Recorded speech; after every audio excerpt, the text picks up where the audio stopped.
management, business continuity program management. He is currently the Deputy Director in charge of Information System Security and Cyber at the ICT Authority.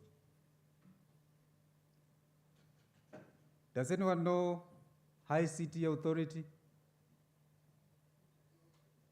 Or does someone, is there anyone who doesn't know the ICT Authority?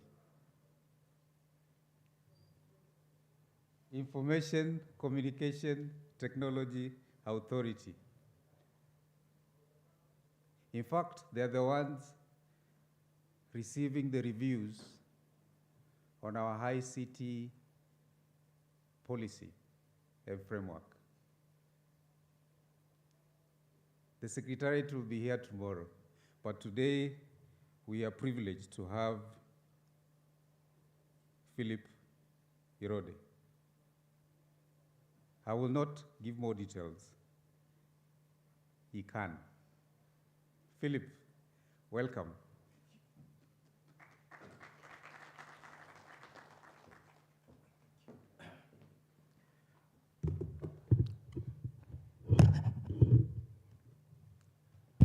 Morning, everybody. Thank you, Benjamin. As I've been clearly introduced, my name is Philip Irode. I work at the ICT Authority as a Deputy Director in charge of cybersecurity. I'll basically leave it at that, but I want to read the remarks by our CEO, who's Mr. Stanley Kamanguya, the ICT Authority CEO. He would have been, he would have liked to be here with us, but unfortunately he's not here.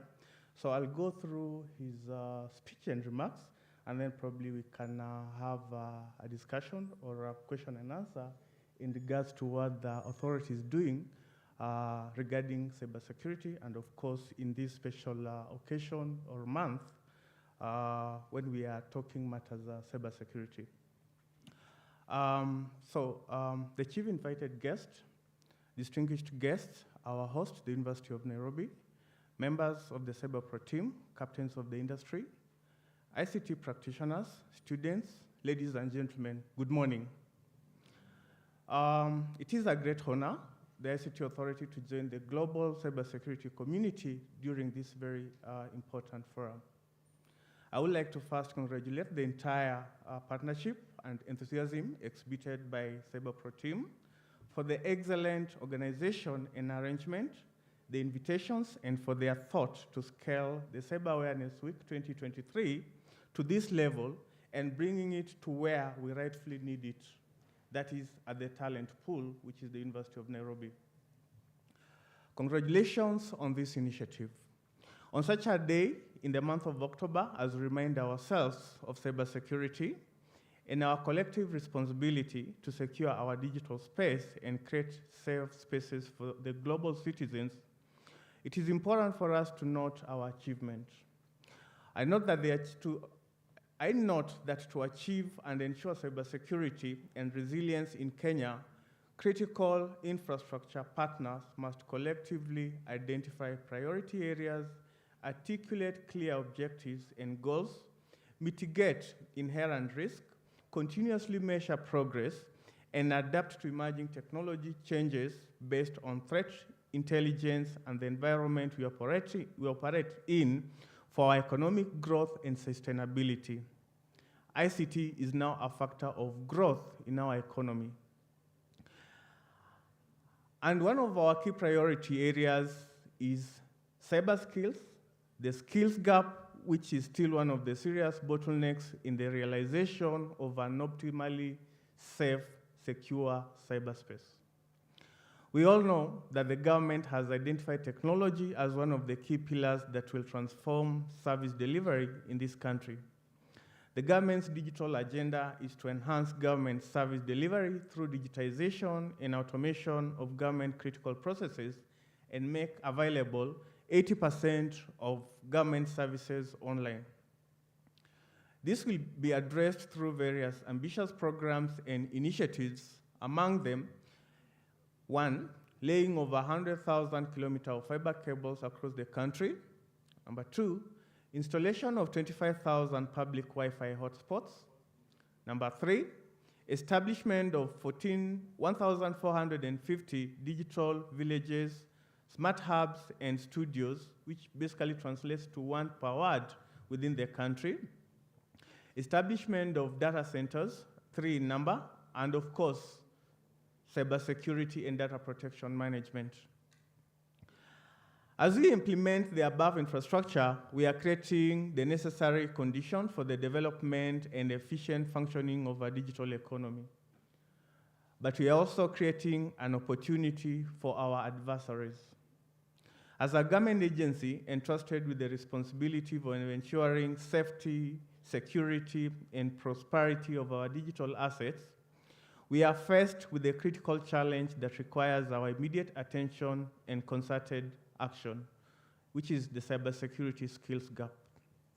In an era where digital advancements define the very fabric of our society, the shortage of skilled cybersecurity professionals pose a significant threat to our nation's stability and progress. Distinguished guests, ladies and gentlemen, cybersecurity skills gap in Kenya presents a clear and present danger to our national security and the resilience of our digital infrastructure. The demand for proficient cybersecurity professionals far outstrips the current supply, leaving our government agencies, critical infrastructures, and business vulnerable to sophisticated cyber threats. In recognizing this critical issue, the ICT Authority is committed to implementing a multifaceted strategy to bridge the security skills gap and fortify our nation's defenses. We have done this through various initiatives, including the Presidential Digital Talent Program and the digital skills training across the entire country. Both programs have been executed with various sectorial stakeholders, including the academia, the private sector, the public sector, and the big tech. Education stands as the cornerstone of our cyber upskilling initiative. We are dedicated to partnering with educational institutions to revamp and fortify cybersecurity-related curriculum where and when called upon. We envisage an industry where we equip our students from a young age with knowledge and skills necessary to navigate the complex and dynamic field of cybersecurity. By integrating cybersecurity education into the formal curriculum, we lay the foundation for a future workforce adept at countering cyber threats. The ICT Authority acknowledges the significance and importance of collaborative partnership, and we will work closely with industry leaders, private organizations, international partners to enhance our PDTP internship program and mentorship opportunities. These initiatives will provide hands-on experience and real-world application of cybersecurity principles, fostering a new generation of skilled professionals and aiding in the upskilling of the existing and emerging workforce. In addition, ICT Authority is committed to enhancing public awareness on cybersecurity-based practice. We will launch nationwide campaigns to educate Kenyan citizens about the importance of cybersecurity hygiene, safe online practices, and cognizing the potential threats, even as we launch and roll out some of our programs, including the public Wi-Fi. We believe an informed and vigilant citizens are an integral to fortifying our country's cyber defenses. Moreover, we understand the necessity of continuous training and development. To this end, the ICT Authority has been working with some of the industry big tech companies in offering certification programs for professionals within government agencies and our PDTPs, that is the Presidential Digital Talent Program. This initiative ensures that our workforce remains abreast of the latest cybersecurity advancements and equipped to tackle emerging threats effectively. In conclusion, ladies and gentlemen, the ICT Authority, in partnership with other stakeholders, is resolute in its commitment to bridging the cybersecurity skills gap in Kenya. By partnering with educational institutions, private enterprises, and industry experts, And by fostering public awareness, we aim to create a more secure and resilient digital ecosystem for our country. Together, we urge us and we request that we forge together towards a path of a safer and more prosperous Kenya. Thank you, as the industry stakeholders, for your dedication and unwavering support in this crucial endeavor. Together, we will build a robust foundation for a digitally secure and thriving country. Thank you very much. Those are the remarks from our CEO, Mr. Stanley Kamanguya. Thank you.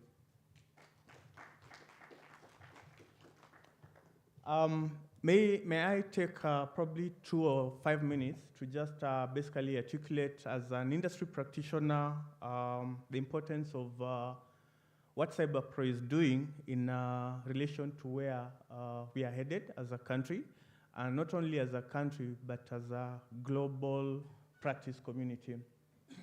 You realize that everything nowadays is actually pegged on a digital platform. You want to order your shopping, it's on a digital platform. You want to apply for your driving license, it's on a digital platform. You want to travel, you request your ticket on a digital platform. And that basically means that we are exposing ourselves not only to cyber threats, but even to identity theft and the likes. And therefore, an initiative like this, supports what we think is a very important aspect of cyber awareness and basically having a cyber-aware community and citizenry.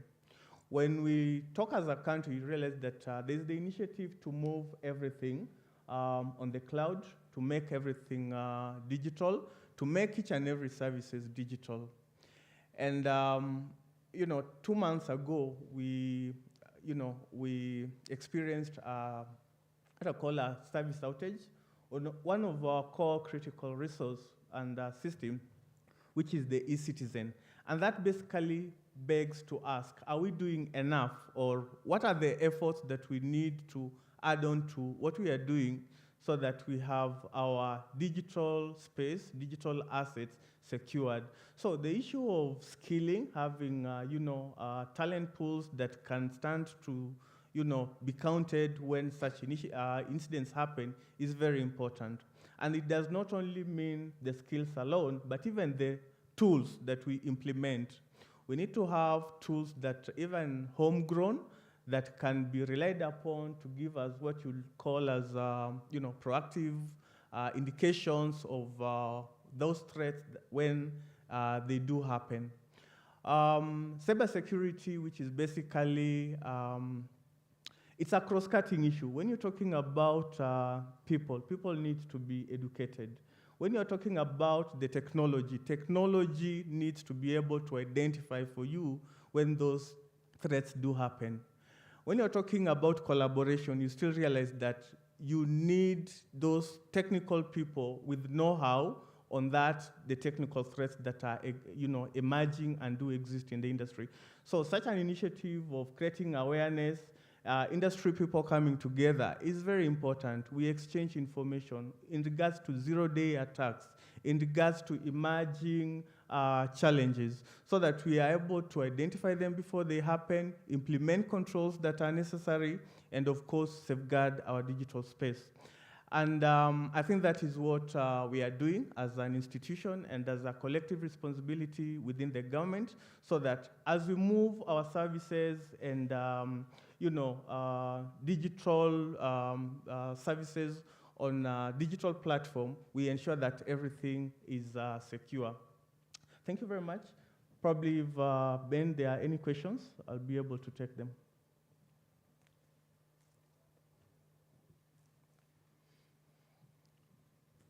Microphone, please.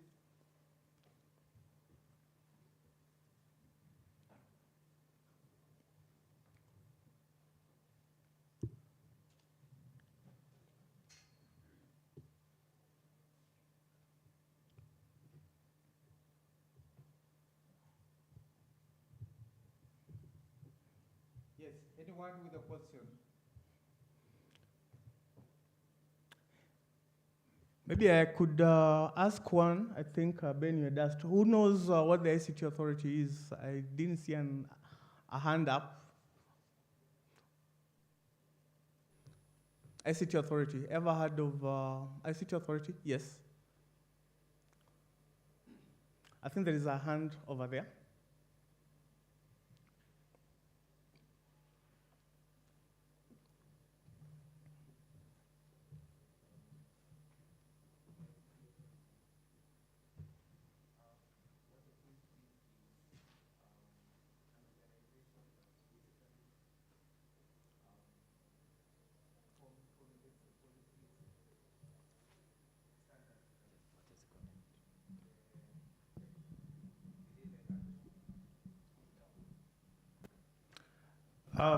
Close to it, I think maybe I could clarify. ICT Authority is a state agency under the Ministry of ICT, and we basically what I'll call the implementing arm of ICT infrastructure for the government.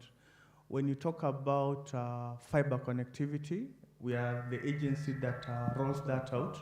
When you're talking about public Wi-Fi, that's the institution that rolls that out. We're currently talking about digital certificates, the National Public Key Infrastructure. We are the organization that does that. And we also handle a lot of, the external facing government systems, applications, websites, email services, even digital skilling and training.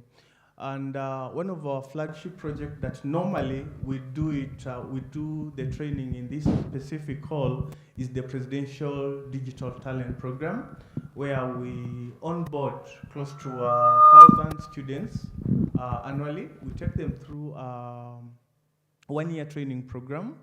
I think there are normally 5 core areas, that is ICT infrastructure, applications, information system security, projects management, and graphics and design.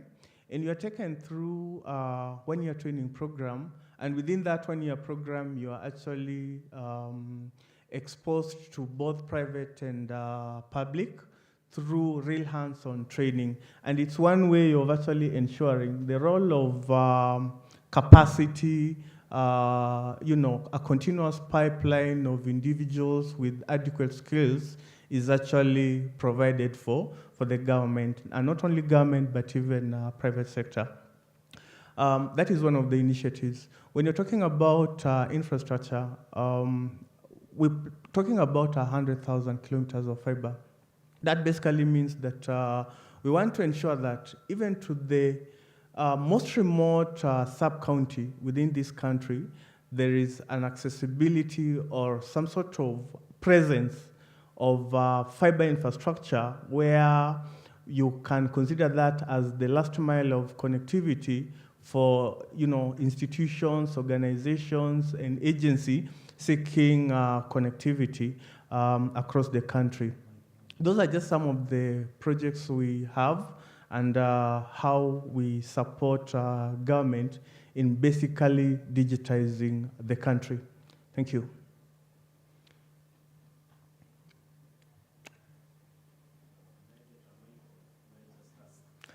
Yes, you can ask. You're audible enough.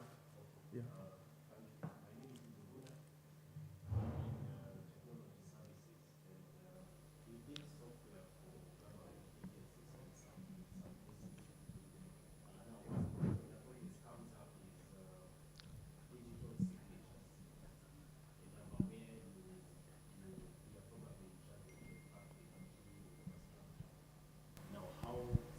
Is that? How far have you gone with How far have you gone with implementing the public key infrastructure, and is this available to developers like us out here who can tap into it and assure their clients that it is viable to use? All right, thank you, Mr. Njuguna. A very important question. I think digital signatures are a derived service of NPKI, and I would want to assure you that that was rolled out. We've rolled out, it took us 2 years to actually roll out that infrastructure. And as of January this year, we were live. And we've currently onboarded around 6 government agencies. And we are issuing out digital signatures. If you look at our website, you'll find the framework, the current NPKI framework, and how it works within the country. We, as the ICT authority, we primarily, sorry, we offer the digital signatures. It's hierarchical. You'll find that there is the root CA, which is Communication Authority. Then we have the government CA, which is the ICT authority. And of course, there is the opportunity for private sector CAs who also have, we have quite a number that are already registered under that particular area. And then below the government certification authority, we have the registration authorities. Now, these are the agencies that have services that are meant to be consumers of digital signatures. Once you've been issued with a digital signature, let's say as a programmer or a software developing house, it enables you to be able to sign your code so that no one can actually download and copy your code and replicate it somewhere else. It is that online digital identity that assures this code was written by Juguna Coding House and it actually belongs to him. So that is a service that is already available. You can reach out. We will be able to see how we can support that particular requirement. Thank you. Yeah, there's another question over there.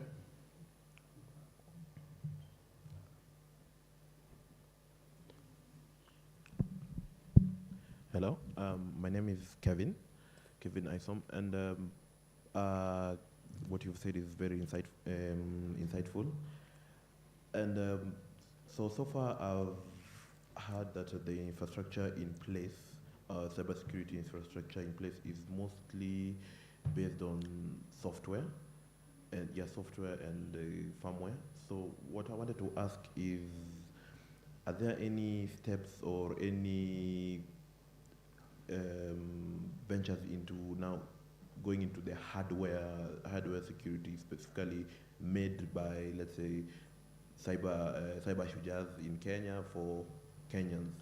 Because I've not heard of something along those lines, and I was asking if we've made any, if the ICT authority has made any steps towards that, or if they're thinking of going towards that line. Thank you. Thank you very much. You didn't mention your name? Or Kevin Isom. Yeah. Okay. So, Kevin, I think that's also a very important question. And it somehow coincides with what the president was doing yesterday. I don't know whether you saw the launch of East Africa Device Assembly Line. So, a journey of 1,000 steps, starts with one specific step. And I think we'll get there, and you realize that hardware can actually be made to accommodate any software. The important part is actually having that particular software. And hardware becomes a very easy avenue, because once you've been able to test that your software is working, compiling that software on any hardware becomes easy, because you'll basically need to figure out what are the functionality requirements of your software, so that the chipset, the hardware, the PLCs becomes an easy assembly option for your engineers. So I think having that in mind, then that basically dictates the reason as to why it is important for us to have, first of all, that aspect of, are we able to develop that software? Then that particular hardware, of course, having started with the handheld devices, we can be able to move forward onto the large-scale, hardware that can be able to support the software that has been developed. And I believe as a country, we're on the right step. We among the leaders within this region when it comes to technology. And regionally, our neighbors look on to us for, setting the pace. And I think we're on the right track.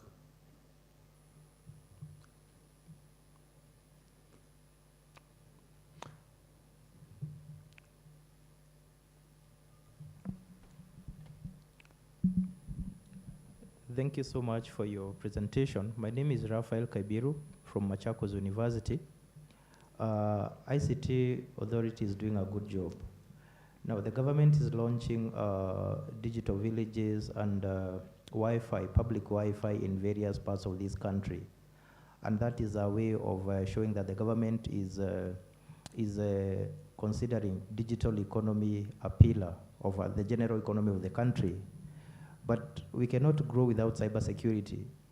Now, when we are training cybersecurity awareness to organizations, we are focusing in urban areas and companies. As ICT Authority, have we thought of how to make cybersecurity awareness reach that digital village in the language they understand? Maybe I can give a small story stroke an example. When I was graduating with my master's from Strathmore University, I decided to take my graduation party in my rural home. Now, I was asked by the MC, now tell us why you called us here. What are we celebrating? Now, it became it caught me by surprise because my mind was frozen a bit. How do I explain cybersecurity to my villagers so they can understand what this man has called us here to celebrate? So I managed to make up words in my mother tongue and explain to them. And after a week, I received so many calls from my villagers telling me that one of our neighbor pesa yake imeibwa kwa account, si tusaidie kumrudisha hiyo pesa. Now, because I said, mimi in my mother tongue, now translating, mimi nimesomea kuchunga mitandao. Wakora wasiingie, niko hapo katikati. Now, in my mother tongue. So, how is ICT Authority planning to address that in the language that people will understand? Thank you. Thank you so very much, Akira. I think that's a very important analogy, and it basically aligns with what we need to do. And if you remember in the speech that I read, one from CEO, he has indicated that we are planning to roll out awareness, because we realize whatever we are doing could be a poisoned chalice. You roll out Wi-Fi, but without the appropriate knowledge to the citizenry, then you are basically giving them something that will basically get them entangled. Let me use that word. For example, you might find that you've set up a Wi-Fi at a location that you are creating Wi-Fi zombies, people who just come and congregate at that Wi-Fi without doing, something productive. So there's what I'll call a scaled awareness that we look at cybersecurity, the risks that are inherent within Wi-Fi. And then the other aspect we'll be looking at productivity. What exactly do we use this Wi-Fi for? Because the essence of what we are doing and in alignment to our vision is to transform lives using the infrastructure that we're putting in place. So we need to empower these people in as much as that we provided them connectivity, let them use that connectivity for purposes of productive activity. But then also they need to be aware what are the inherent risks with what they are doing. So it will be very important, and I think that there is a whole lot of communication and training program, Christian Usalama Mtandaoni, I think that is the right name, Usalama Mtandaoni, which basically will speak to the local, people within where those Wi-Fi are actually implemented. For example, if you take a Wi-Fi location to a CIH in Turkana or, some of those far-flung counties that we call marginalized, you need to have content that speaks to the people there. For example, one thing that we all know, every old shosho or grandma knows how to use M-Pesa. How are they trained to use that M-Pesa? How? It's basically through realizing that the value of this service and how do we use it. It's the same way that we are planning to craft messages that will talk to the communities on the value of what we are rolling out and how can they use it gainfully and productively. So I agree with you. There is a whole plan, on awareness, communication, in regards to the risks associated with the, digital platforms and what needs to be done, which will be broken down into the local languages for our various community. And I think it's also an open opportunity for, innovators, business within this industry to try and craft those those content. You realize that you don't need to be a cybersecurity practitioner for you to say you are playing in this space. It is a very wide space where, for example, developing appropriate content for cyber awareness, you need to develop content in Luo, in the local languages that are all within this country, so that even as we roll that out, we are able to reach them, communicate to them, and basically ensure that they are aware. And we are open to partnerships in that line. Thank you.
Thank you very much.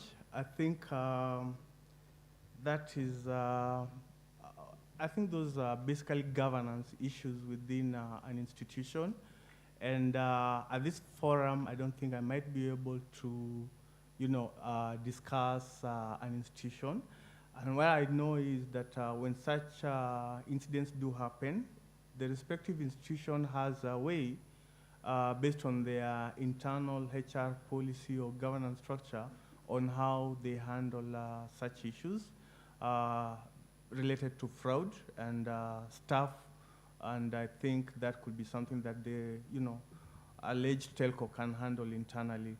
And probably as maybe an individual who has been a victim, there are also ways in which such grievances are addressed from a personal perspective. I have a question. I'm behind you. Actually, it's a comment. We have invited the committee that is collecting views from the public. Kindly give us a brief on how we can contribute to that conversation.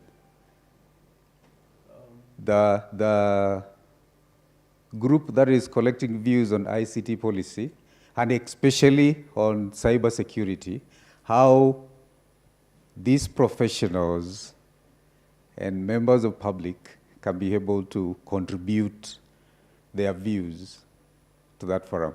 Okay, I know there is a link where you can be able to, sorry?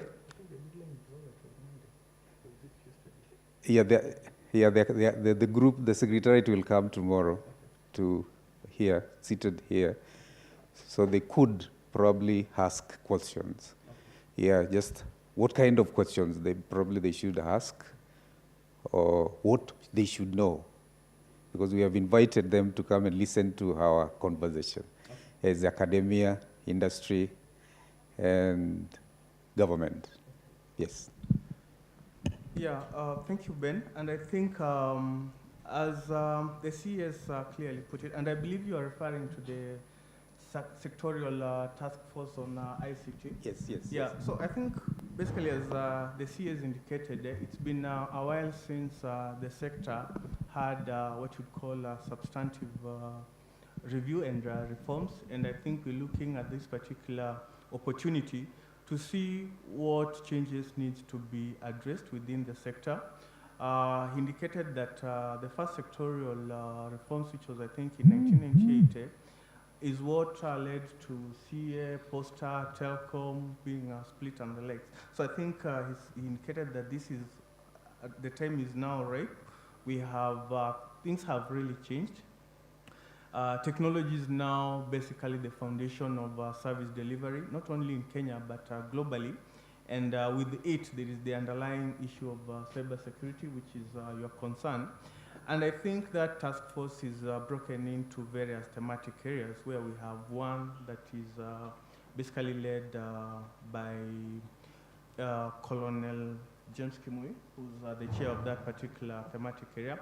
And you realize that within that sector we have laws that have come up, Data Protection Act, Computer Misuse and Cyber Crimes Act, which are some of the laws, even some are still in bill status, the Critical Information Bill. So we need to see how do we, bring in some sense of order, and of course there are also institutions.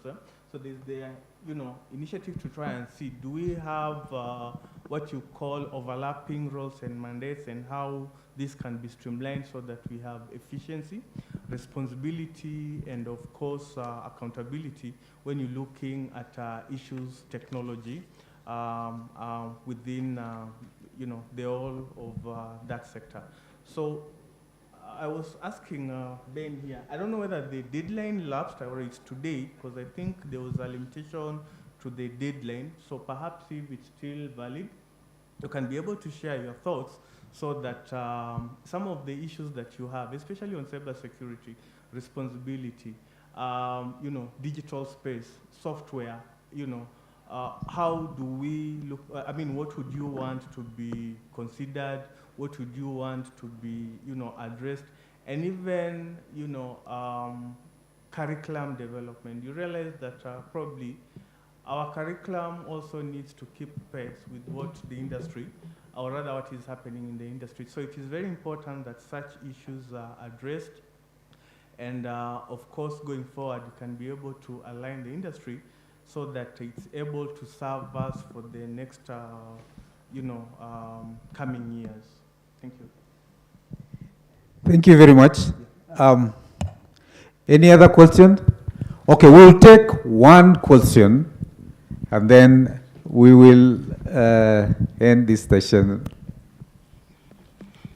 Thank you very much, Irode. I think mine will be a comment. My name is Samuel Nandasaba from Universities Fund.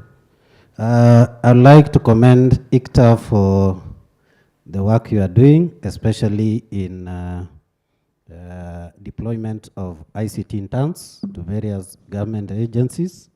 But as maybe an ICT practitioner, I will actually request that if you can partner with various training partners like EC Council, so that when they are in internship, they can actually pursue various certifications, so that at the end of the training period, when they come out from the internship, they are better placed and they have the necessary certifications to work in various places. Thank you. Just a quick comment, and I think that's a very important issue you raised, and that is exactly what we do. And if you have ever met some of our alumni, they'll tell you that, for example, Oracle, Linux, Huawei are some of our big partners whom we partner with. And they live there with various certifications. And the good thing is, some of them who actually turn out to be very brilliant secure jobs within those institutions that they are normally sent to. And I think we are on this particular intake that we are taking this year, which will start in November. I think it's our 8th year, if I'm not wrong, 8th cohort or something. And you'll find some of them are actually secured employment. KRA, HP, Oracle, Microsoft, they take some of our graduates from the PDTP program. And we get that collaboration with the big tech on training, Fortinet, Linux, Oracle, Huawei. They live with some of those certifications. Thank you very much. I think, Ben, I will beg to end it there. Yes. All right. A clap, we said it was the last one. A clap for Erode. Thank you very much, Erode. We really appreciate your insight and your presence. Okay. Peter Ejiofo. And Peter, forgive me if I pronounce your name differently. You will guide us on how to pronounce that name. Peter is an information security professional and founder of Ethos Cyber Limited, a leading indigenous information security compliance management company based in Lagos, Nigeria,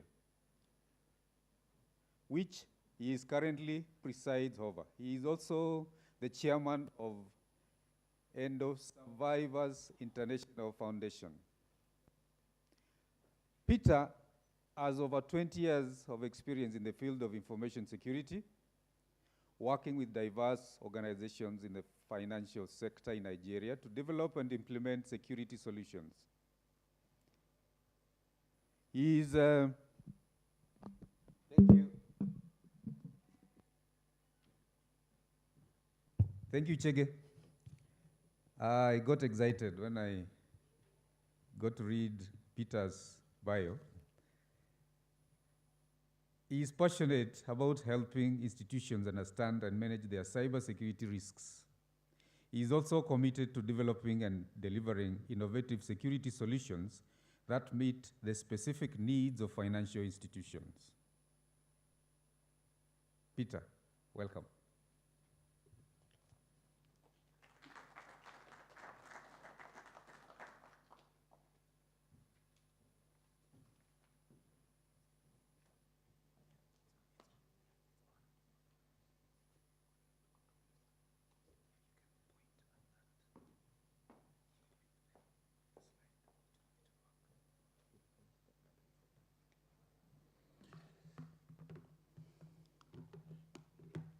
Good morning, everybody.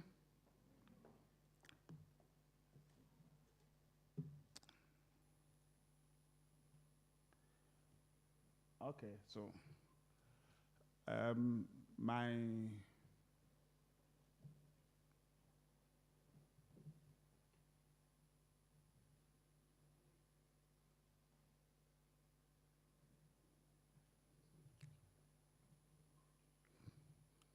my task this morning is to give some perspectives on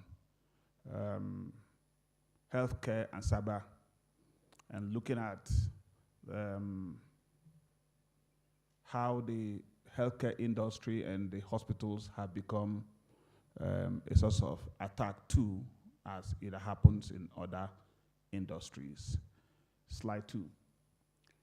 And you will agree that technology innovation and development basically driven by consumer demands.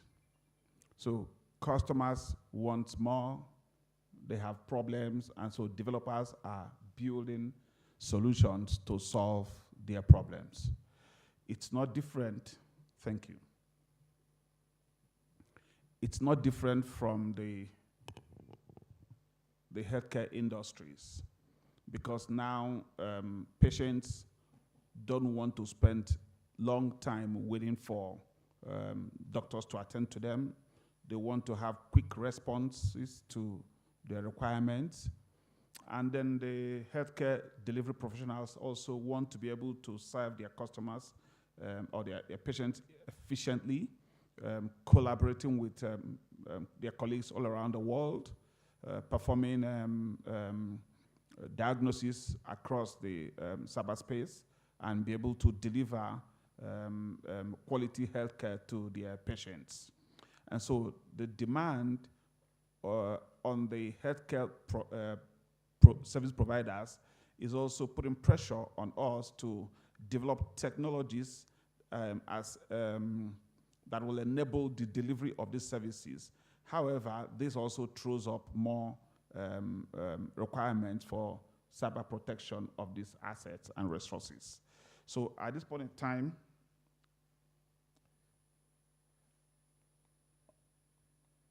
okay.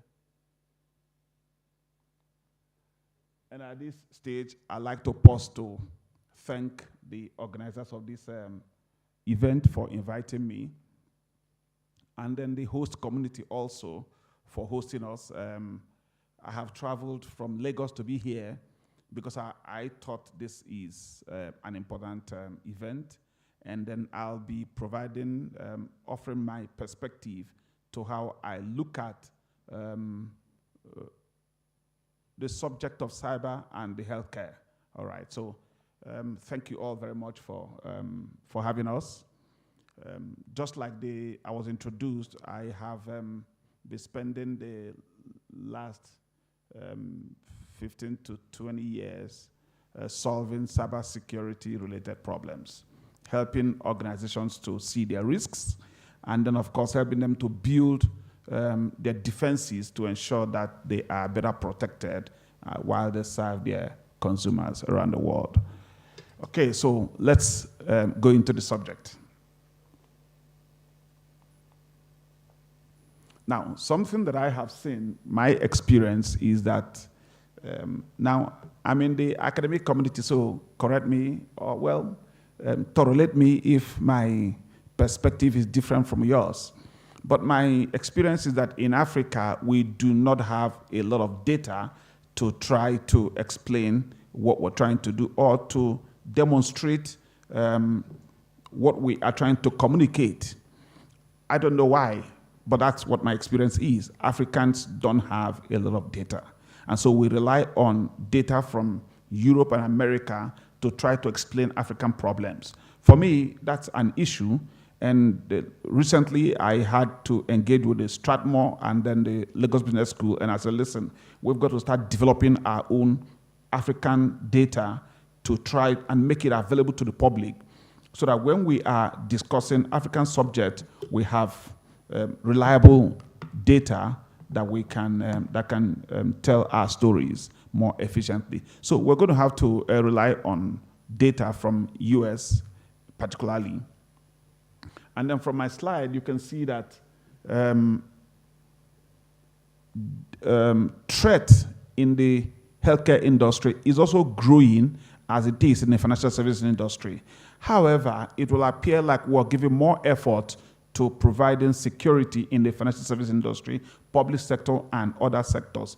But in my opinion, the well-being of the individual is even more important than the money or the thing that you have. And so we should also start to pay attention to building defenses, looking at what is happening in our healthcare industry, because pressure has grown in industry that has caused service providers to also push their services to the cloud. And so they need to start looking at that area. So much of the data here shows that there's breaches are happening, and then threats are growing in industry, but how much are we doing to try to fight this threat? Okay, so my slide tells me that from the report that we have about breaches and threats in the industry, ransomware seem to be, the small-scale industries seem to be receiving a lot of attacks simply because the bigger industries are spending more money to protect themselves, and the smaller industries are not paying attention to their environment and the data that they collect. And then, of course,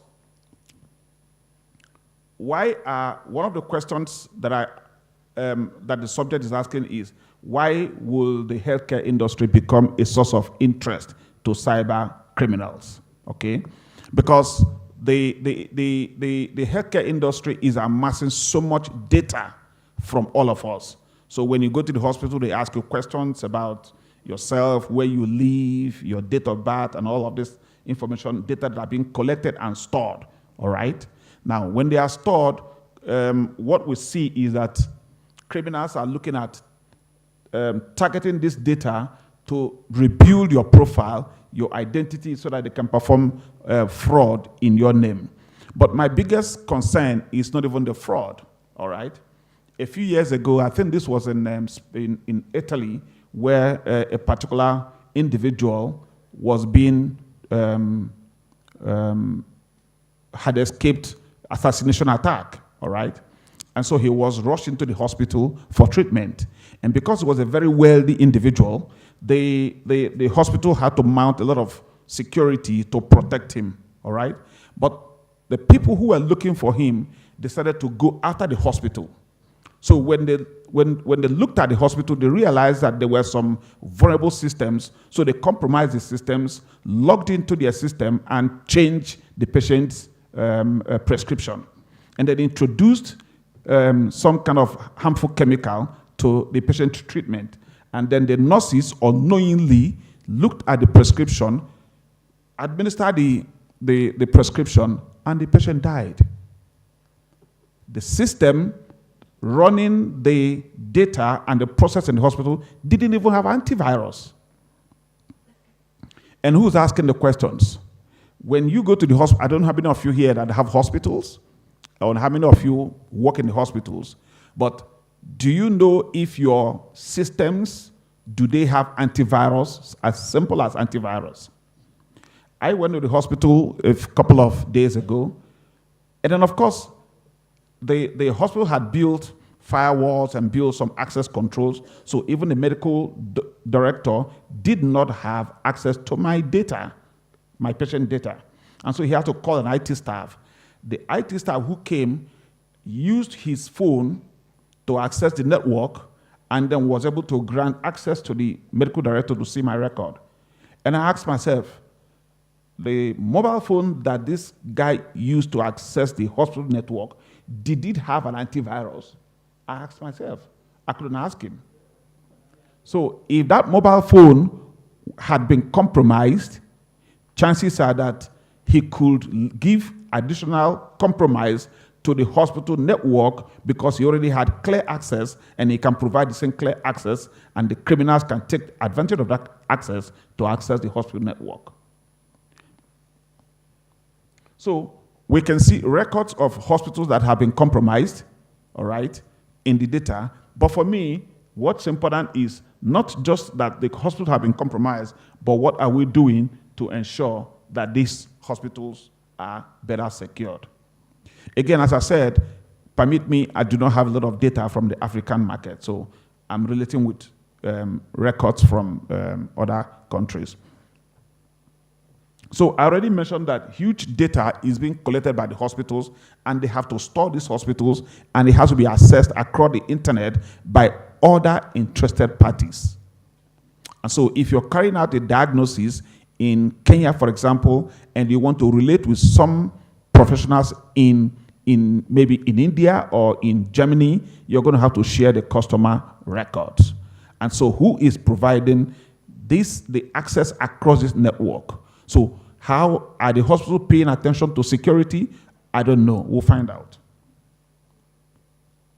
So, from the record, we can see that attacks are coming from ransomware, phishing attacks, denial of service, insider threats, and misconfiguration in the cloud. So, you want to have the best medical equipment for your hospital.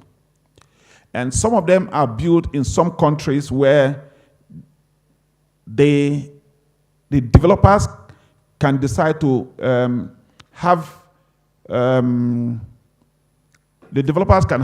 decide to have some form of access on the systems that you do not have control over. And a whole lot of these systems are running softwares. How frequently do we update the software of these systems to ensure that our infrastructure that we acquire are also up to date in terms of new databases, new updates to that also have security patches that are added to the updates. So, of course, ransomware was also one of the issues that had become very popular in the hospitals. I think that not only that it happened in Germany, a lady also died in the US also, I think it was last year, because the hospital servers had been taken over by criminals and they could not access the patient record. And while they were struggling with all of that, the patient died. So we have many records of death that have occurred because there were attacks on the hospital infrastructure. And so,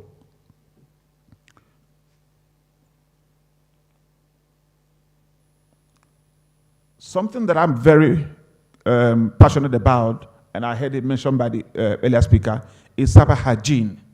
Okay? Cyber hygiene. Now, for me, because of who we are as Africans, there are certain things that come with with us as a culture. And then almost everybody has smartphones. And so we can do a whole lot with our phones. It's convenient for us. We can quickly access records and all of that. But what additional behavior do we have when we use our phone? Our cyber hygiene, how effective are they? And so phishing has become a thriving form of attack because people lose their guards.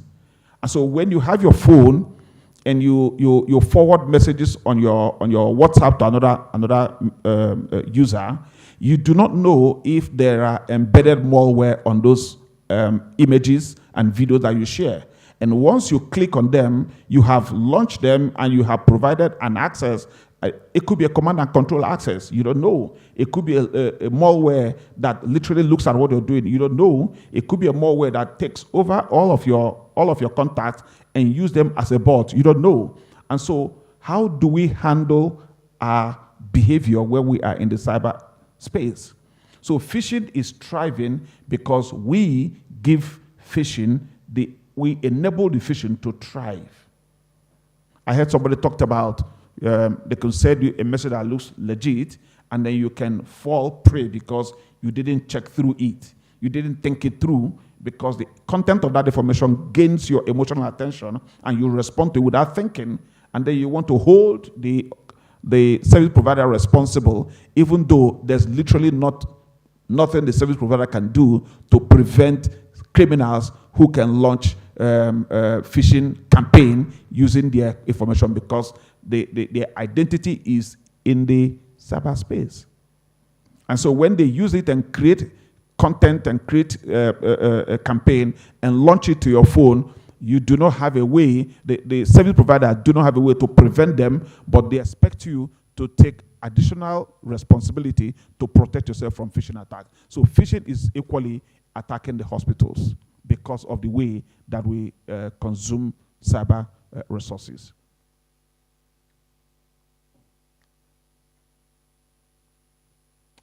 Of course, denial of service happens also in the hospitals. Insider threat, people can always be malicious. You can't stop that. So they will share information. They could be angry. They may unknowingly share content with another people without knowing what they want to use with it and of what value is it to the organization. Even when you have provided them adequate training, they can forget. More importantly is cloud misconfigurations. So you are data transformation. You are moving your services to the cloud. Who is looking at the configuration of your cloud infrastructure, your cloud resources? Are you paying attention to them, or you're just basically excited at moving your services to the cloud so that services are available to your consumers? So again, the focus of this conversation is how do we bridge the gap? What should we do? And so we are, from my own thinking, I believe that we need to pay attention to the infrastructure that we deploy, how we deploy it, what kind of governance, what kind of control do we pay attention to when we deploy infrastructure. But infrastructure are critical, infrastructure are required to drive the services and consumption. Another thing is education. People need to be trained, awareness need to be created. So we need to keep talking. That's part of what we're doing here, creating awareness. But are people listening? Because it is one thing to create awareness, it is another thing to make them listen. So the educational community and the business community will need to come up with better ways of enlightening and educating our audience so they can pay attention and become much more careful, especially the service providers. And then, of course, the hospitals need to be funded. Now, in Africa, there are more private healthcare systems than the public healthcare systems. I don't know if people agree with me. From Nigeria, you have more private hospitals that are better funded than the public healthcare institutions. So if government can get involved in funding for providing funding for the public healthcare, that will give them the ability to build better infrastructure. It gives them the ability to even spend for their security protection, not just only on the service provision, but pay attention to cybersecurity, because currently we are being driven by providing services and not thinking about providing adequate security within the infrastructure. So government need to look at how can they provide more, give more attention to funding the healthcare industry. And I began by saying that as much as it's important to pay attention to what you have, you need to be alive to have value for what you have. If you're not alive, you cannot have value for what you have. You can even build more. And so we need to create that awareness and the consciousness into our culture so that we can look at how do we spend much, how do we give more funding to the public healthcare institutions and then enable them to take care of what they do and look after our lives.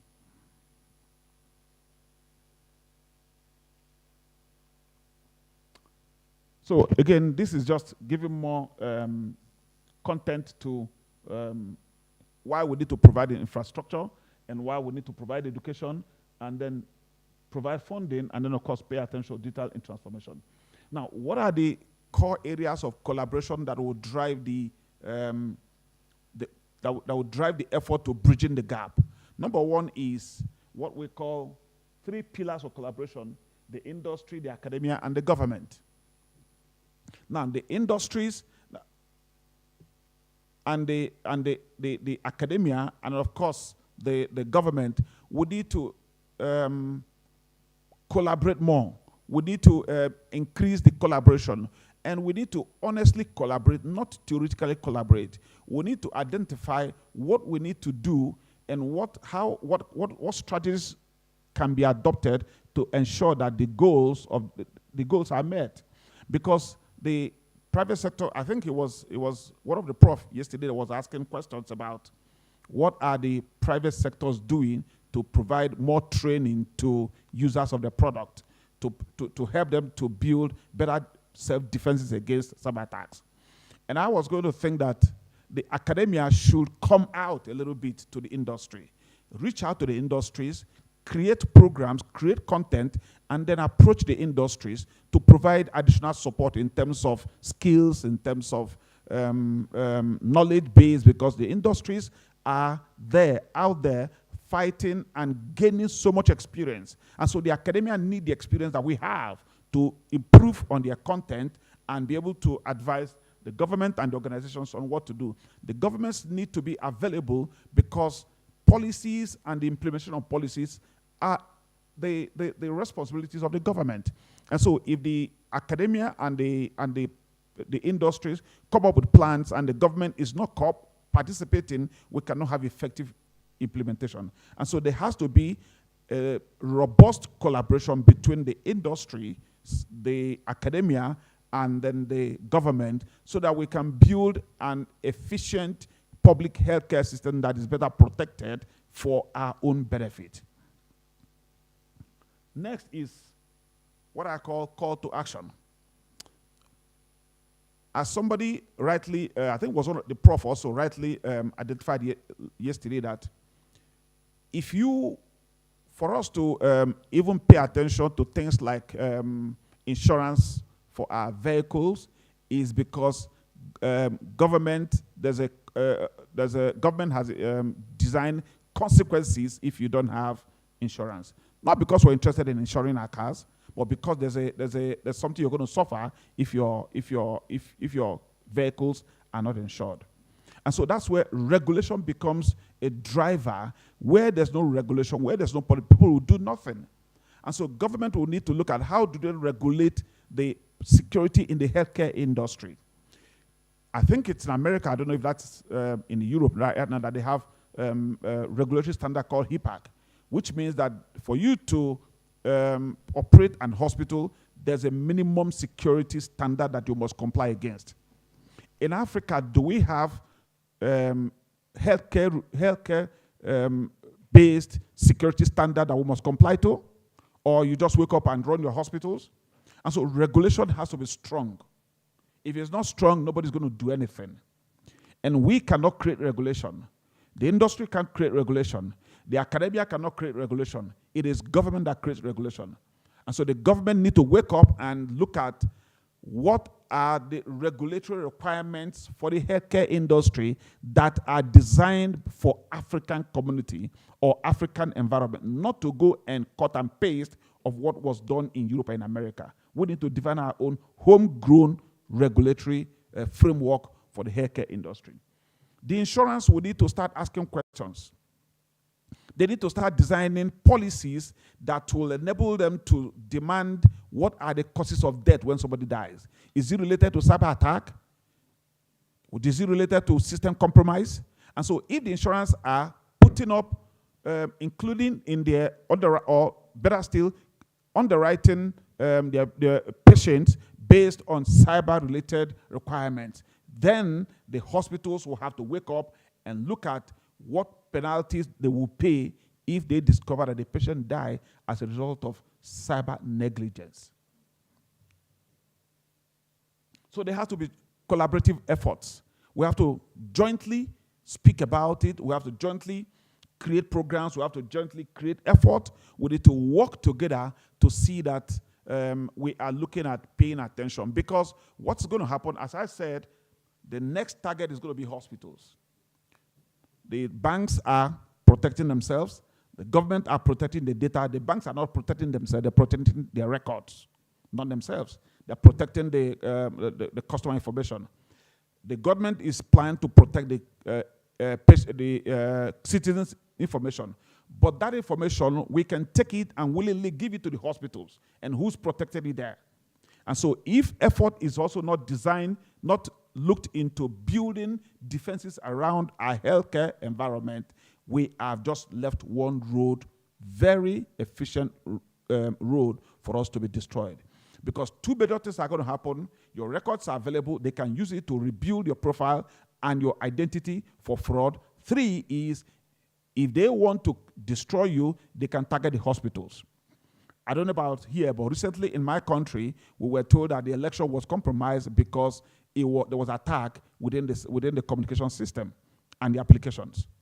And so this is going to start to happen in other countries. they're going to start to target everything.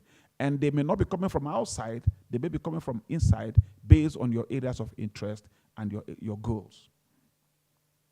So, I want to thank you again for giving me the opportunity. I had 30 minutes. Have I exhausted my 30 minutes? If I have not, I have. Thank you. But if I have more time, question and answer, please, if that exists. If that does not, I want to thank you again for the opportunity.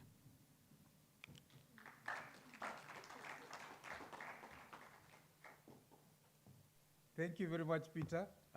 We'll set time for question and answer for Peter. So for now we are going to move on to the next speaker, and we'll give Peter a break. Thank you very much, Peter.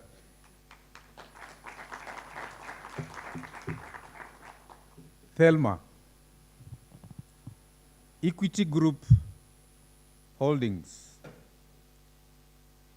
That is a group, CISO. It's here with us.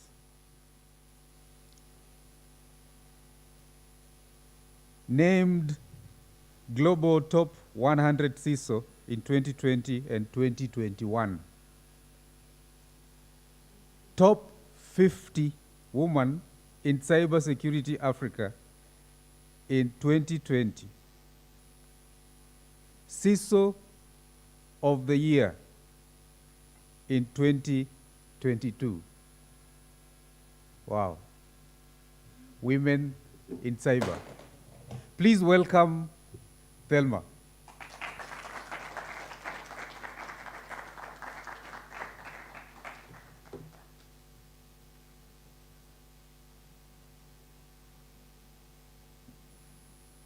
Chege, I think something went wrong.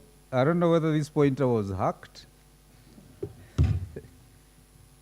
Yeah, they say it points that direction. But I don't know whether there was a battery inside. It fell.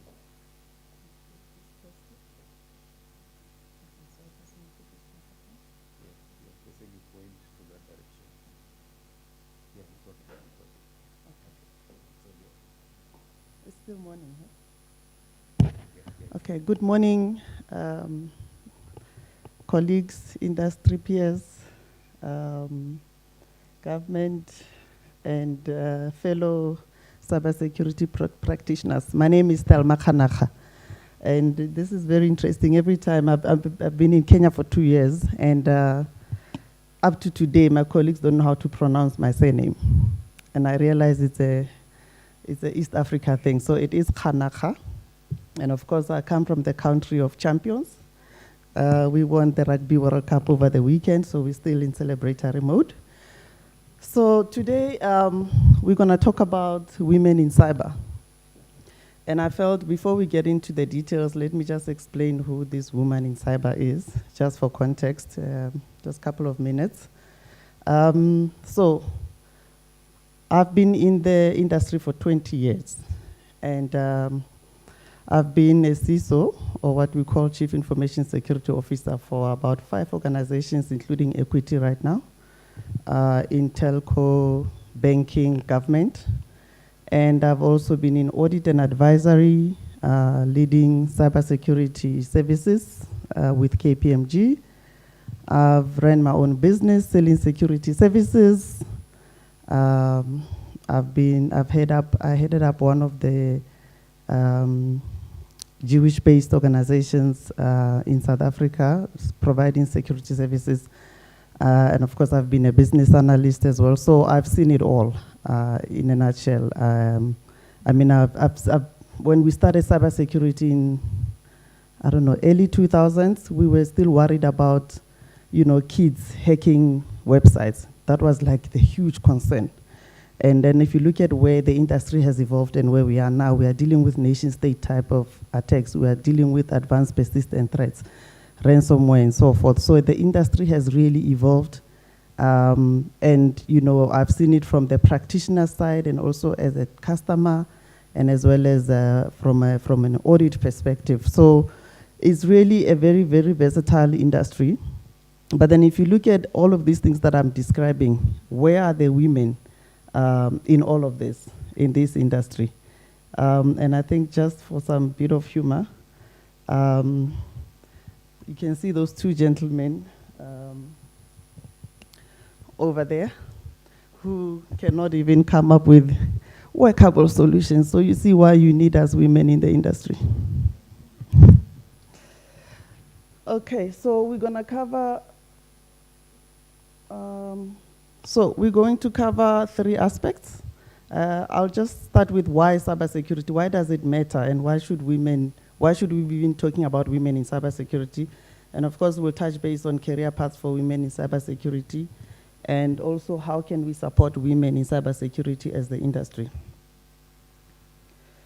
So if you look at where the industry is going, particularly Africa, there has been a very rapid growth in technology advancement, technology adoption. If you look at mobile, broadband, and which have and will continue to, to change the continental connectivity, and of course, advance digital transformation.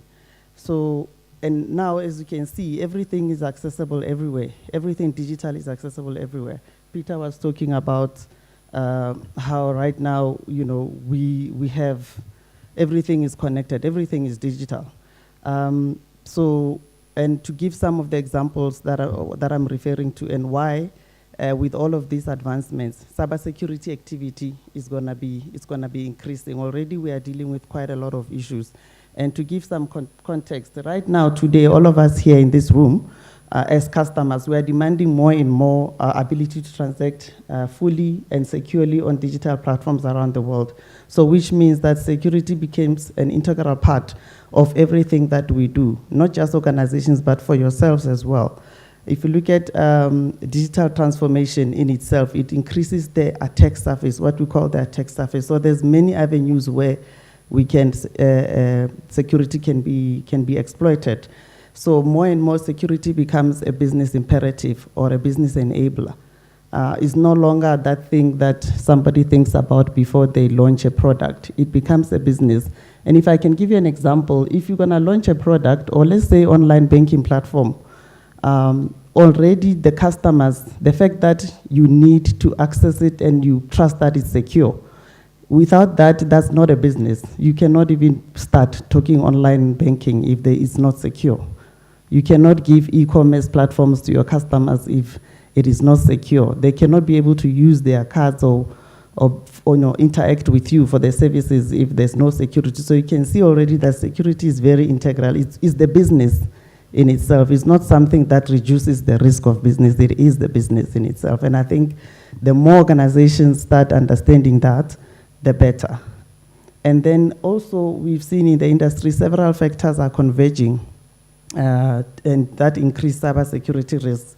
We talk about 5G, IoT, cloud, artificial intelligence. So you can imagine with all of this advancement and convergence, if a perpetrator wants to, steal data from your organization, the speeds at which that data can be exfiltrated with, the advent of 5Gs. Right now, I think a lot of us, artificial intelligence, how many of us use such kind of apps, even for simple things like your photos, your videos of yourself. I mean, artificial intelligence takes you to Barbados or Bahamas. When you are not there, you're sitting in your house and you post on Instagram. So can you imagine what that will do to phishing attacks? Because you'll never know if this message is really from my CEO asking me to send this transaction through, or you'll never know if this is legitimate from your organization or your bank or wherever. So this really, you never know what is real and what is not real. And it's a fact. So another thing also is the cyber criminals. They have built so much efficiency in their pipelines, in the way they do things. The dark web now is known as the black market for any hacking that you want to do. You can actually buy hacking as a service. We call infrastructure as a service, software as a service. There's also hacking as a service that you can then, you don't need to wait for long to develop a malware and go and target somebody. You just go and buy it done. So those efficiencies, while now us as organization, we're still trying to get the budget approved, you're still trying to go present to some steerco, you still now need to wait for the change window to deploy your changes, and then after that, you must now go into production. Hey, by that time, the perpetrator has done what they needed to do, they've moved on. So we're really competing with a very, very efficient industry of cyber criminals. Then the geopolitical landscape. You've seen in Kenya recently, Kenya country was attacked, was under attack, under what I can call cyber warfare, in essence, where government institutions, private sectors, and some academia was attacked. So we are now dealing with that kind of geopolitical threats that we now, as the organizations, as the government, and as the region, we need to come together collectively to fight this fight. And of course, as I mentioned, the cyber threat have become more sophisticated now and can harm companies and governments in many different ways. So why cybersecurity? I think just to summarize, it is essentially for these and more reasons why the focus continues. And hence I said, now where do women now come into this space? So research shows that, and I'll start with the industry as a overall, there's a shortage of skills in the industry for cybersecurity. You can see on the numbers, it's 2.7 million shortage of cybersecurity professionals. And then if you look at the industry itself, of the current workforce in the industry, only 24% is women. So this world is run by 76% men in cybersecurity. But it gives me comfort because these numbers have increased. If you look at 2017, we're sitting at about 11% of women. So at least now we can still say the number is 24. So there is 76% opportunities for women to take up these roles, and there's 2.7 million professionals that are still required in the industry. So the opportunity is there. But I'll tackle some of the challenges that we can overcome to make sure that we take up these opportunities. That the 24% is not a lot, colleagues. It's a worrisome number. We need to get to a point where we can say the industry is inclusive. But historically, we know it has always been a male-dominated industry. So why is it important for women to be in cybersecurity? Like I mentioned, cybersecurity is one of the growing industries. As the skills are sought after, there's competition for the cybersecurity skills. And of course, the inclusion of women in cybersecurity is crucial because it brings diversity or diversified perspectives. It fosters innovation, and also having women in your teams, or having diversity in your teams. It also fosters, and improves problem solving, and enhances capability for us to fight these cyber issues together. And I'll give an example, because what tends to happen, for example, so there was a case where a man and a woman, you go and apply for a credit facility at a bank, right? I'm not saying a bank, let's say credit facility. You work at the same organization or same industry, you earn the same amount of salary, but when the credit scoring comes back, guess who earns more credit than the other? The man gets more credit than the woman. And then they will say, oh, but it's the system, right? It's the system that computed that, sorry. But we're forgetting that this is the people behind the system that input data in that system. And those people are men, mostly. And they put their biasness also into those systems, and they build those into the systems. So that's why you get those outcomes. So imagine now if we have more women who can also put their women's perspective into the systems, then we can start having different outcomes. So that's the example I want to give to say sometimes when you have women, or in fact not sometimes, when you have diversity in the different teams, then you get better outcomes. Okay, and then you can see on the right there, I'm showing what opportunities exist within the industry. I mean, these are some of the many that are out there. You can see the green is mostly what we can call you don't need to be deep technical to be able to do some of them. But then there's more technical aspects where you can get, if you look at network security, endpoint, cloud, cyber threat intelligence, security operations center. So there's many opportunities that you can do. You can be a policy writer. You can look at data protection that we were talking about earlier. So there's many opportunities because cybersecurity is broad in itself. So how do we then help you to, to take up these opportunities? So I think at the core of it, you need, as people also, as organizations, we can do so much, but as an individual wanting to get into this industry, you also need to take time and invest in yourself, okay? Because we have opportunities, but you must also take time to invest in yourself. I think at the primary core, you need to learn core IT and information security. Because you understanding IT holistically, then you'll be able to know how to protect the different aspects of the technology. Then get structured cybersecurity training. You can take up professional exams and get certified. There's quite a lot of them on the right-hand side. I'm mentioning there, the EC Council, ISACA, and so forth. So there are those organizations where you can take up those kind of trainings. You can test yourself with hands-on cybersecurity use cases, and importantly also build interpersonal skills, because if you're gonna be a security professional sitting in the corner by yourself, you're not gonna get anything, because half of the time what you do, what you need gets done is done by other teams. So you need to be able to talk, you need to be able to foster relationships so that you can get people to do the right things. So that's very important, that as well.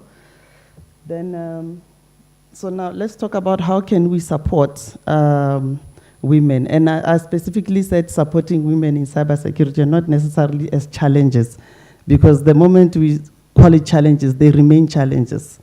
So a lot of the times as the industry, we focus on the two aspects, on the pipeline and getting individuals into organizations. But if you look at the whole life cycle, career life cycle, there's an opportunity for us as the industry to come together with initiatives on women empowerment, which covers the entire life cycle. For example, if you look at on the pipeline, the key barriers that we are dealing with as women, if you look on the pipeline side, the low enrollment rates in STEM.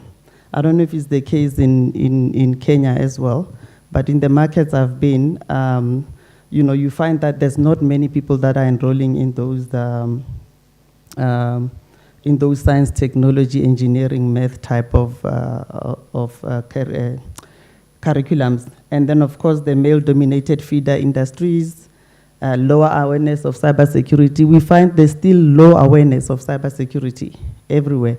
But then, in addition to that, there's also negative perceptions of cybersecurity. So.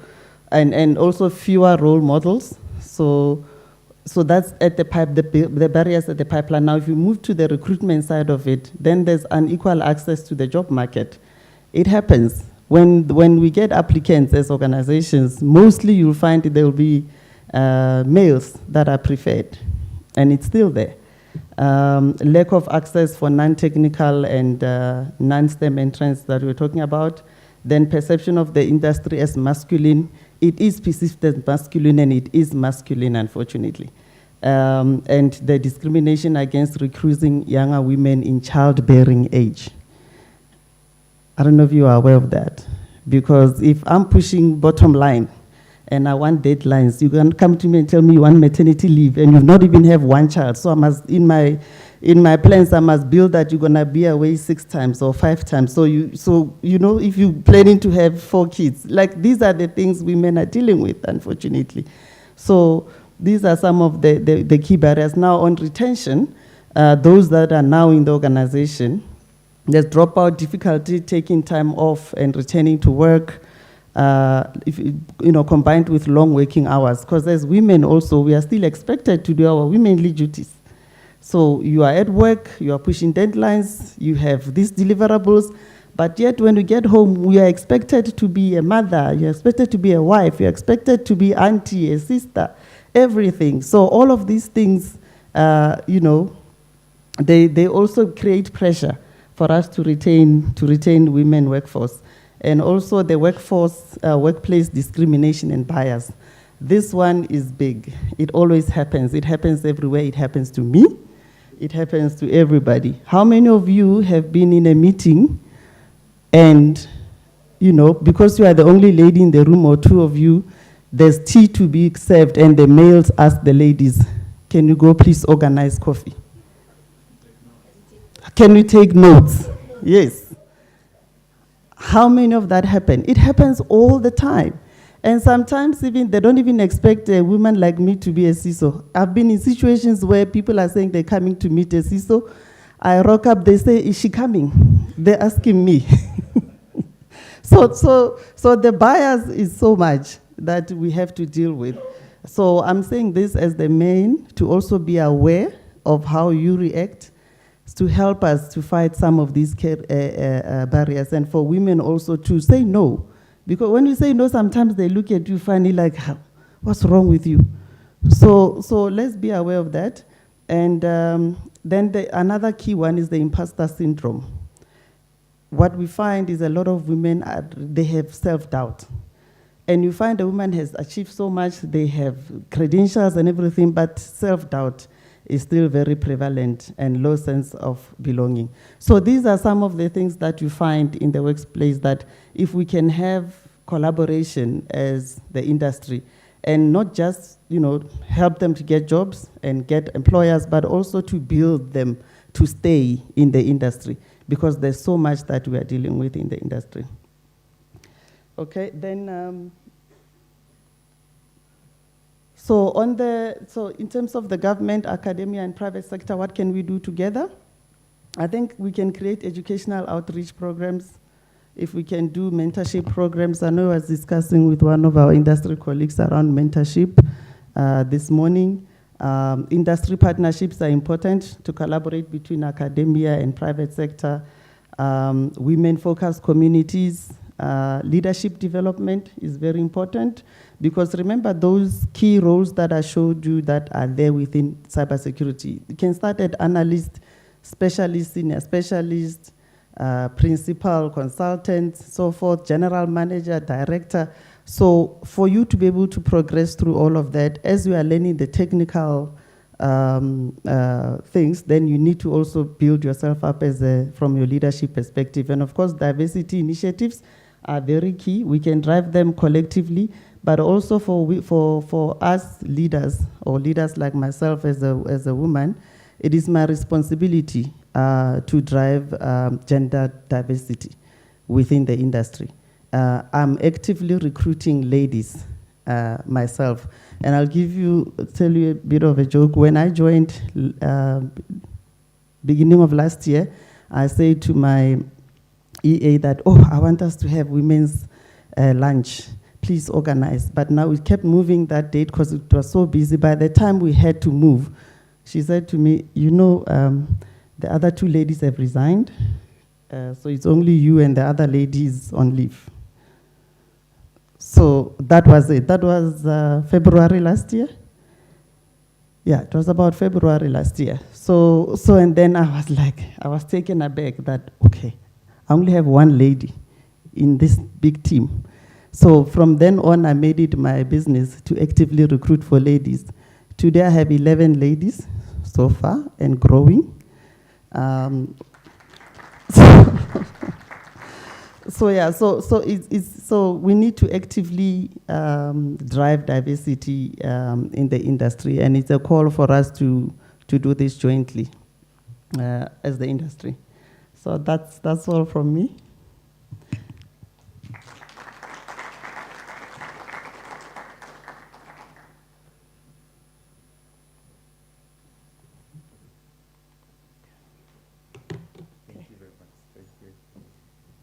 Thank you very much, Thelma. Please, clap for Thelma. Again. Thank you, thank you.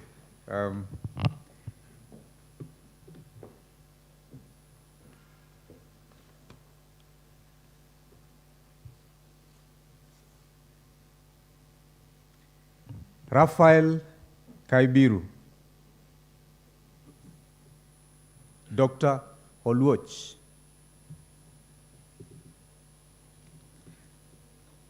Dr. Kennedy Oluoch is a safety and security expert. He has vast experience. He spoke yesterday. Raphael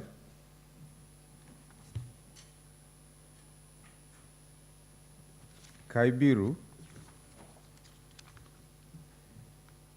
accomplished professional with a versatile skill set that encompasses the vital domains of cybersecurity policy, strategy, compliance, auditing, awareness, training.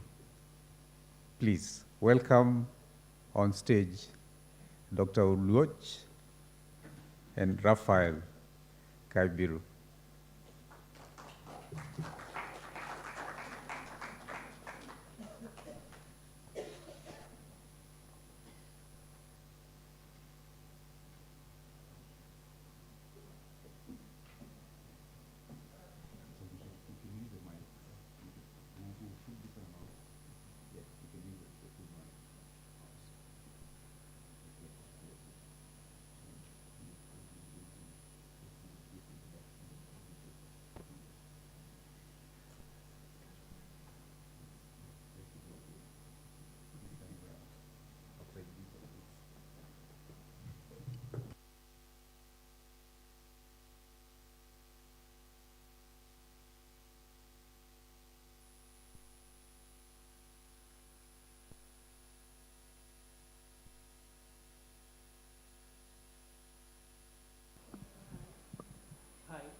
Yes, my name is Raphael Kaibiru from Machakos University.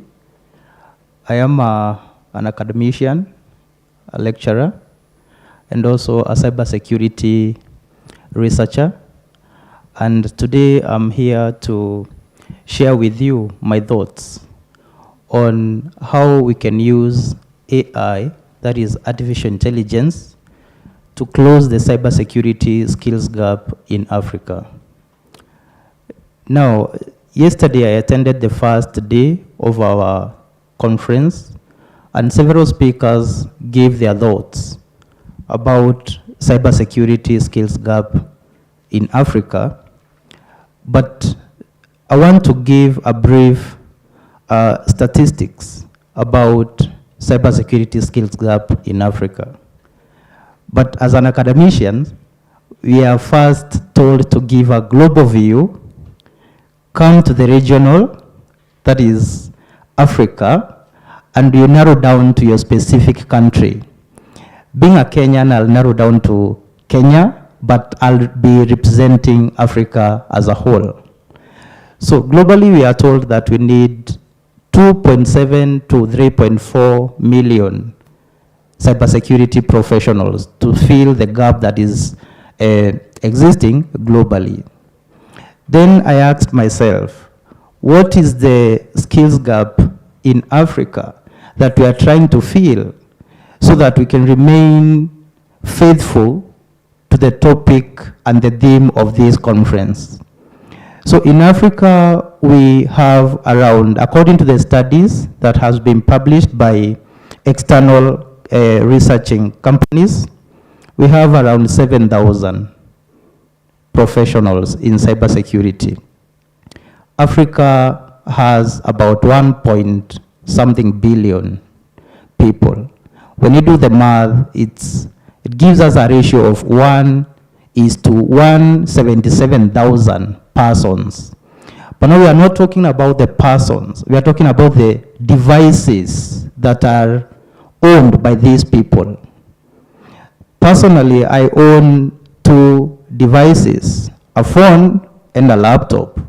All those go online at a particular point in time. So how many do you think we have in the African continent that need the cybersecurity skills to be protected? That is from an individual perspective.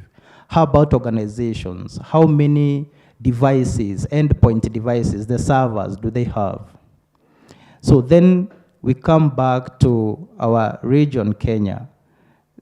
The statistics shows that in Kenya we have, though it's a bit, I would call it outdated a bit because it's 2018 study, we had around 1,700 professionals in cybersecurity. But then the same study projected that by 2023 we'll be needing 40,000 to 50,000. So you can see we have a very big gap to be filled. This year is 2023. Do you think we have filled that gap? Do you think we have filled 40,000 to 50,000? I can hear answers from our attendees here. They are saying no. That's a big number. But still, there is hope. Now, if we have that small number to fill the many gaps that we have, then the question is, to you'll be thinking about this as we discuss, then how can AI come in and fill, not really fill 100%, but to augment the little number that we have. That is the basis on which we are going to lay our emphasis in our discussion with Dr. Oluoch. So AI then is a solution to go for organizations, for individuals. We have used AI, we are benefactors of this AI technology. Those who Google, because we Google every day, Google is using AI to understand what you Google. If you Google a certain topic for like in 1 day or 2 days, the next time you're opening your Chrome, chances are when you start typing, you'll get some suggestions that are related to what you have Googled in the last 2 days. Is it true? That already tells us that we are consumers of AI. But then how can we then tap that into cybersecurity field? So there are so many ways we can do this. One, we can have AI to help us in detection of threats. I didn't mention, I'm also a certified cybersecurity practitioner with IBM. I've used one of their tools, but one of the things that I've noted when we are using these big tech companies' tools, AI tools, is that especially when you're analyzing threats in African context, there is, I looked at it and Africa didn't get any traffic. Then where I was seated as a cybersecurity practitioner, I'm like, oh, so Africa, does it mean we are safe? So, but the answer is no. Doesn't mean we don't have threats coming to Africa. It's because this AI is developed with data, or it's tapping into the servers that are focusing on where these companies have an interest in. They also have an interest in Africa, but the data that has been used to train these models, where is it coming from? So AI can be used to detect threats and tell the cybersecurity professionals in organizations what they need, or rather give insight to what they need to do, because human, we are limited in one area. The other way of looking at AI as an enabler in cybersecurity is in incident response. You could be having an incident happening in your systems, but then with AI, it will come in and detect that and remediate on your behalf. So then where there was one cybersecurity employee or professional in an organization, AI has come to augment a space that would have needed maybe 10 or 20 employees to do that. So I just wanted to give that brief introduction so that you can be aware of what we are coming to discuss here with Dr. Oluoch. Welcome, Oluoch.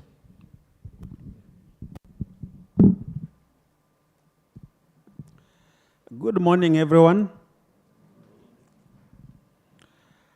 We are not looking very lively.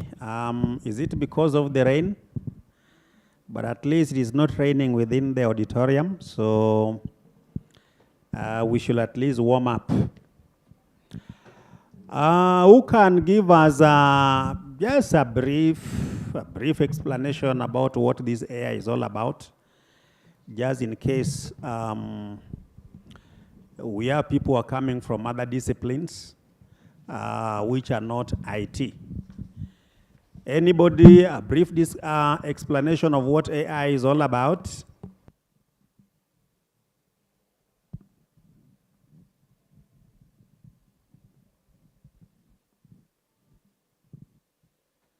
Someone, microphone is very much ready.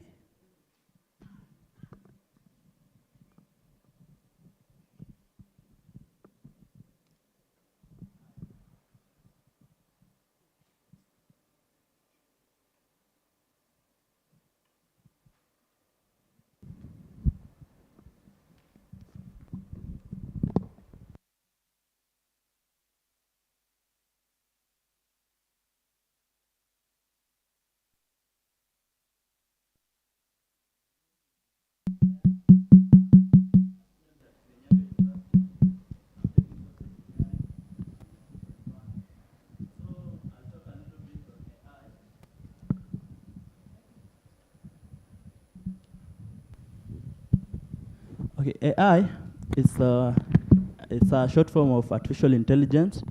So AI is like a tool which has come to help in solving problem. It's not all about coming to destroy our workers, cybersecurity workers or software developers, but it has also come to make the job that you are taking much easier. It's improving the world of technology. As we know, we are moving to the quantum theory of technology. In quantum of technology is whereby things will become very much easier. We shall not take much time whereby you are required to carry out a particular task. It's not that you have to take much of your time, but you can use artificial intelligence to give you some knowledge of what you are looking for, and then elaborate on it much better and do what is necessary. Thank you. Thank you very much for that warm-up. At least we are together. I also have another question for anyone who is willing to come in very fast. In both information and cybersecurity, there are these common tools we use as we sit here today, the common tools of information, cybersecurity. Anyone who can give us one or two examples? The common information or cybersecurity tools.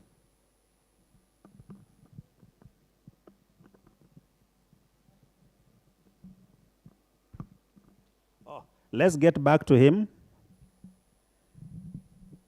Okay, for information in cybersecurity tools, for me, I understand in Kali Linux, you can use the Dimitri, and also you can also use Nmap. Thank you very much. Somebody else? Somebody else? Let's hear from a lady. Gender equity or gender. We don't want to spoil the good spirit which we have already been put in by the... Yes, go ahead. Good morning. So in cybersecurity, you could also be using CIM tools, that is security information and event management tools. Thank you very much. So our discussion this morning is about two things, and that is AI versus the cyber or information security tools. So the question we're asking ourselves this morning is, to what extent has AI been integrated in the common or traditional information cybersecurity tools? So that is our topic of discussion for today. And before we go ahead, I just want to ask my colleague, Raphael, to comment on the extent to which AI is getting integrated in this kind of tools. How far have we gone there? What's happening? What's the extent of integration? Raphael. Okay, thank you so much, Dr. Now, in terms of AI, still remaining faithful to the topic and the theme in Africa, first of all, I would say that Africa is in the last position when it comes to government AI readiness program in the world. But that does not mean Africa is not using AI tools. When we go to our universities, there are so many students who are innovating in AI solutions for agriculture, in insurance, in healthcare. But then when it comes to cybersecurity, that information is not that easy to find. But some companies, I think they have gone beyond to look at that. And it is a wake-up call to all of us, the three-legged stool that we are here today, this week, that is the government, the industry, and the academia. What do we need to do about cybersecurity with regard to AI technology? I would like to say where I come from, because most of the speakers who have spoken before me since yesterday, they have said something about what they do in their work environment. Where I come from as an academician, we are also having programs that are based, or rather AI units, that students are exposed to AI programming and concepts. Now, I've seen that go a bit higher by having even undergraduate students coming up with solutions that can be able to detect fraud. For example, job scams, that is also, or rather online job scams. I have a student, for example, that is doing a project on how to detect smishing attacks, that is SMS-based phishing kind of an attack. So now, when you look at that as a trend in AI in cybersecurity, then we can say that Africa is catching up with the solutions that AI is bringing to cybersecurity field.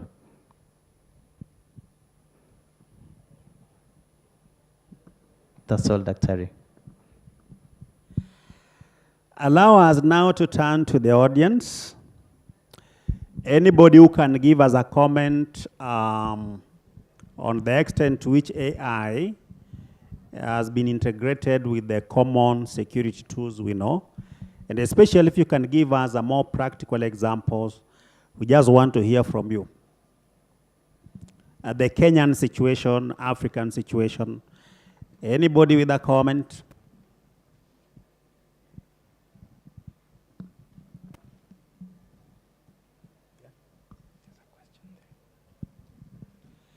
Yeah, we need a microphone down here. There's one hand this side.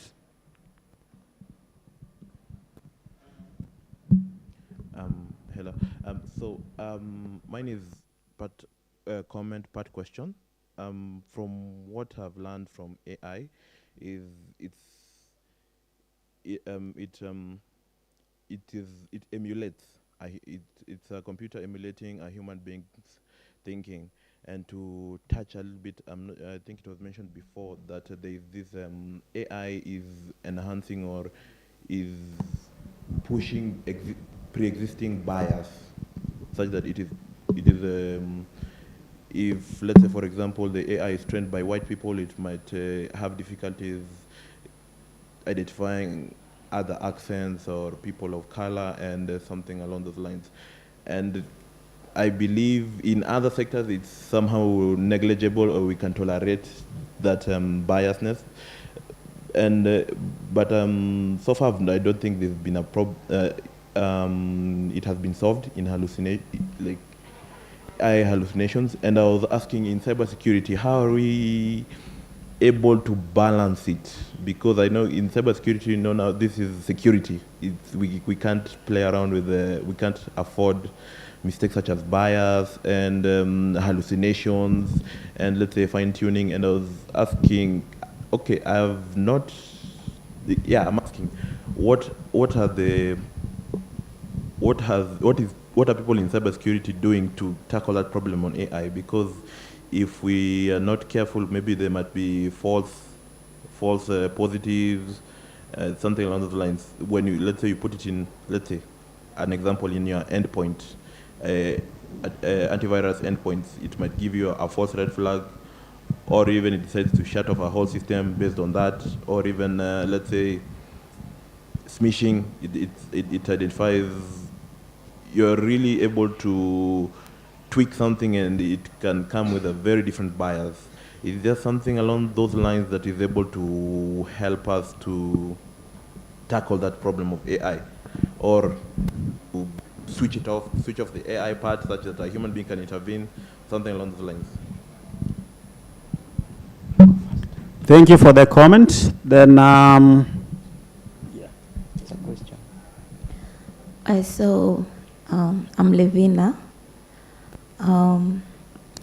So basically for me, my interaction with AI, okay, personally I'm not in the ICT space, but I think I've been an end user of AI. So for me, AI has come in handy to make work easier. Like for instance, if the real thing of like searching something on Google, like you have, when you search, like there are so many other options that come, so you have to like keep scrolling to get what you want.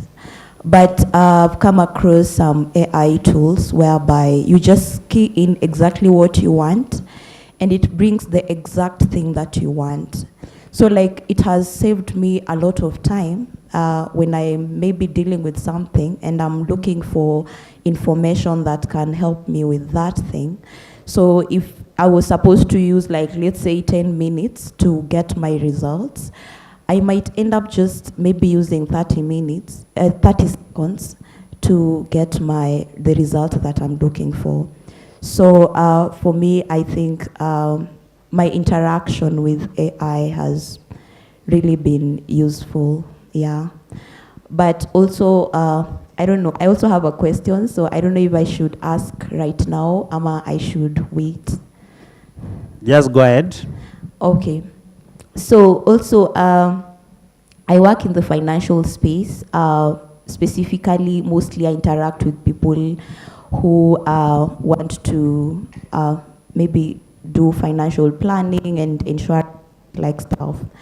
And in the world of today, most of the businesses that we do are on our phones. And you realize that we collect a lot of data, especially for our clients. And some of this data is very sensitive to those clients. So as people who are experienced in cyber security in that space, so how safe are our phones and how safe is the data that we keep in our phones? In the sense that our clients' data will not be compromised in that sense. Because most of the people, like now for me, I don't have any cyber security training. And if I come across a link or information, it's very hard for me to tell whether it's jeopardizing what is on my phone. I can't tell. So like, how secure are our phones and how am I supposed to make sure that my phone is safe from, attacks? Thank you very much for the comments. Now, let's bring the microphone down here. Yeah, give it to her. She wants to give some comments. So my comment is a collective discussion just around the conversation on AI and AI and tools, security tools. So it actually depends on the maturity of the organization and the kind of tooling that you're using, because AI is an enabler. It can be an enabler, and in some aspects, it can also be a detractor to cybersecurity. But in reference to tooling specifically, it is an enabler. So, and also to just comment on, I think, a question that was asked, or rather just to add on to it. In reference to security operations and the roles in cybersecurity, just as our CISO had highlighted, the numerous roles that are there, there's one that touches on security operations, and in an organization, again, depending on the maturity of the organization, security operations can be a function on its own, and it can use the AI-enabled tooling to enable their monitoring and response to cybersecurity incidents. So it actually, I think, in reference to how much Africa has embraced AI and AI in cybersecurity, I believe depends on the maturity of the organization, the needs of the organization, the data that they're trying to protect, and their overall strategy, both business and related to the cybersecurity strategy of the organization. Thank you very much for those comments. Now allow me to question the question. I ask a question, but I now want us to question the question that I asked. From the response is like we are reaching somewhere where we are a bit struggling. So it's probably just a reflection of where we are with regard to the subject matter which we are discussing this morning. So I just want to ask a question, another one now. How many among us here are students? You are still studying, undergraduate somewhere, just by show of hands? I can see the majority. Now, what do you think we need to do so that we can be able to answer these questions more effectively in the next 2 to 3 years? Because the question we ask is like now, we are now into AI and how it is getting integrated with the security tools that we are having. And I think that question could be a little bit demanding. It could be a question for the researchers. And that means that the discussion could probably go into our research labs, what we are doing, and what probably we see as the outcome of this kind of integration. And again, the last respondent just commented something on the maturity of the organization. So again, there are how many of our organizations can we say are mature enough? That is, they are able to experiment, see the outcome, and be able to comment maybe more confidently when it comes to this topic.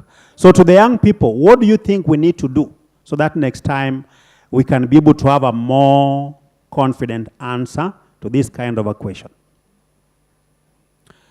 Because you are the people here, what do you think need to be done? In other terms, what do you think we need to do to be able to build up this skill, especially the AI and the security tools, the integration? Okay, you can bring the microphone here. Because we are feeling that the topic is getting a little bit heavy, but the fact that it's getting heavy does not mean we shy away. We just want to figure out a way. Okay, go ahead.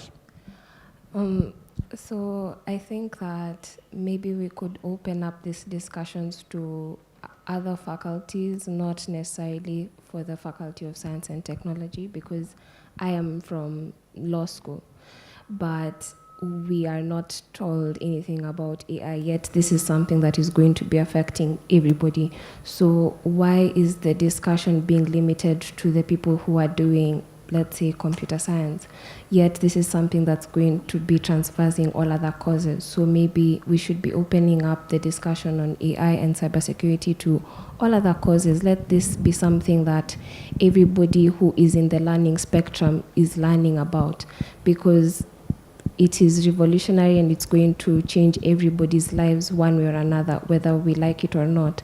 So let's open up these discussions to all faculties and every other course. Let it be a unit that can be done by everybody. Yeah.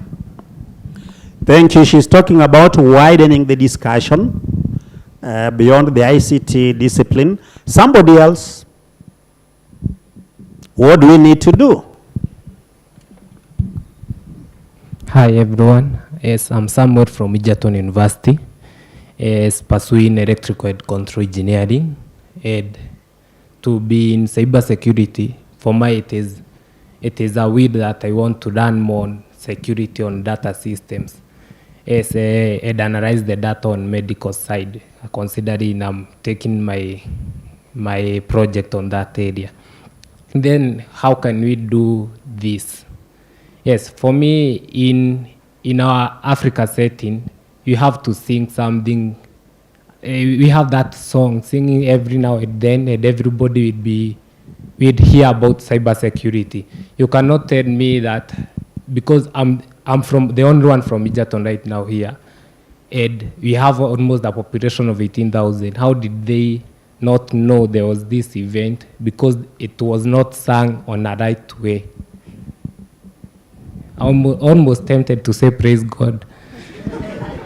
Yes, because when you sing a certain song on a different frequencies, everybody would be able to come and embrace that.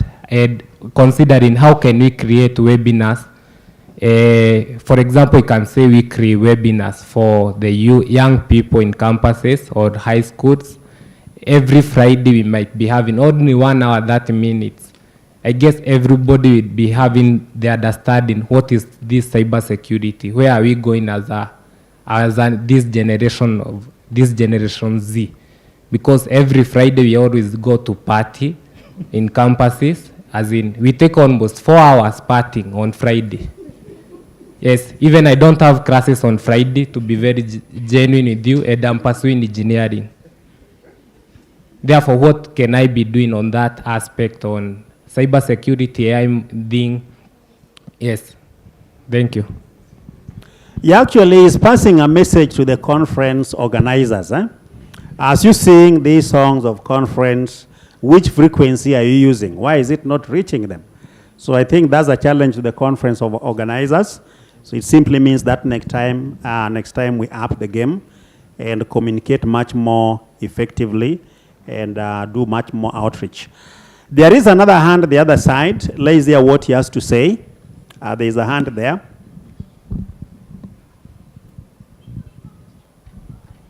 Okay, good morning. I'm Bernard Shahule from Kirinyaga University, pursuing Bachelor of Science in Software Engineering. So, talking about how we can solve this issue, other than creating awareness or having more discussions on the topic, yes, we can have the discussions, but in the theory way, and we shall discuss then after that what next. So I think the best thing is to bring the practical aspect or hands-on skill aspect in different institutions. So like previous speakers have said about infrastructure and funding. So if the government and different organization or corporate can integrate with educational institution to help undergraduates or students to at least skill up in practical part, not only in theory, but to know the real problem, what's the real problem, and how to solve the real problem with not only talking about the problem, but doing it and solving it. So it will be better if we do it in practical part, not only talking and maybe giving views without implementing them. Thank you. Thank you very much. He was emphasizing the doing part of it. So how do we get doing this? Allow me to hand over to my colleague Raphael to make some comments on the questions and comments which have been made so far. Okay, so I want to address two questions that were asked by one of the attendees there. You asked about bias. Now, AI models have an inherent biasness that comes with the data that was used to train that particular model. And I would like to say that this morning I had a tete-a-tete with one of the speakers who spoke yesterday. And one of the challenges that we are facing as a continent is lack of an institution or a collection of data bank of threats and attacks in Africa, such that then when we use models that are coming from outside Africa, are they addressing our unique issues with regard to cybersecurity in Africa? The answer is no. So that speaker told me that he has gone ahead to create his own data set. And he's using that data set to implement a solution that can help fintechs, financial institutions, test their mobile banking applications before they release it to Google Play Store.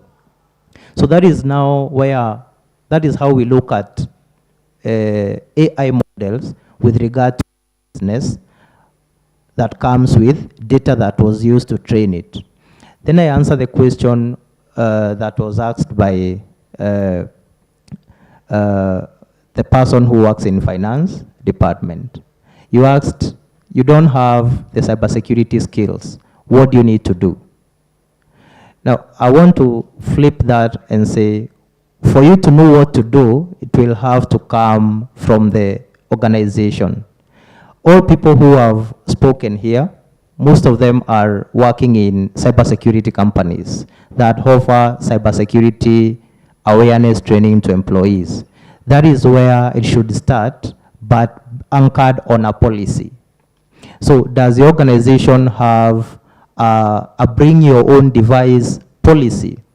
One thing I would like to mention to this conference is that as we continue using computing solutions in our daily life, in whatever we do in organizations, we need to realize that we need policies for each particular technology that we onboard. Currently, still on the topic of AI, in Africa, it's only one country that has a strategy, that is Mauritius. It's only one country that has a strategy on AI in Africa. So what does that mean? That we need strategies that will guide how we use cyber, or rather AI, in our countries and the continent. Now that, again, now, the micro level at an organization, do we have policies that how you use your phone to interact with customers' data? That we need a bring your own device policy in the organization that will be addressing the security of the data that you store. Another thing that we need to know is all about data protection acts in Kenya. Once you get to learn how to protect yourself when you're using that particular device, your phone, then the customer's data that you use is also safe.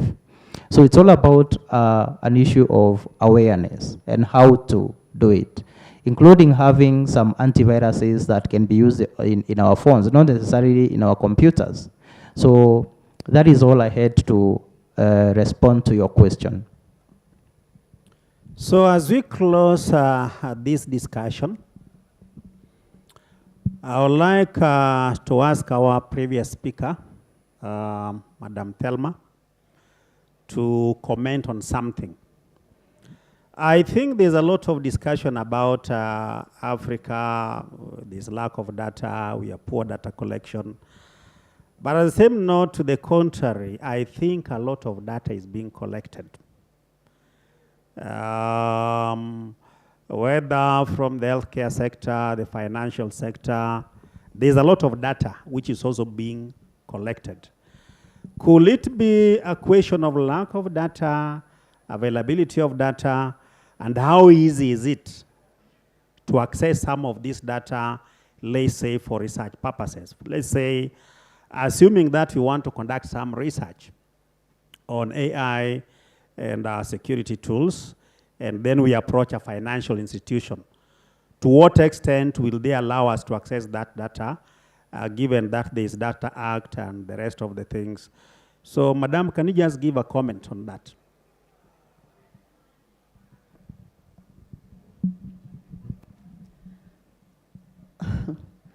So there's two parts to it, right? So if you're looking for, so the nature of our industry in itself is that data is not readily available. How many organizations we're gonna go out there and tell you have been hacked so many times over this period? We don't share such kind of data. So that in itself makes it difficult to obtain any, sensible data that we can work with. But there's also threat intel organizations and platforms that is able to get some of this information, so which is what we mostly use. But a lot of the data is where you have interactions with people that you will know about something. But in terms of building models, there's enough data to build models from, like I'm saying, from the different threat intel, the research organizations. But if you're gonna look for specific information about a specific organization with regards to how, their threats have materialized, we can share with you what we've blocked, but not what has actually happened. So that kind of data you can find. But the nature of our industry in itself, that's what makes information security about managing uncertainty, because we don't have readily available data that you can compute, and make predictions about what will happen. Okay, thank you very much. Thank you very much. Raphael, any final comments to make? Yes, so my final comments. One, that we have a role to play as academicians, as training institutions. Those students who are here taking computer science related courses, I've had students who are in law, I've had attendees who are in finance. So if you have an interest in cybersecurity, get to people who are doing it and show your interest and you learn. For computer scientists, immerse yourself in the field and ask the questions. Where do I use my computer science skills and IT skills in cybersecurity? Do research. I want to broaden your thinking. Don't let us migrate from, quote unquote, the traditional projects of a house management system. Now, I think those are beyond, they are over 10 years old now. So ask yourself, where do I fit my skills in cybersecurity? That way you're going to get so many unfilled gaps, and you're going to do that. For government representatives who are here, we need policies in AI. We need strategies in AI. Kenya just has had a committee that looked at AI. They gave a report, it stopped at that. No policy that we have. So as we continue to embrace this AI, as government representative, give us regulations on AI. You have given us DPA to govern our data protection. To the industry players, give us access to that data. Let us work together. If you can use our students to model these cybersecurity tools based on AI, then we'll be able, as a team, the three of us, and we'll grow the cybersecurity field. Thank you. Yeah, thank you very much. So my very, very last comment is to the regulatory authority, the ICTA and the rest. Data protection is good, but there should also be a balance. Let's not protect so much such that is not available. Because if it is not available to the researchers, it will be very, very difficult for us to do research and also be able to figure out what happens, so that we can be able to answer the question raised by the gentleman who was complaining that we don't have data in Africa. The data is there, so the balance should be between protecting it and availing it. Thank you very much.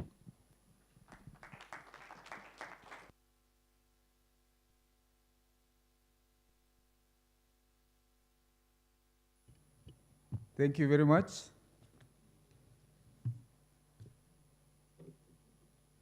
Raphael and Dr. Oluoch. Bob Ocheng.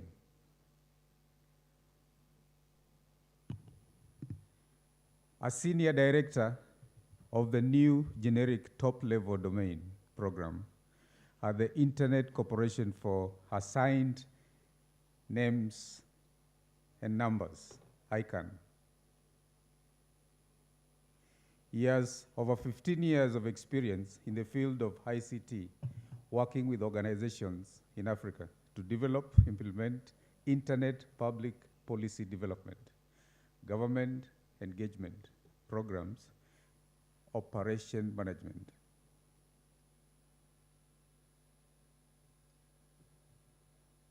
Africa Internet Governance. Please welcome Bob Ocheng.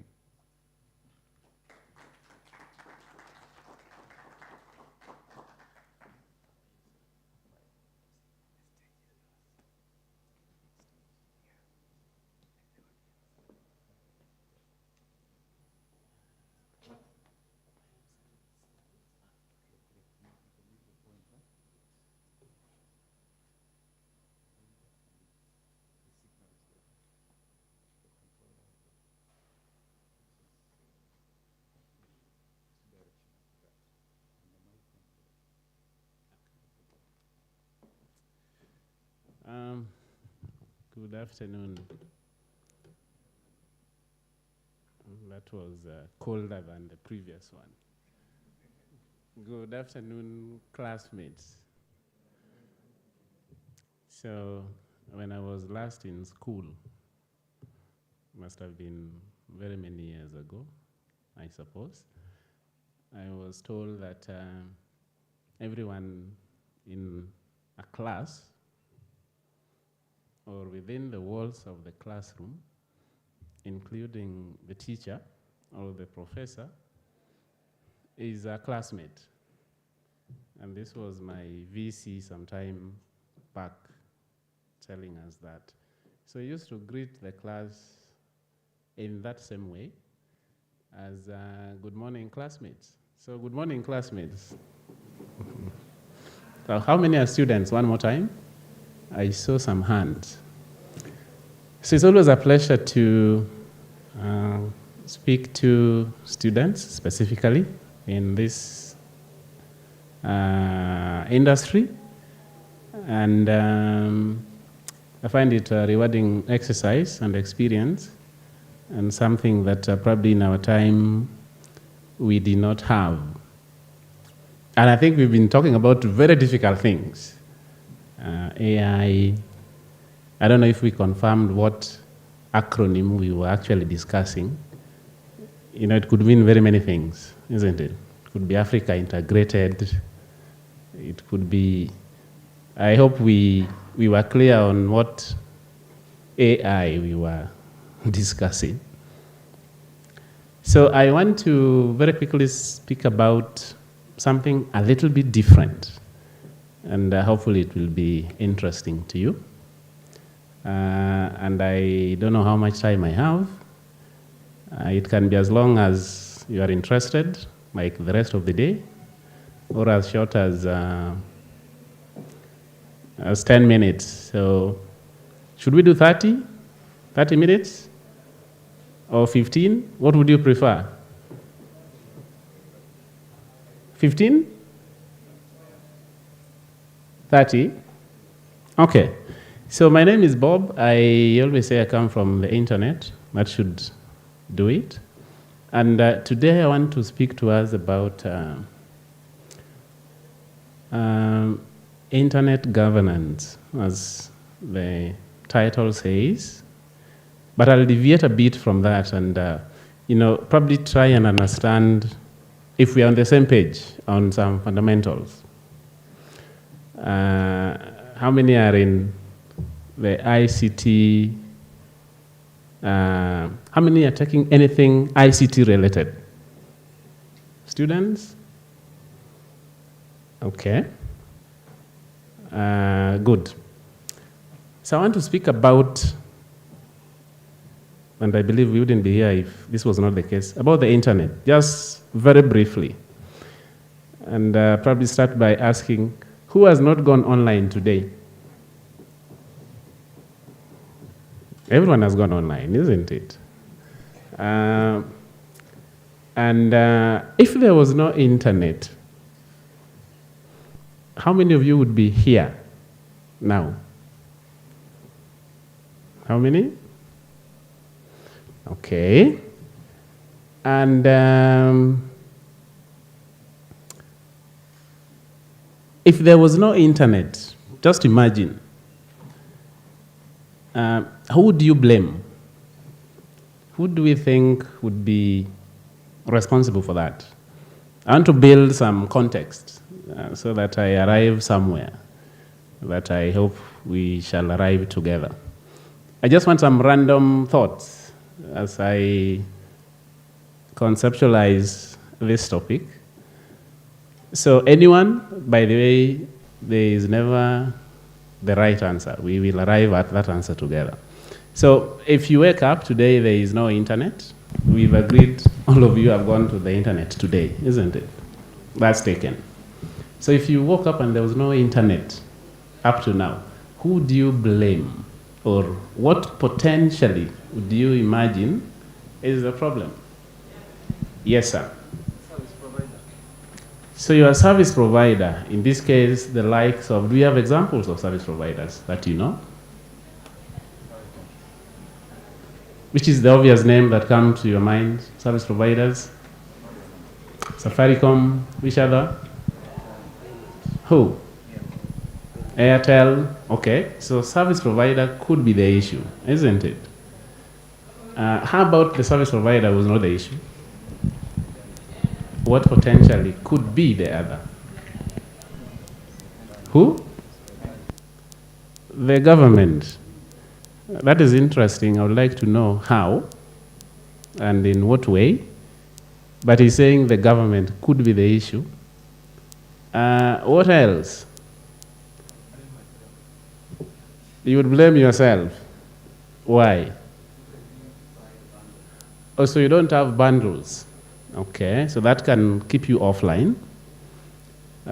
Great. Any other? I've had service providers, I have government, I have had, how do we classify not buying bundles? Economics. Okay. Any other? We only have 30 minutes. Yes.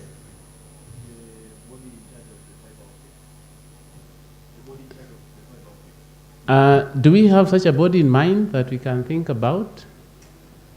Who would that be? Okay, probably service providers, isn't it? The infrastructure belongs to them one way or another.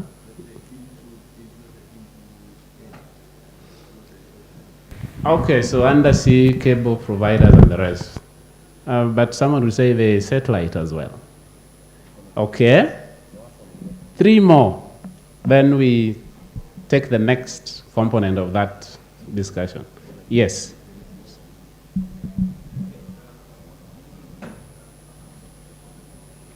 If you woke up today and there is no internet or you can't go online, so the question I'm asking is, what do you imagine could be the cause of that or could be the problem why you can't go online?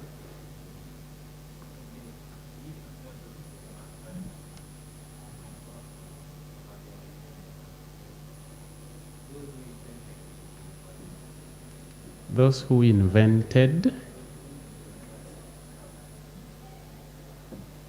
Did we understand that?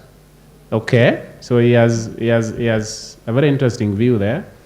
Any 2 last comments on that? Why are you not online?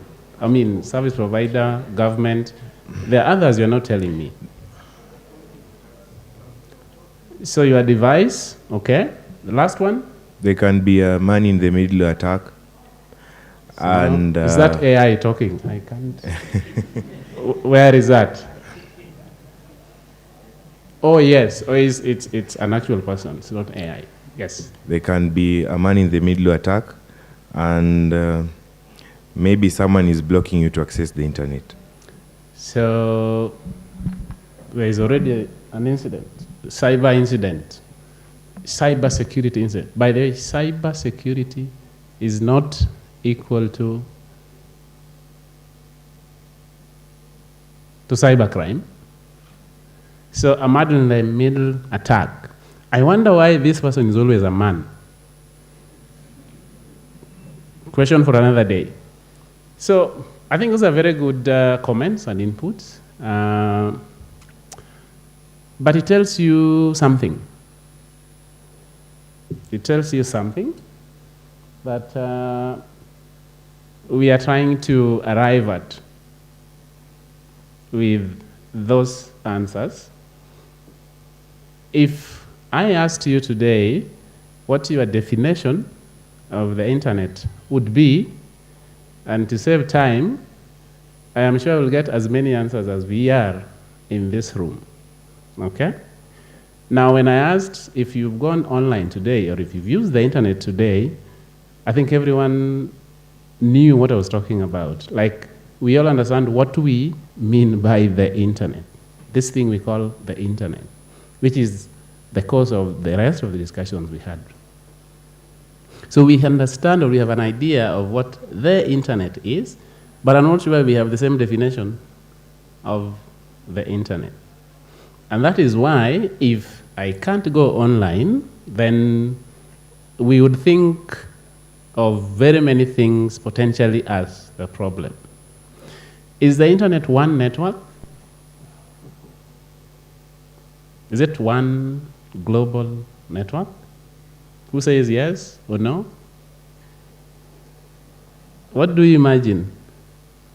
If you can't go to the internet, is it one particular, network that you are not able to go to, or what does that mean?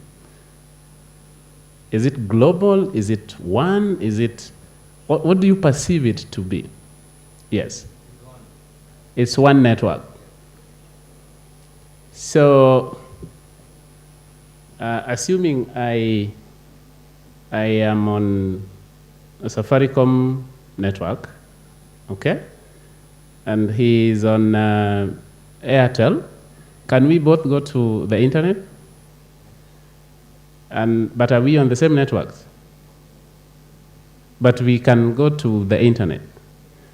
So how is it one network in that case? Yes.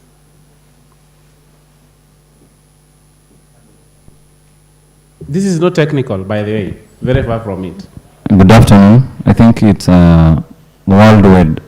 The WW means you're in one web, like the web for the spiders.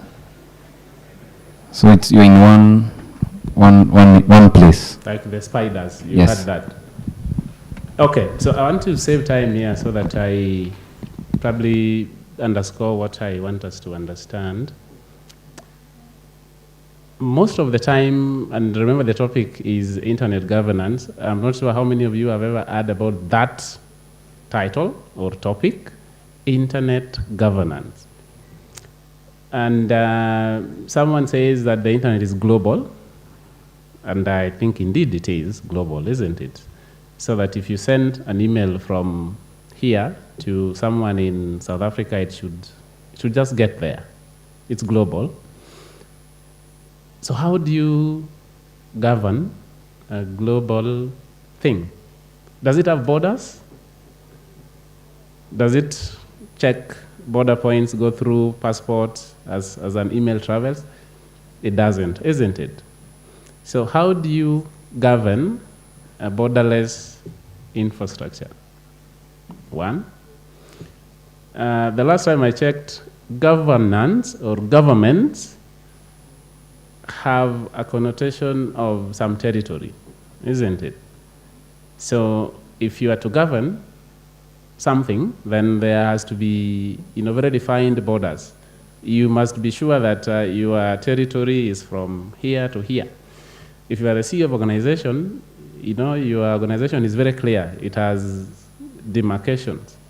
So how do you perceive an infrastructure of this nature can then be governed?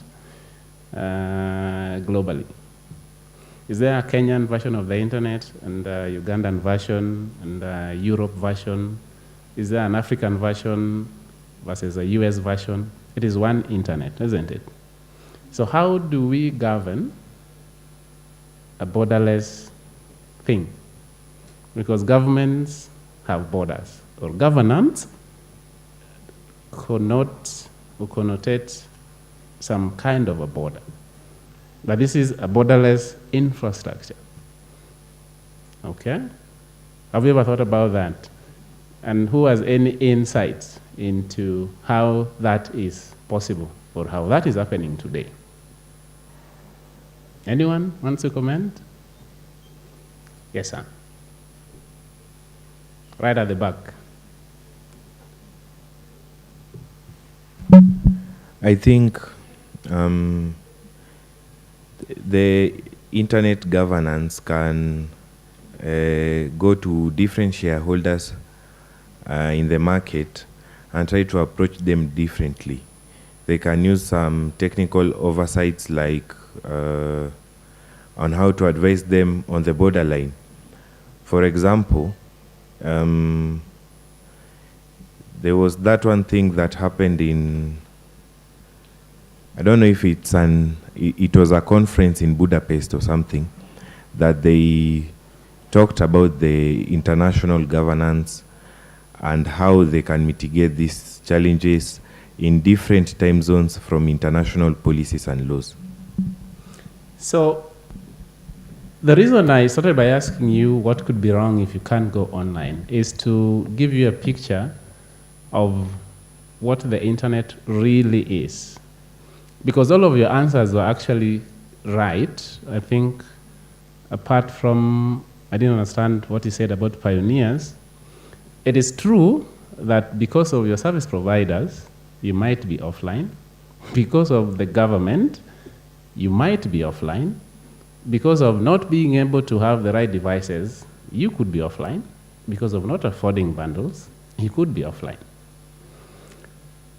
So what that means is that for that network that we imagine and know as the internet today to behave the way it behaves, for each and every one of us, you know, the speed that you receive, the device that you receive it through, all of these things must sort of come together and work.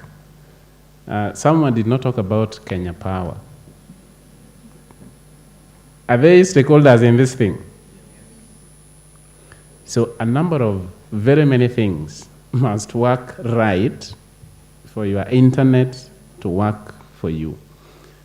So when you talk about governance, in as much as governance or government refers to something that has got very definite borders, if you opened up the internet, you will not find one network, you will not find one organization, you will not find one person, you will find hundreds and thousands of different people, each of them responsible for a very specific part, what you call the span of control. For example, and these slides will be shared with you for those who are interested. I'm trying not to go through them. The government of Kenya can shut down the internet in Kenya. That is correct, isn't it? Probably you could ask the question, but how do they actually do it? How do they make that possible? How do they? Is there a switch somewhere that they go and switch off? Is there a switch? But if they did that, and I went to Uganda, will I find the internet working? So what it means is that the government of Kenya, or the action, or such an action by a government, is only applicable within their borders, isn't it? The rest of the internet remains. Safaricom could shut down their network, isn't it? If I move to Airtel, I will still find internet. So it is only subscribers in that particular network that then go offline. So in other words, these different players have got a span of control. Their actions are within their authority. So that is the way the internet is governed. There is no single government institution or individual that has the capacity to declare or to do something that takes the global internet offline. Most of the time, or many a times, it has been imagined that there is a superpower country somewhere, that one that we know, isn't it, that has the capacity to do that. In theory, maybe. In practice, it is impossible that one government can do something that takes the global internet offline.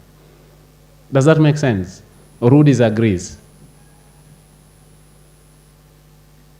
Or any question to that thinking? So most of the time when we talk about the internet, I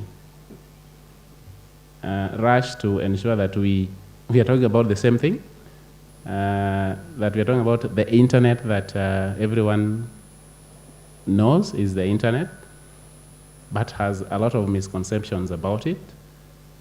And when we talk about internet governance, it is important to understand that the internet is not one network, it's not controlled or can never be controlled, it's not under the authority of one individual, one institution, one government, or any other stakeholder. And it takes all these players, and there are very many,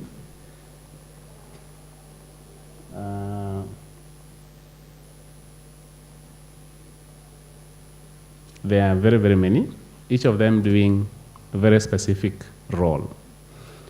But remember, what does the internet allow you and me to do? What makes it very powerful? It is only a place where you can search something and find, meaning in that global network, how do you target and arrive at exactly what you want? So if I wanted content from University of Nairobi, for example, what do? I say www.un.something. What is that called? What is it called? A name or a domain name, isn't it? So if you put that on your browser, then you only access UN's website. But why is that the case? I would imagine there are very many potential names that could also be exactly the same. So why is it not that when you say kcb.co.ke, that you only access KCB's website? It doesn't matter where you are or which part of the world you are doing that from. Any thought on how that is made possible? Yes.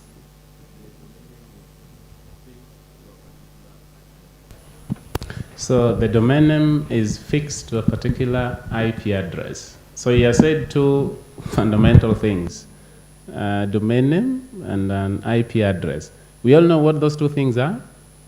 IP addresses, we know what they are.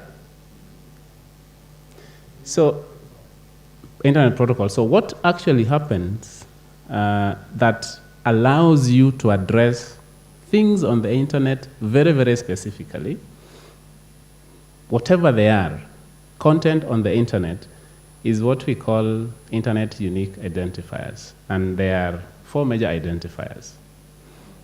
The first one is names, okay? If you have a phone and you have people in your phone book, you have saved them with their names, isn't it? Is that correct? Now, when you are calling someone, whoever it is, you go to your phone and just call the name. That's what we do. But does your phone do the same? Does the phone call the name? What does the phone actually call? It calls the number. But why do you need a name? Yet the phone will only call a number. By the way, if you could actually also just write the number and it will still work. So why do you need a name? For ease of access. Which other one? Because names are easy for me and you to remember. It's easy to remember Bob than 0720 something, something, something. You can remember 10 names, but can you easily remember 10 phone numbers? So the name is only a way to make you easily remember what you actually want. That's why when you go to Facebook, you say facebook.com. But your computer does not look for facebook.com. It looks for the IP address that has the web server for Facebook content. But remember, IP addresses are written in two notations, either v4 or version 6. What is the length of version 6 address? Anyone? I saw some, those ICT students somewhere. What is the length? So that is the potential length of a number that you are supposed to remember if there was no names. So unique identifiers, which are names, numbers, and they need a third thing for them to work together. Who could guess what that is? What makes names and numbers work together? Something very important, otherwise they wouldn't work together.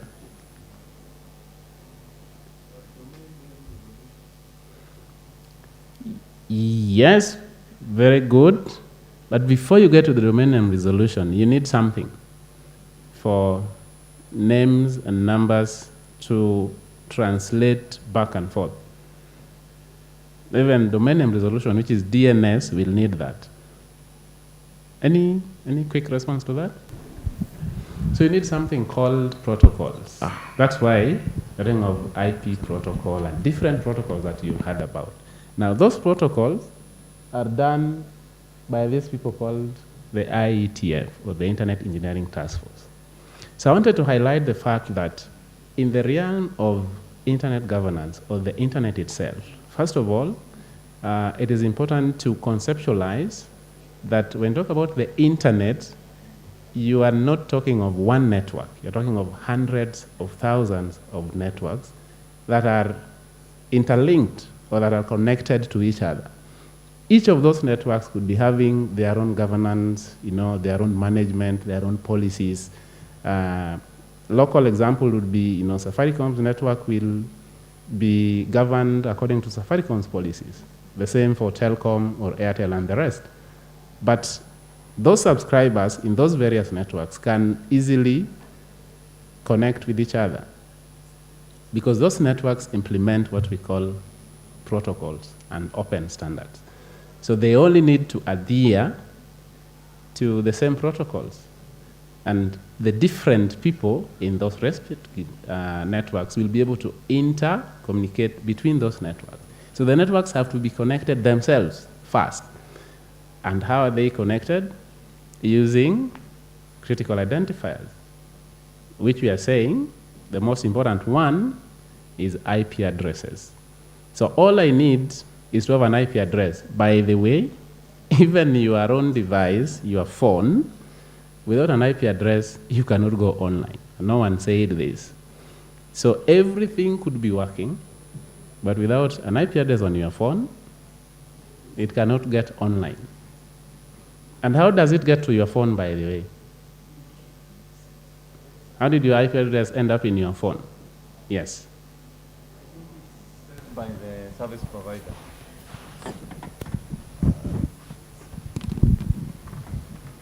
So this is the journey of an IP address, very quickly, globally. That is how it ends up in your phone. I can clarify that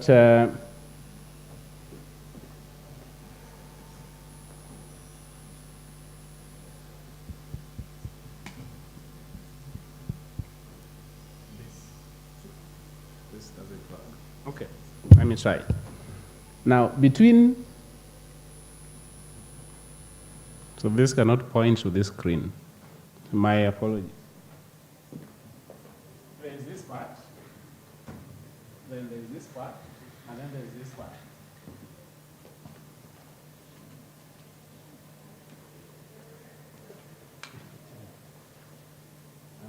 Hello? Hello?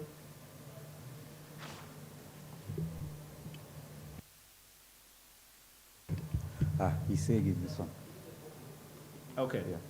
Yeah, so what I wanted to highlight is you cannot go online without an IP address on your device, whichever device you have now. And sometimes you can quarrel your service provider or KPLC or your bundles, yet the real problem is actually your IP address. But the question is, how does it end up in your phone or whichever device we're using at home? So this is how IP addresses are distributed globally today. This level, or what you see there as IANA functions, is a department in ICANN that distributes IP blocks to what we call regional internet registries. And those internet registries are 5, and they serve equivalents of continents. So you'll see a registry there called Afrinic. Now that is the registry that receives IP address allocation for the entire African continent. It means that any institution in Africa that wants IP addresses, where a network provider or a government, whatever you are, you make an application to Afrinic, which you see there. So you'll see service providers here. So this is your Airtel of this world, Safaricom, and all of them. So you will make your application to your regional internet registry, depending on which region of the world you are located. Then, after you receive the allocation, now the RIRs, the regional internet registries, get the allocation from ICANN or from IANA. So once you have them at your service providers, meaning they have received them from the respective regional internet registries, then it is now with your service provider. Now, I wanted to underscore the fact that between your service provider and your device is an automated process. Those of you in ICT call it, which protocol is that? Dynamic something, isn't it? So that allocation between your service provider and your device is automated. That is the part that you don't need to bother about. But between your service provider and Afrinic, and between Afrinic and ICANN, is not automated. It is an application, it has approval processes, it has a lot of governance in it. But that is how your device gets your IP address, and that is very important. That is the most important identifier that you need for you to get online. Otherwise, you can never get online. Now, you can spin that and very quickly engage on the cybersecurity front. And there are 3 comments I wanted to make on this. The first is that the domain name space, so names, numbers, and protocols, is very huge. Each of them have got very diverse communities. We hear about .com a lot, isn't it? How many have .com email addresses? How many have got a Gmail account? I would say probably all of us, okay? Now, someone is responsible for .com as a domain name. And it's a huge thing. Now, the regional internet registries have an ecosystem around them as well, which is very established. And they both have different vectors for cybersecurity on how names can be attacked or how numbers can be attacked, and how you prevent or how you work around preventing cybersecurity from a names perspective. You've heard that probably websites have been hacked, so you can't do ecitizen.co.ke. So how do you attack a domain name? So the researchers that I heard about, that's an important area. How do you attack IP addresses? Or how do you target IP addresses from a cybersecurity front? A very important area. How about the protocols component of it?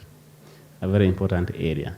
But the other important thing I wanted to invite you students who potentially tomorrow will also be looking for opportunities out there is that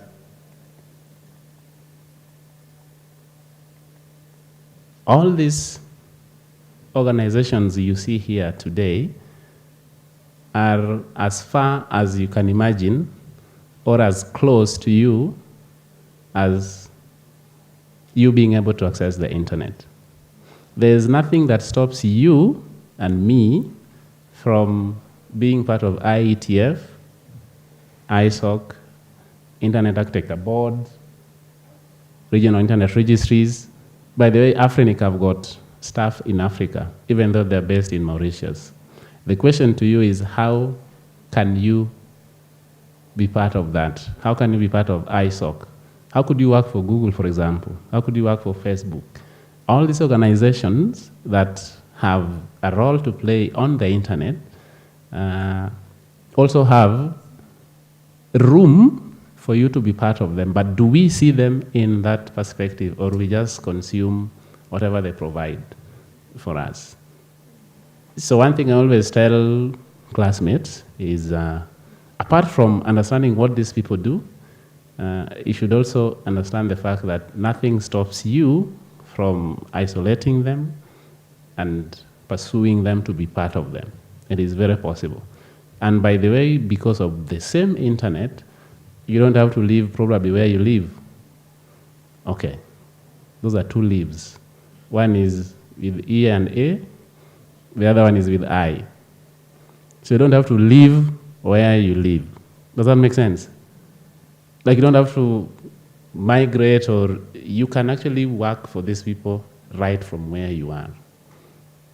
So it is good to know about them, to know that they exist, over and above knowing what they do, so that we are not just consuming, whatever services they are providing.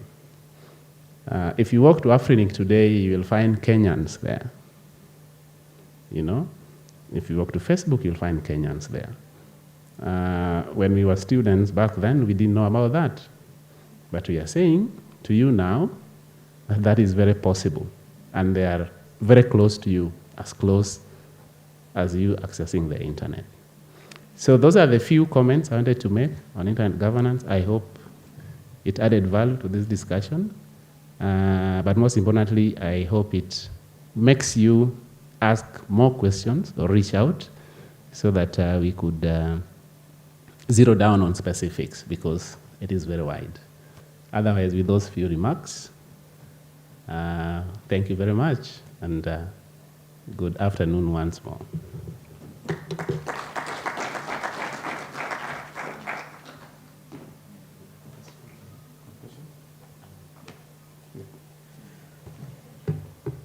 Two questions. Whoever has a burning question. Burning. Yeah, there is one. And the other burning question. Yeah. Hi, my name is Nicole. My question is, for the companies that you've stated, do they have like entry-level jobs, or do you have to, which type of certifications do you have to do to join those companies, or what are the requirements? And yes.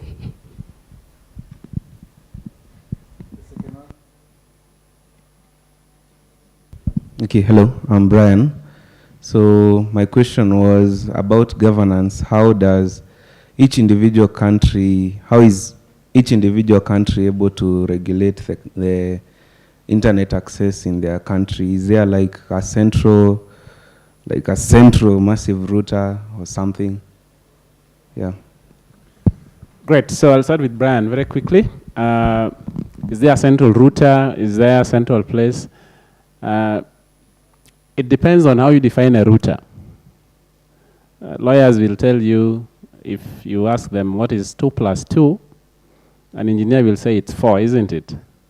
But a lawyer will ask you, so what would you want it to be? So what do you define a router as? If it is what can switch off something, then yes, there is. Why?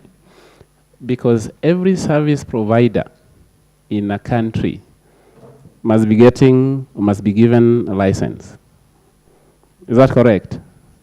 Before you go live, you must get a license from that territory or from the authorities or from that government. Correct? That contract is the router between you and the government. They can withdraw it under terms and conditions, isn't it? And when they withdraw it, you are offline. So that is the router. And any government will always have that with any organization in any sector. So if they say that effective today, all telecoms licenses stand suspended, then you comply with the law. Remember, organizations are corporate citizens, so they comply with the law. So what does compliance mean? Everyone goes to their own switches and does the needful. We've seen that with TVs, isn't it? So yeah, so that is what governments have. That is the router that they have. And the rest of the institutions only need to obey the law. And all of us will be offline. But I am quick to add that that will only be in that particular government. So if Kenya does that, you can always move to across the border and you'll be online, isn't it? Now, to Nicole's question, I think a very important one. I've listed very many organizations there, and those are actually just a few of them. ICANN itself has got lots of opportunities, and I must say that most of these organizations have got 2 parts. First of all, they have fellowship programs, but they need you to be following their activities.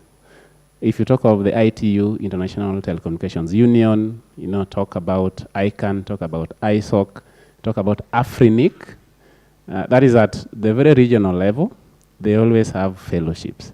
Now, most of the time, it makes sense to give fellowships to someone who is already following, who is interested. You might not be interested in what ITU does or what ICANN does, but probably you are interested in what ISOC does. So when you join, so they also have what are called mailing lists. So if you're part of those, they post these opportunities there, especially fellowships is normally the first time. And they see, those who are consistently interested. And it is most of the time from fellowships that you can then move to the next level. So you talk about entry levels, that is one approach. The other ones are actually simply applying to open positions. We never check, and most of you, when you are looking for jobs or even internships, you only think about the companies in Kenya. Unfortunately, that should not be the case. As far as telecommunications is concerned, or tech organizations are concerned, they actually don't have borders. They don't. You really don't need to leave your place where you live. You can work from there today. You saw that during COVID, isn't it? Even government was working from home. So they don't have borders, and actually they also rarely discriminate. And I think they're very keen on ladies. Someone talked about ladies here. As long as you're qualified. So it is a question of you knowing that they do exist and continuously checking. And you don't have to be in technology. There are accountants at Facebook. There are, finance managers in Facebook. There are project managers there. So it's not just technology. That is a myth. All these careers exist. They are fully functional organizations. So technology is what they do, but not what runs them. So I want to invite you and to urge you to be more than users online, okay? Because you can do it.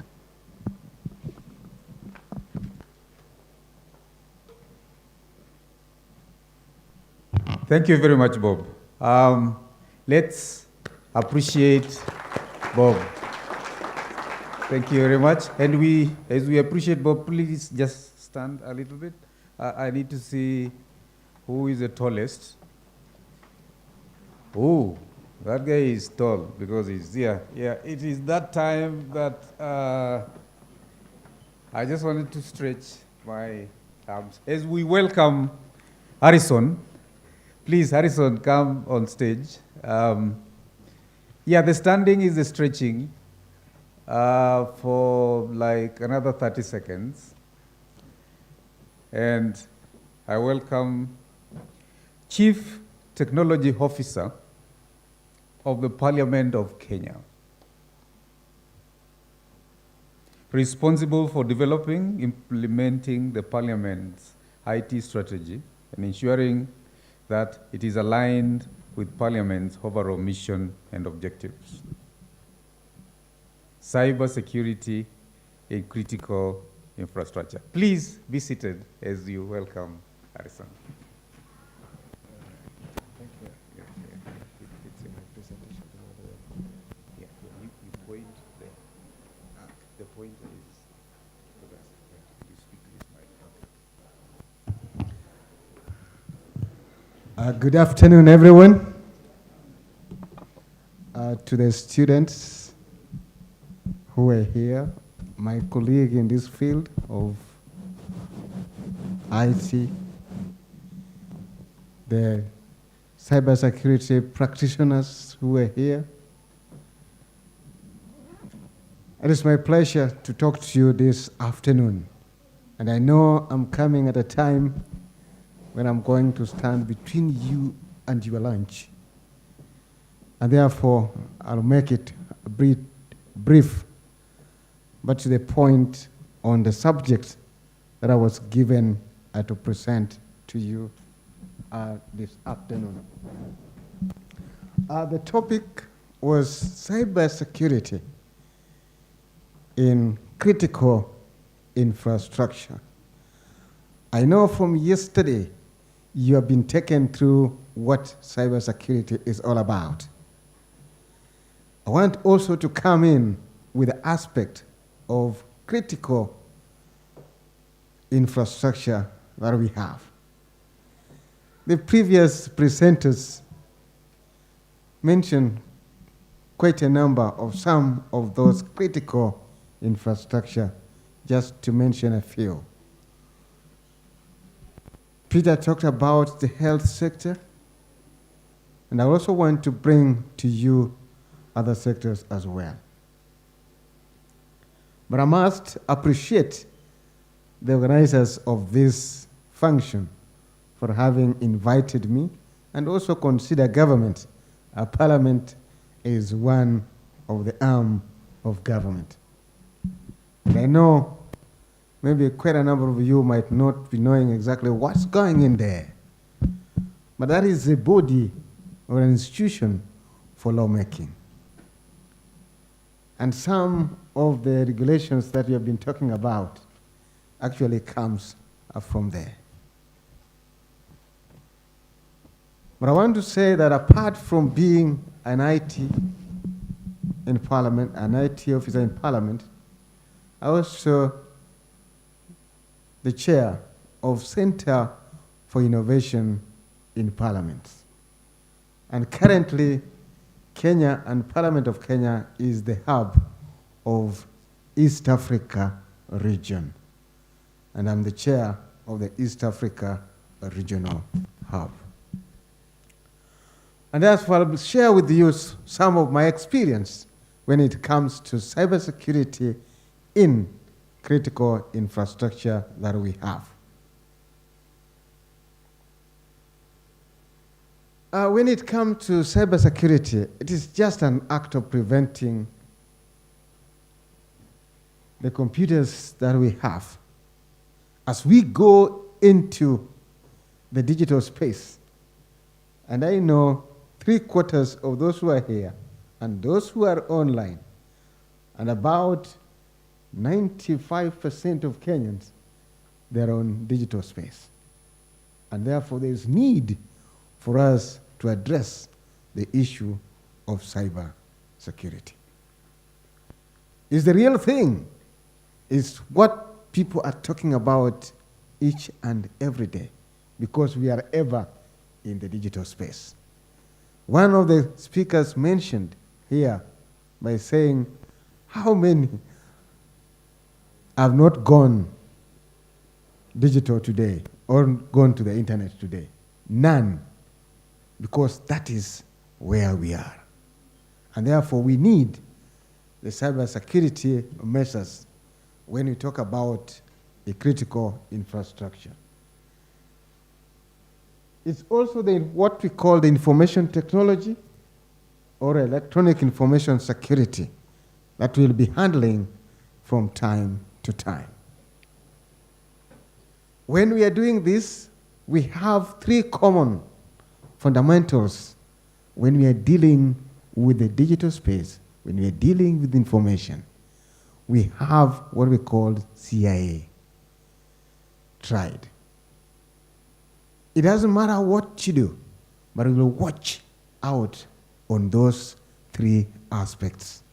And those 3 aspects are confidential, integrity, and availability. It doesn't matter what you do, but the 3 factors will help you to come up with any vulnerability solutions that you want to come up with. Any measures that you want to put in place, you must make sure that the information is actually confidential. That information has what it takes for it to be quite integral. And then finally, you must be able to have that information available.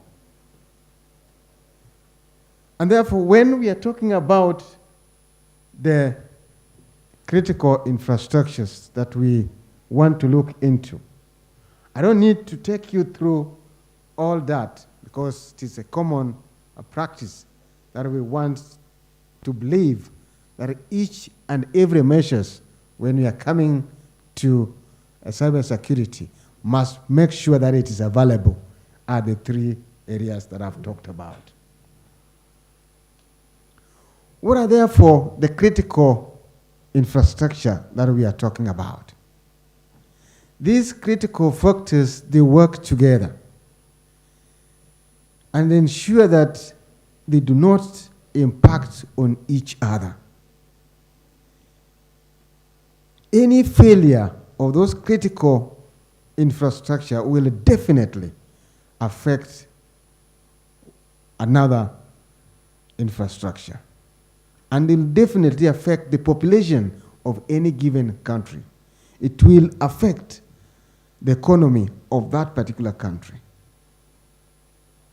And therefore, it is important that as we go into digital space, we must protect those critical factors. And to bring to your attention some of those critical factors, infrastructure that we have, one of them we talked about here as health, which is very key.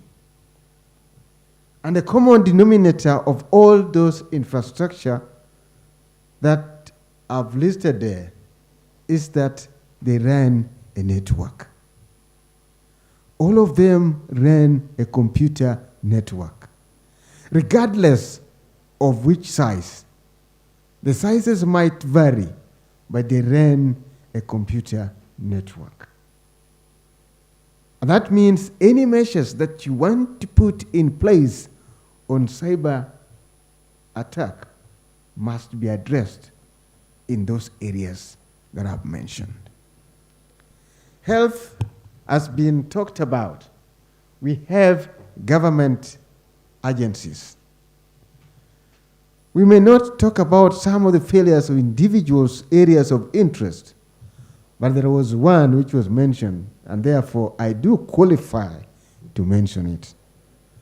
That is, in the last 2 months, we had a hack in the e-citizen, and that falls under the government agencies, and it was talked about here by the CA, by ICT Authority. There are others that I may not be able to discuss here, but they have happened. And even you, where you sit, you must have a count of 1 or 2.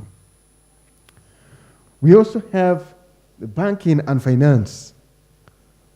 One of the presenters mentioned that the banking industry, they do protect the data that they have. But they don't protect the people, but they protect the data that they have. What is really valuable here is the data that does exist in some of these institutions. We have information and communication. We have the energy sector, where we're saying that they work together. And if one fails, the other one will definitely fail. If we look at the banking sector, if there is any, because cybersecurity brings disruption, if not checked. It brings disruption, it brings loss of data, and of course, loss of reputation. And therefore, we must bring that to account.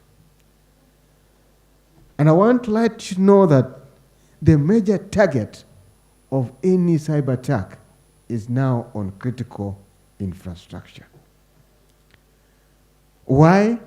Because they have value, because of their vitality and of the national security and, of course, stability. When the energy sector is disrupted, even the banking industry will fail, definitely. When we have health sector affected, definitely the government sector will definitely fail, because that's where we have the personnel. And therefore, it is important for us to ensure that we have protected those critical infrastructure. So the critical infrastructure has become a private target for the cyber criminals due to their vitality, and I've said that, and of course the national security and stability, because of the value of the data and what they do.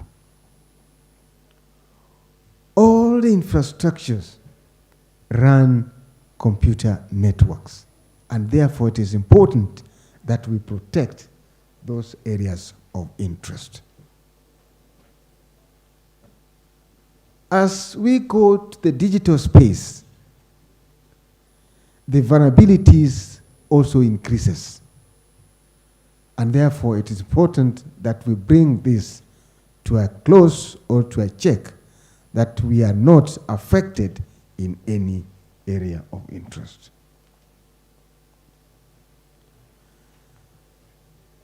It is important and a common interest that as we look at those critical infrastructure, then we have to bring measures on how to keep at bay the cyber insecurity, because we'll ever be in the digital space.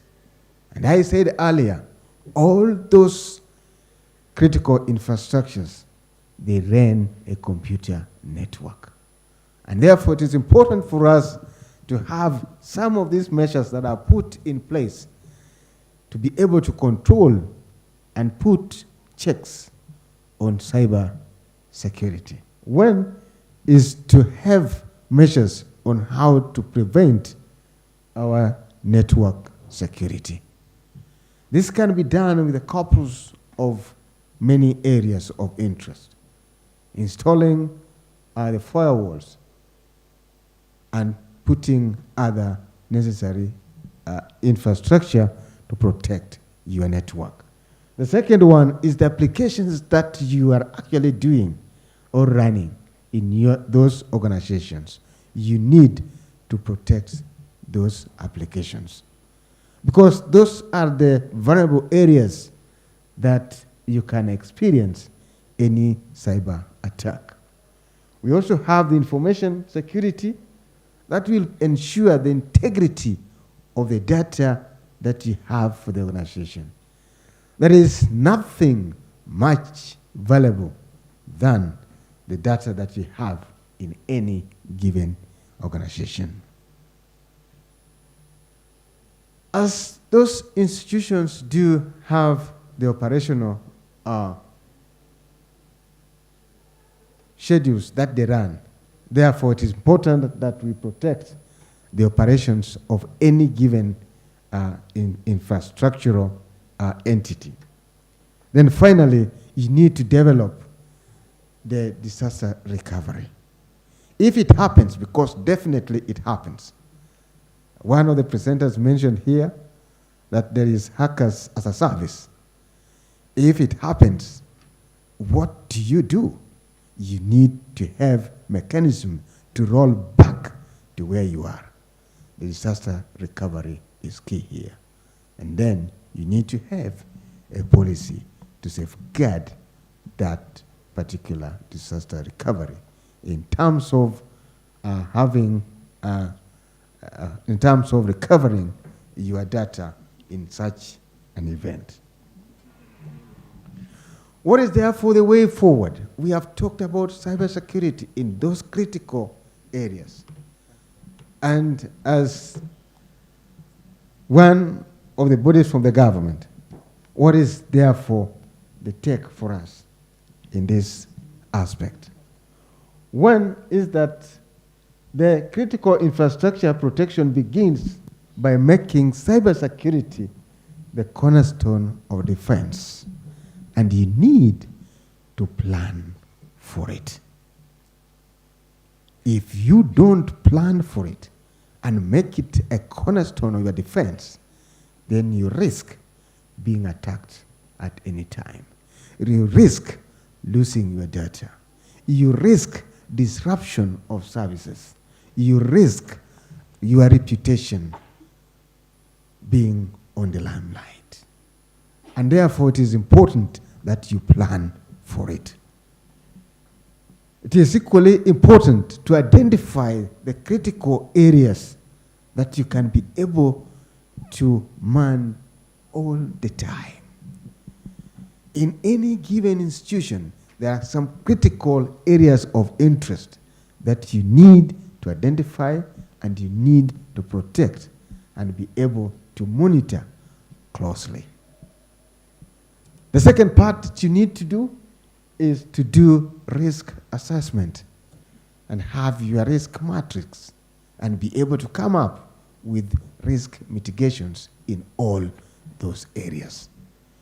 If we do that, then we are preparing to be in a digital space without any worries.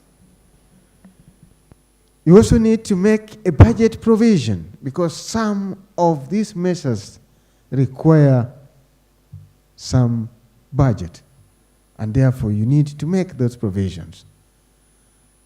I listened to some of the speakers. They're talking about cybersecurity awareness.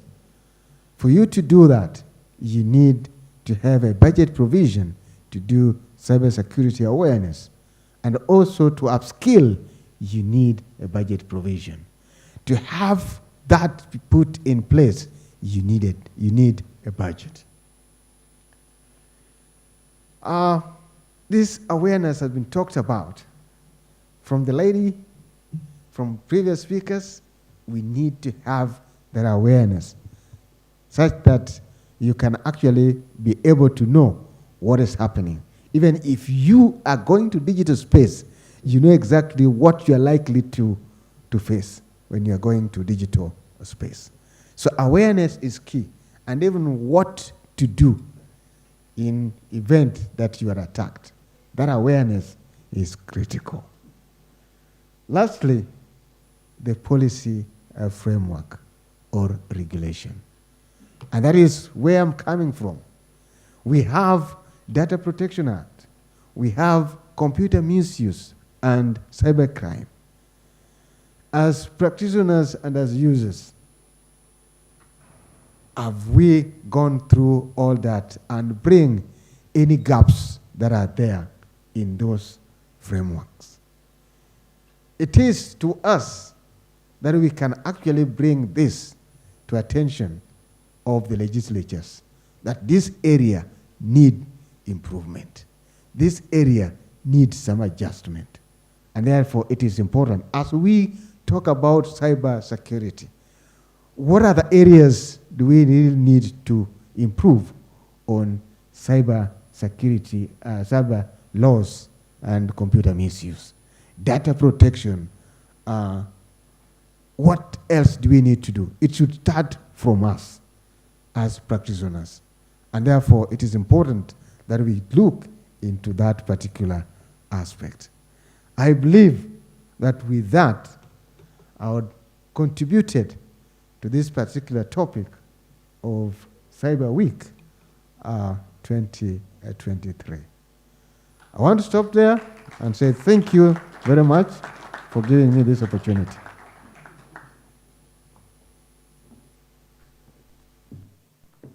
Thank you very much, Harrison. I have an announcement before we have the speaker, the last speaker before lunch. For students, we have a gift for you. Lunch, snacks. Students, we have lunch for you, students. Yeah, you will walk up the, don't use this entrance, just walk up there. You will see, you receive a meal card, and you will get some snacks. For our speakers and our guests, we'll use this door. We also have lunch for you, but we'll need a photo shoot somewhere outside for our speakers before lunch.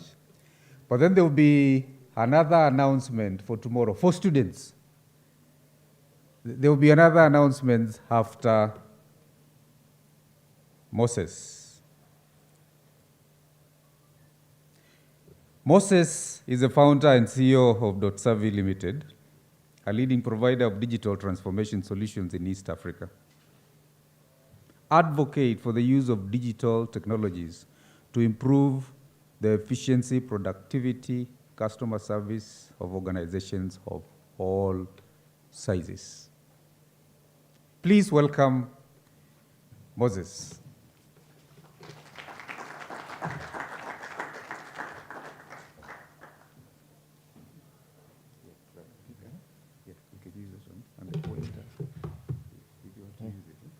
Yeah. I just want to be able to reference as we present.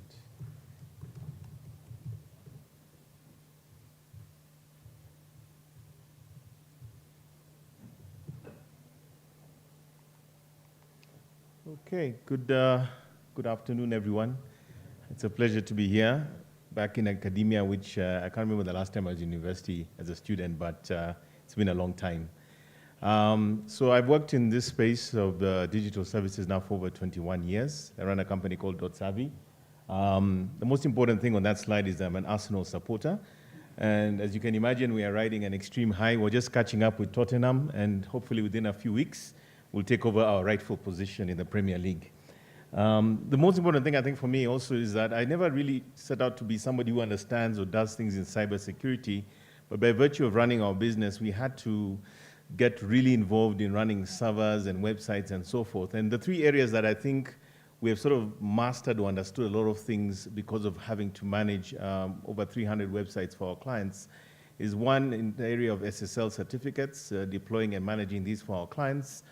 In the second area is automated backup and monitoring, making sure that websites are protected so that in the event, even if they do get infected, we can keep them safe. And I won't tell you how many times this happens in the industry, how many times I've seen things like SQL injections and malware infections and so forth.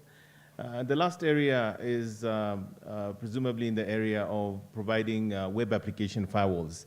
So like I said, it wasn't the intent, but that is something that sort of happened and kind of compelled me to understand this space a bit more. I really like this quote, and it's something that I picked up probably over a decade and a half ago, and this gentleman is called Nawib Sawiris. Does anybody know who he is? Yeah, he used to run a company called Orascom. Orascom at one point was one of the largest telco companies across Africa, and he made this quote or statement when he was buying a telecom company in Italy called Wind. And the person at the time was kind of confused because he was saying, you know, how is it a company from Africa in the telco space is buying a network or a mobile network in Italy? And his retort was that globalization is not a one-way street. And when I think about cybersecurity and the implications and the possibilities and the opportunities that exist, especially for the young people in this room, the people who are working in learning how to, you know, become professionals or practitioners in cybersecurity, you know, globalization is not a one-way street. I think there's a real potential here that with the fiber, the digital acceleration, transformation acceleration that happened because of COVID, that the young people of Africa will be potentially the ones who will be leading these spaces with the next practices, that you can become the people who actually are leaders in cybersecurity, and the world will start to adopt what you're doing. So it's not about what's coming from there, it's the potential of also pushing back and becoming the originators of what you know, eventually becomes the norm. So let's talk about cybersecurity ecosystems. And again, I'm well aware that this is the graveyard shift. I know that I'm keeping you guys from your lunch, so I'm really going to zoom through this as fast as I can. It's all about the policies, the personnel, the technologies, and also the, that are designed to safeguard digital entities across the board. So we're looking at hardware and software, all the things like, you know, software, computers, mobile devices. I think there's somebody who asked a question earlier, you know, is my mobile device safe? And obviously you need to install and take the measures to make sure your mobile device is safe, because remember in Kenya, 90% of the time we consume the internet using mobile devices. And you don't want to know about things like spyware and zero-click infections. You know, these are things that are real, and actually many people are ignorant to the possibilities. Then of course the tools that actually protect you, whether that's your devices, your firewalls, your antivirus softwares, incident response, data backup, and so forth. Then I think the people, which is where I think a lot of the risks actually exist, where quite often we have the IT professionals, cybersecurity specialists, and the users. And quite often users are not aware or don't know what they don't know when it comes to cybersecurity. So a lot of the risks, whether it's within the organization or at an individual level, actually come through people. And then of course various standards that guide and sort of set up the tone in terms of cybersecurity, whether it's the, you know, GDPRs and so forth. Of course we have the Kenya Data Protection Act, which mirrors or mimics a lot of that. And then, of course, threat intelligence, where I think earlier was mentioned that, you know, the ability to share and sort of holistically look at where the threats come from and how these can be managed. And then third parties, people who, and organizations that provide solutions and actually help us protect ourselves from cybersecurity threats at organizational level, also individuals. Again, who uses these ecosystems? We're already there, we are using them. It's the people like you and me, when you're chatting with friends, when you're online, when you're on TikTok and so forth. All these things are within the cybersecurity ecosystem. SMEs, or small and medium-sized enterprises, who I believe, based on the work that I've done for many years, probably are the biggest at risk.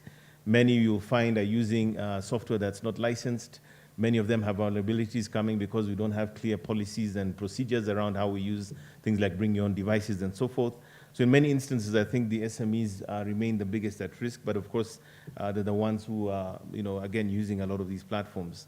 The large enterprises, of course, like I think there was a lady earlier from Equity Bank, are the ones who have a lot of valuable information, are the ones that are going to get the most attacks, especially people in financial services, banks, and even government, as mentioned over there. And then schools and universities like yourselves, again, these tend to be also at risk, and also hospitals and clinics. So this is kind of like the ecosystem of a typical cybersecurity ecosystem situation here. And I know you can't really zoom in and see the details, but you can see that it's incredibly complex. And you can see that everything and everyone interlocks into this. And again, when you're building a cybersecurity system, it's not like one player doing things for themselves and the other, but really how do all of these work and orchestrate together to ensure that we actually have a secure setup. As we look forward, we need to sort of understand what the African cybersecurity landscape looks like. And I think the biggest thing that has happened, guys, in the last few years is obviously the quality of the internet access to Kenya is significant, as well as the rest of the continent. We have all these fiber undersea cables. We also have terrestrial cables. And then most importantly, in the last 3 years or 3.5 years, we saw COVID accelerate digital transformation. All the things that we thought were going to be happening in 5 to 10 years happened in 1 year. And suddenly we became a big target because of this, because now everyone is connected, everyone is online, people are using transactions and so forth for e-commerce. And we're seeing that Africa has really become a big target for this. Number two, the economic impact. Obviously, with cyber attacks on prominent corporations, as mentioned earlier, even in Kenya, the government has had issues. We see, billions of dollars potentially at risk because of these situations. And then, of course, the legislative scenario. Of course, we have 39 out of 54 African countries have adopted cybersecurity laws, but there's also a question of consistency and effective implementation remains elusive. And then significant considerations in terms of taking a more proactive approach to how this is done, remembering that Africa is the second largest continent with 1.2 billion people, and how that again becomes, all trying to become digitally excellent. And then a digital push around mobile, internet, and fintechs. And lastly, the importance of being around safety first. So these are some insights that I got from the internet. African brands, 17% of African brands did not have an information security department. Again, this is something that you'll see even more so reflected in SMEs who are not equipped. Cyber attacks in East Africa, 31% suffered significant cyber attacks. Egypt was under major attack with the ransomware family from crisis from 2021, and also cyber resilience. In South Africa, 41% of companies had a cyber resilience strategy in 2021. I'd wager that in Kenya it must be significantly less. Then breaches, such as the financial losses from breaches, again in 26% in 2021, and then 73%, oh, sorry, my apologies. I'm looking at my slides here, you're not seeing this. Again, those who were attacked recovered in a matter of days, and also cybercrime and emails at the same time. As we move forward, so some of the key drivers, again, that are really important. One is the internet penetration. We see countries like Nigeria, Kenya, and South Africa at the forefront of digital transformation on the continent. These are the where that you find the internet is very endemic to the lifestyle and the businesses and the organizations that operate in these countries. So you'll find that Kenya is very much sitting at the front of this. Then you'll find that within the sectoral areas, we see that fintech, health tech, and e-commerce really are showing a lot of promise, but at the same time are the ones that are most vulnerable or at risk when it comes to cybersecurity. Then there's the potential of technology. One of the nice things about Africa is that we leapfrogged a lot of the legacy infrastructures that exist in many of the more developed countries, and everything that we're putting in place is essentially brand new.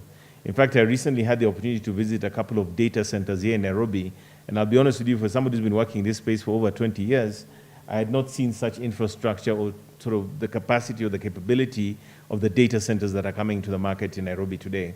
And what we really have now is essentially world-class, top-of-the-line data centers, which are as good as any in the world. So we have this potential now where we have these mushrooming data centers, high-quality internet access that is opening up all sorts of opportunities. And then, of course, the cyber threat response in terms of how government, businesses, industries, and communities are navigating this and being able to protect themselves from these risks. So infrastructure roadblocks, then, as a lot of infrastructure is still antiquated and susceptible. It is not yet at the level that it needs to be, but it's improving. Legislation continues to be a challenge in terms of providing a unified policy across the African markets with varying degrees of cybersecurity and also comprehension. And then lastly, public awareness. Again, one of the things that we see is that a lot of the vulnerabilities come from the fact that many consumers or individuals do not know or realize how much at risk they are, and also they don't know how to protect themselves. So again, this tends to be a very big issue, because when you look at the rate of phishing attacks that are happening to individuals, that is where a lot of the cybersecurity risks actually exist. At the same time, if we're going to build sort of a resilient cybersecurity ecosystem across Africa, we need to look at three primary things. Number one, the technological backbone. That is including data centers, looking at AI. I think that was mentioned earlier by a speaker. You know, I'm always a big proponent of AI because I like to always say, never let a human do a robot's job, right? If AI solves a problem or makes things easier, faster, and better for different stakeholders, use AI to solve the things that maybe would take 20 people to do. So always look at technology that allows us to improve and achieve more with less. Regulatory framework, again, making sure that that is in place, again, but also customizing it to our African environment. And then the human element. I think I was reading and I saw that there's over 100,000 jobs potentially that are needed within the cybersecurity space across Africa. 100,000 jobs that don't even exist at this moment in terms of people to fill them. So you can see the potential there in terms of education, in terms of acquiring the skill sets that allow you to participate in this space, because there are over 100,000 jobs potentially that are not yet filled that need to be in the market across the continent solving these issues when it comes to cybersecurity. Again, data center significance. We want to make sure that we have secure and reliable data centers. We want to also ensure latency is solved. One of the challenges that we've had for many, many years as somebody working in this space is that we've always hosted our data and sort of infrastructure in places like North America and Europe.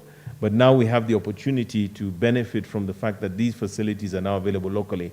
What does that mean? Access to content, access to information, access to your own assets is much faster, easier, and better if it's sitting right across the road here in Nairobi. The cloud potential also continues to be important. Again, there's a lot of historical presumption that you want to run things on premise. I know a lot of ICT leaders within organizations are reluctant to move things to the cloud, but now that we have local cloud infrastructure, we have the likes of AWS and Microsoft also putting up setups here, there's a great opportunity to also leverage the cloud at a local level. And then going back again to AI and machine learning, we have the ability to enable capabilities like predictive analytics, of course, automated threat detection, and also swift countermeasures. Again, as we look at existing mechanisms, in Kenya, we have our good Kenya Cybercrime Act with its ramifications. We also see the AU has set up various unifying strategies across the continent. And the idea is that we want to build a sort of a pan-African cybersecurity ecosystem across the board. So that is something that the AU is actually driving. And then there's also the evolution imperative, really a need to sort of understand how our legislations and our laws are keeping up with the things that are happening within this space. And more importantly, right now with the advent of things like AI, how we then keeping pace with the transformations and the evolution of these spaces. Again, as we look at cybersecurity, we need to look at demographics. How do we address the skills void that I mentioned earlier? We have a vast young population, people like yourselves, who can be playing in this space. Universities can act as change agents, and it's wonderful that this event is here at University of Nairobi, an educational institution of excellence. And of course, the courses and the facilities provided here do provide a foundation that can really accelerate our cybersecurity ecosystems. And then global collaborations, again, I always like to think that Africa is always a few steps behind the rest of the world, and we can always reach out and hold hands to those organizations and those countries that have done these things already, so that we're not reinventing the wheel, but rather benefiting from their experience. So those global collaborations also include working with people like Interpol, the UN and the security wing, regional collaborations across East Africa, across the continent, and lastly, private sector engagement, which is an important component of getting a cybersecurity ecosystem to actually work. As we look at our resilience, there's the AU's Malabo Convention, which sort of delves into security and also privacy. This is something that is going to be very instrumental in building that cross-country, pan-African cybersecurity ecosystem. It's also good to see that in Kenya we have the likes of Seriano, who are setting the pace in terms of cybersecurity. They really come out with incredible reports and insights on what it looks like on the ground locally, and more importantly, giving us a uniquely African perspective on cybersecurity. And then grassroots initiatives, which I'm sure you've heard of, like Africa Hackon, providing, again, a foundation for the young people, for those who are emerging as potential practitioners in this space, really building that capability across the continent. Again, as we look at the reality in the future, we need to also see what are the likes of Facebook, Microsoft, Google, AWS, who are now here. What are they doing on the ground? How can we work with them? How can we partner with them? look at partnerships with other leaders within the African landscape from a technology point of view. And going back to the theme that I mentioned earlier, that we can also be not just a benefactor, but also a provider of insight, a provider of best practice coming out of the African continent. As we move forward, the critical steps that we need to take forward as an ecosystem: number one, awareness campaigns. How do we create campaigns around cyber hygiene, phishing, and also foundational protections, getting people on the ground to really appreciate what is required to be secure. Emergency protocols, so that in the instance that we have infections and issues when it comes to cybersecurity, again, looking at things like national computer emergency response teams and their dynamic roles. Research and development, this is the one that I'm pretty excited about and something that obviously University of Nairobi can do.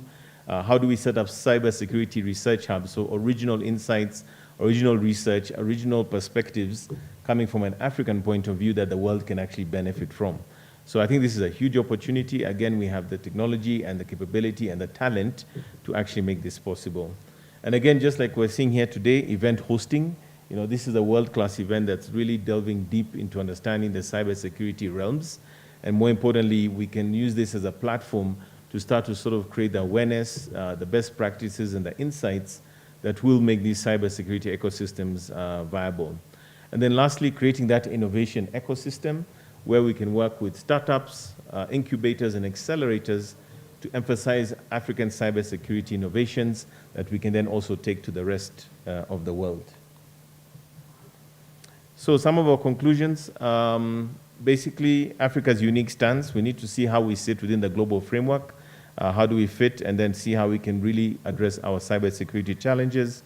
National policies are important and holistic, but also we need to see how this connects back to things like data protection acts and also defense for pivotal infrastructures. International collaborations are critical. Again, we want to make sure we're learning from the best. We're learning from those who've gone through what we are going through right now and being able to then catch up and become as good as they are. Also for business, candid discussions to see how businesses can also benefit from the same, looking at how they need to invest in certain key steps and protections that will protect the organizations, but also allow them to use what is best practice.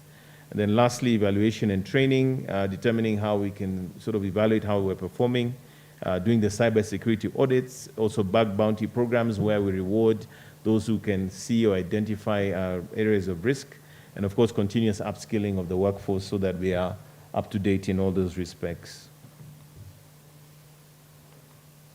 So as we come to the end, what's Africa's promise? I think the profound reflection that we're on a promising journey with digital transformation at the core of what we are doing.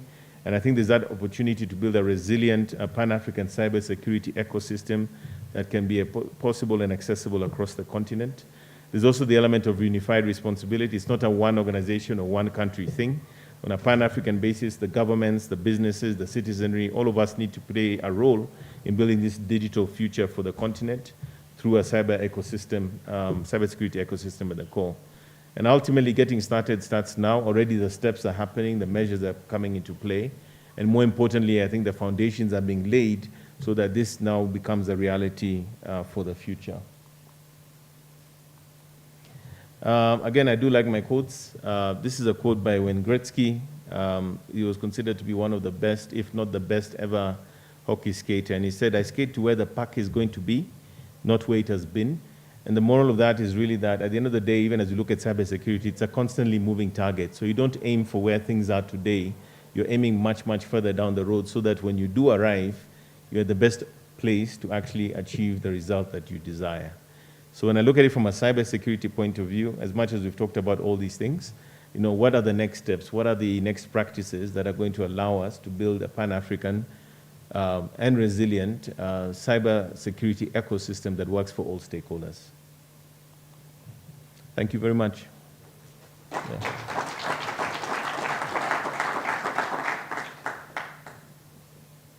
Yeah, I doubt we'll have time for Q&A, so. Yeah, okay. Thank you. Wow. Thank you very much, Moses. Stephen? Yeah, please. I know I called him. Tomorrow, there is a lot to share. And for you students, we need you to come with your colleagues tomorrow, because Stephen will be presenting tomorrow. But he decided to talk to you now, so that you prepare for tomorrow. Please, welcome. Good afternoon. Yes, my name is Steve Kariuki.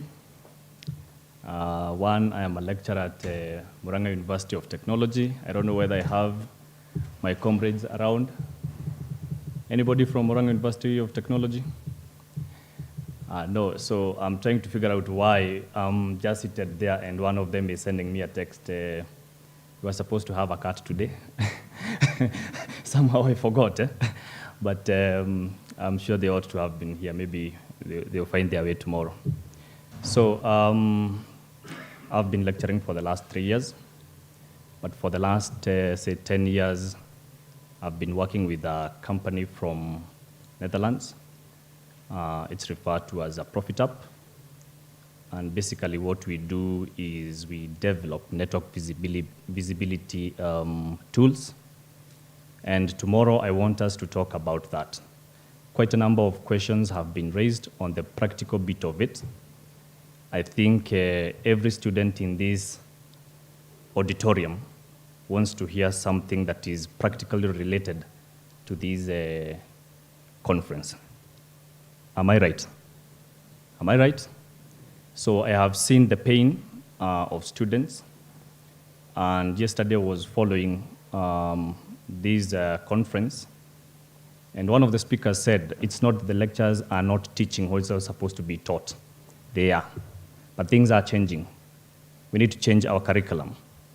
We need to improve things. And what I have been doing is I have seen cybersecurity from the two fronts, from the tech bit, from governance, risk, and compliance. In fact, I got just co-opted the other day in one of the microfinances on matters related to cybersecurity, because when vendors come in and they simply give this board of directors documents to sign, sometimes they end up signing, but there are very punitive clauses inside them. Somebody here, I think she was from the law faculty. Very important for us to infuse those two things. But because maybe we might not have adequate time tomorrow maybe to discuss all these things, just want to give you one homework. And by this one, I'm also giving it to the practitioners. If at all you are in a SOC department, if at all you are managing an IT department, you really need to go and do a crash program, maybe overnight, on what packets are and how they are formed or created. And basically, we'll be looking at cybersecurity from a packet perspective. I think it'll be quite interesting. Thank you. Thank you very much. Let's break out for lunch, 40 minutes. Afternoon, it's packed with interesting conversations. We'll see you in 40 minutes. Thank you.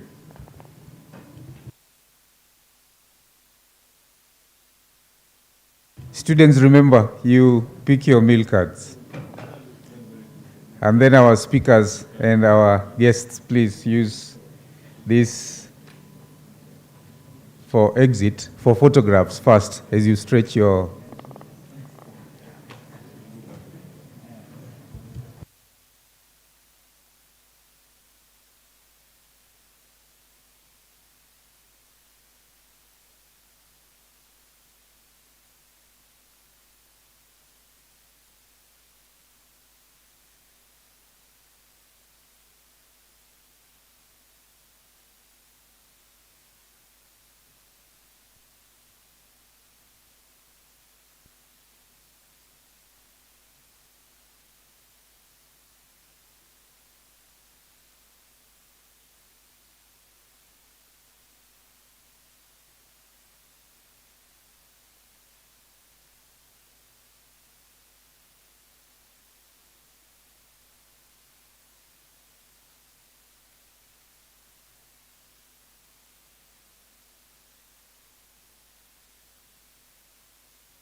Good evening, good afternoon, everyone.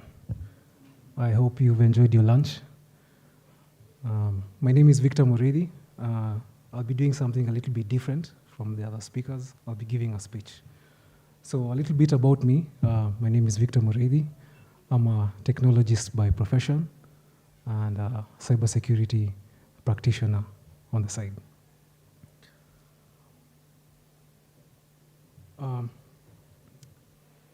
Ladies and gentlemen, distinguished guests and colleagues, I stand here before you today on this auspicious occasion to discuss a topic of utmost importance: collaborative cybersecurity training standards in Africa. Just like a team of skilled firefighters tackling a raging inferno, our collaborative efforts in establishing these standards will be the water that douses the frames of cyber threats across the continent. As we gather here, it is crucial to recognize the significance of this discussion as it brings together key stakeholders from government, industry, and academia. Our unified front will pave the way for improved information and cybersecurity in Africa. Today, I want to shed the light on the challenges and gaps we face in this domain and how collaborative efforts can bridge these divides. So what will it look like in your daily life? Imagine a scenario where a small business owner in Nigeria receives an email notification about a potential cyber attack on the company's databases.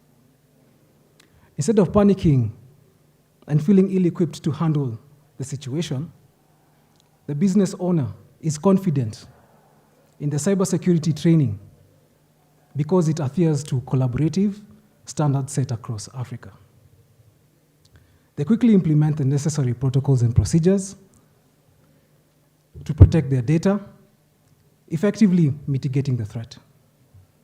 This is the power of collaborative cybersecurity training standards, which is providing individuals and organizations with the knowledge and skills needed to navigate the ever-evolving landscape of cyber threats. However, currently, the challenges and gaps in cybersecurity training in Africa are evident. Many countries have varying standards and approaches, leading to inconsistency and confusion. This lack of harmonization hinders effective collaboration and leaves gaps in knowledge and preparedness.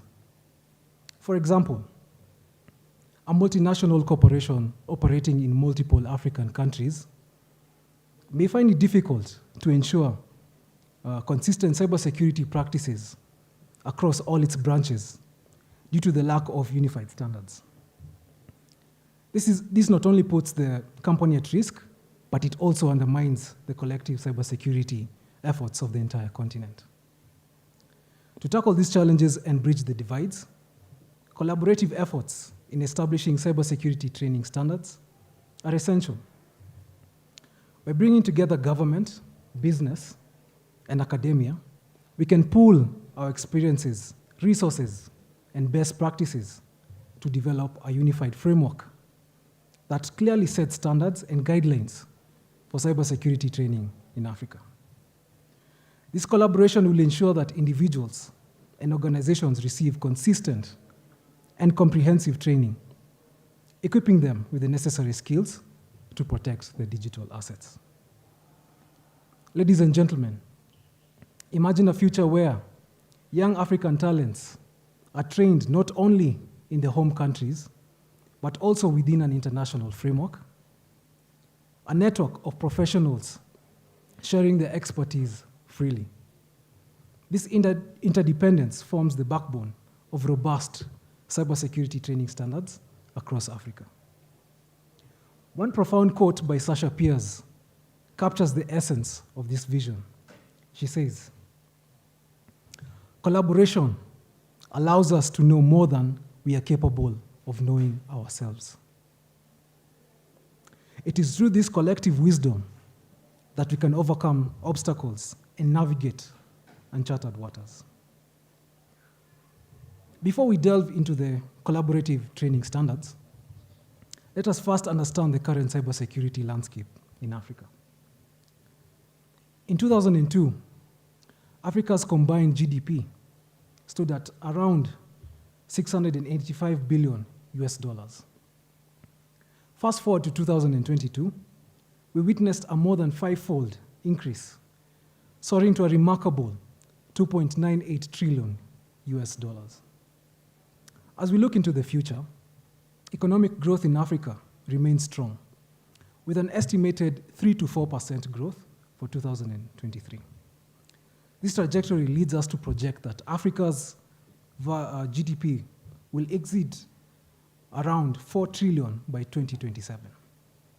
Such remarkable growth underscores the vast potential that Africa holds and contributes to the surging demand for internet and digital services across the continent. However, with this rapid expansion and modernization comes a set of new challenges. According to data from the Economic Commission for Africa, in 2022, Africa's low level of preparedness for cyber threats cost countries an average of 10% of the GDP. This is a glaring issue that we must address to safeguard our economic progress. In the second quarter of 2023, Africa faced another alarming trend. It experienced the highest average number of cyber attacks per week per organization. With this is a shocking increase compared to the same period in 2023. This demonstrates that we are on the radar of cyber criminals and we must bolster our defenses. One critical aspect that we must consider is the state of cybersecurity legislation in Africa. To date, only 39 out of 54 African countries have implemented cybersecurity legislation, and 2 countries are in the drafting stage. All countries in the region must come together to enact comprehensive laws and protect our digital infrastructure and data. As the internet becomes increasingly accessible across Africa, the activities of international organized crime networks are expected to rise. Moreover, the high unemployment rate on the continent poses another challenge. Our young and talented population, in search of opportunities, may be tempted to join existing criminal groups to make a quick profit. It is our responsibility to provide the youth with legitimate avenues for success, ensure that they do not fall prey to the allure of cybercrime. Now, according to the Global Cybersecurity Index 2020 report, again, this is for your information. So this is a report that measures the commitment and measures taken by states to improve cybersecurity. So they measure pillars such as legal measures, technical measures, organizational measures, capacity development measures, and cooperation. So I bring this to the audience. Who can tell me which African country was number 1? Anyone in the audience would like to try? Someone at the back? Anyone? Any guesses? Anyone would like to try? Yes. Sorry? South Africa. That's a good try. Not quite. I'll give you a hint. It starts with an M. Correct. So Mauritius was number 1. Can you guess where Kenya was? Yes. So Kenya, we are number 5. So we can see we're not really badly off, but we can do better. For the sake of transparency, the rest, number 2 was surprisingly our neighbor, Tanzania, Ghana, and then Nigeria. Imagine a world without standardized roads and traffic rules. Chaos would ensue, and accidents would be inevitable. Similarly, in the realm of cybersecurity training, the lack of uniform standards poses a significant challenge. To address this, it is imperative that we establish common guidelines and frameworks that enable consistent and comprehensive training across Africa. Additionally, limited access to training resources further widens the gap. We must work together to ensure that these resources are made widely accessible, particularly to those in underserved regions. By bridging this gap, we empower individuals and organizations to acquire the necessary skills to safeguard our digital landscape. So, what are some of these hallmarks of quality training development standards? The following principles are crucial for developing effective and impactful training programs. Let us dive into each of these 8 components. Number 1, quality training standards begin with thorough training needs assessment. This crucial step involves collecting valuable information to determine what is required.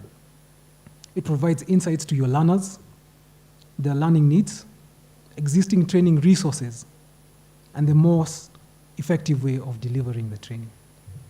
Number 2, quality training is SMART, which means specific, measurable, achievable, relevant, and time-bound objectives. These objectives serve as the foundation for effective training. They clarify what learners should achieve by the end of the training and lay the groundwork for content creation and evaluation. Number 3, quality training should cater to the learner's needs, undergo expert review, and stay up to date. This guarantees that the content remains accurate and relevant, ensuring that it meets the evolving demands of the audience. Number 4, science tells us that engaging the learner is pivotal for knowledge transfer. It is essential to design interactive and captivating training content. This can be achieved through activities such as knowledge checks, case studies, or engaging Q&A sessions. Number 5, regardless of the format, all training materials should be accessible to every learner, including those with disabilities. This involves careful attention to the tone, the language, the media quality, and organization to ensure that no one is left behind. Number 6, quality training is a dynamic process that continually seeks improvement. Data from learner feedback guides this enhancement. Developing a comprehensive training evaluation plan is crucial to gaining valuable insights and feedback. Number 7, incorporating learner assessments and immediate feedback during the training reinforces learning and offers a way to gauge the effectiveness of the training program. Assessments can also provide valuable evaluation data. And lastly, quality training standards recognize that training does not end when the course does. To ensure learning transfer and ongoing development, it is essential to provide follow-up support. This support can come in the form of tip sheets, additional resources, and reminder emails, as well as coaching. Adhering to these principles will undoubtedly lead to more effective and impactful training programs that cater to the needs of the learners and drives continuous improvement in the field of education. Imagine a symphony orchestra where each musician plays their tune without coordination. The result will be chaos and discord. Similarly, in the realm of cybersecurity training, collaboration across sectors is paramount. We must foster partnerships between government, business, and academia to pool our expertise and resources. Public-private partnerships can drive innovation, offer industry-specific training programs, and create opportunities for knowledge exchange. By harmonizing our efforts, we will create a powerful ensemble that can tackle the challenges of the cybersecurity skills gap in unison. In a globally connected world, collaboration knows no boundaries. Africa must forge strong partnerships with international organizations to leverage their expertise and support. By collaborating with established cybersecurity organizations, we can access valuable resources, share best practices, and contribute to global cybersecurity standards. Just as a bird's migration is guided by the collective wisdom of its flock, our collaboration with international organizations will guide us towards a more secure and resilient Africa. Africa's strength lies in its unity. Regional collaboration is essential to addressing the challenges of cybersecurity training. By sharing resources, knowledge, and experiences, we can build a robust and interconnected cybersecurity ecosystem across the continent. Let us establish cross-border initiatives, exchange programs, and joint training exercises to foster collaboration and synergy.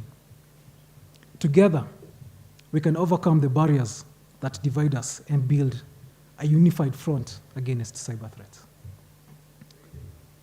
Africa is home to more than 3,000 unique languages. I don't know if Sheng is part of it. I don't know, you will tell me. But language and cultural context play a crucial role in effective training. Just like a local dish is best served when prepared with regional ingredients and spices, cybersecurity training must be localized to resonate with the African context. We need to invest in capacity building for instructors, ensuring that they possess the necessary skills to deliver engaging and relevant training programs. By embracing our unique linguistic and cultural diversity, we can empower the African cybersecurity community and bridge the gap between training materials and the learner needs. The ever-evolving nature of cyber threats demands continuous adaptation and preparedness. Picture a world where hackers, like chameleons, constantly changing their tactics and finding new ways to infiltrate networks. For instance, imagine a scenario where hackers use AI-powered algorithms to analyze patterns in user behavior and create targeted phishing attacks that are almost indistinguishable from legitimate emails. To tackle these emerging threats, cybersecurity training must go beyond traditional methods and focus on teaching individuals to be analytic and discerning, able to identify and respond to these sophisticated attacks. By staying informed about technological investments and industrial developments, we can develop training programs that equip individuals with the skills necessary to tackle these evolving threats head-on. For example, like cyber threat hunters who analyze network traffic data to detect anomalies and proactively defend against potential breaches. As we strive to strengthen cybersecurity training in Africa, we must not overlook the infrastructure challenges that impede us. Inadequate infrastructure hampers the seamless delivery of training programs and limits access to online resources. We must work collaboratively with governments, businesses, and academia to invest in robust infrastructure that supports the effective cybersecurity training initiatives. Furthermore, gender disparity remains a pressing issue in the sector. We must actively encourage and support the participation and representation of women in cybersecurity training programs, fostering a diverse and inclusive workforce that can tackle the evolving challenges of the digital landscape. Policies play a crucial role in shaping the cybersecurity landscape. Governments need to enact comprehensive cybersecurity policies that promote collaboration, information sharing, and establishment of training standards. Additionally, certification programs validate the skills and expertise of cybersecurity professionals, instilling confidence in employers and clients.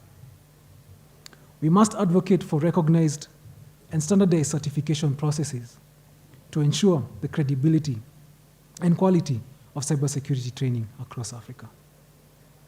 Furthermore, research and development are instrumental in staying ahead of the emerging threats. By investing in research initiatives, we strengthen the foundation of cybersecurity training and equip professionals with the knowledge needed to address evolving challenges. In the world of cybersecurity, complacency is our biggest enemy. We must continuously assess and improve our training programs to stay ahead of the evolving threat landscape. By regularly reviewing and updating certification criteria, we ensure that our training standards remain relevant and effective. Let us embrace a culture of continuous professional development, encourage cybersecurity professionals to enhance their skills and knowledge. Through constant improvement, we can build a workforce that is prepared for the challenges of tomorrow. Knowledge is power, but access to training resources can be a significant barrier in Africa. We must address the limited availability of resources by establishing shared training platforms and repositories. By pooling our resources and leveraging technology, we can ensure that quality training materials are accessible to all. Just as a library opens doors to knowledge, our collective efforts will open doors to cybersecurity education and empower all Africans. The youth are the future generation of our digital world. We must actively engage them in cybersecurity training and nurture their talents. By promoting cybersecurity competitions, internships, and apprenticeship programs, we can inspire young minds to pursue careers in this critical field. Just as a seed grows into a mighty tree, with the right nurturing, our investment in youth engagement will yield a generation of cybersecurity professionals who will shape the future of Africa's cybersecurity landscape. Amidst the challenges, there are success stories that inspire us and showcase the positive impact of collaborative cybersecurity standard efforts in Africa. For example, the establishment of the African Union's Africa Cybersecurity Center stands as a testament to a collaborative commitment to capacity building and awareness. It has played a vital role in promoting cybersecurity training and knowledge sharing across the continent. Additionally, initiatives such as public-private partnerships, youth and student engagement, and certification programs have yielded remarkable results, nurturing skilled and resilient cybersecurity workforce. Such success stories serve as a beacon of hope, motivating us to push forward and strive for future progress. In conclusion, ladies and gentlemen, the collaborative efforts in developing cybersecurity standards in Africa are crucial to improving information and cybersecurity access across the continent. By addressing the challenges and gaps, investing in infrastructure, promoting inclusivity, and embracing a proactive mindset, we can create a resilient and capable cybersecurity workforce. Let us continue to work together, harness the power of collaboration to build a secure and prosperous digital future for Africa. Thank you.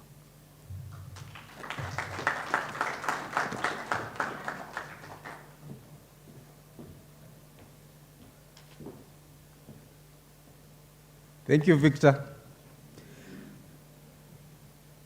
Let's clap for Victor once more.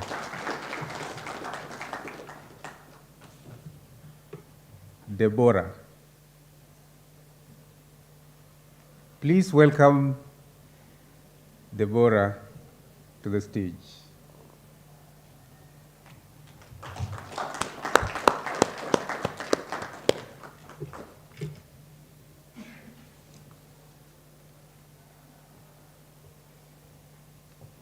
Cybersecurity is a tough sell in Africa.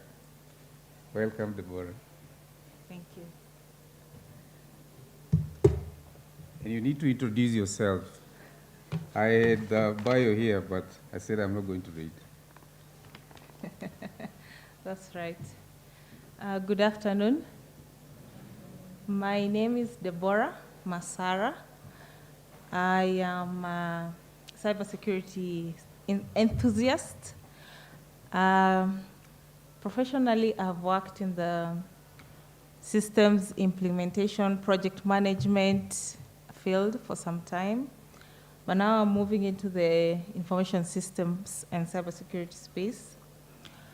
I hold a master's degree now that we are in an institution of education and higher learning. I hold a master's degree in business administration, MIS option, and I'm also a software engineer as the undergraduate degree. So I took BSc in software engineering. So currently, thank you. Currently, I work as an ICT manager of a financial institution called Kenya Mortgage Refinance Company.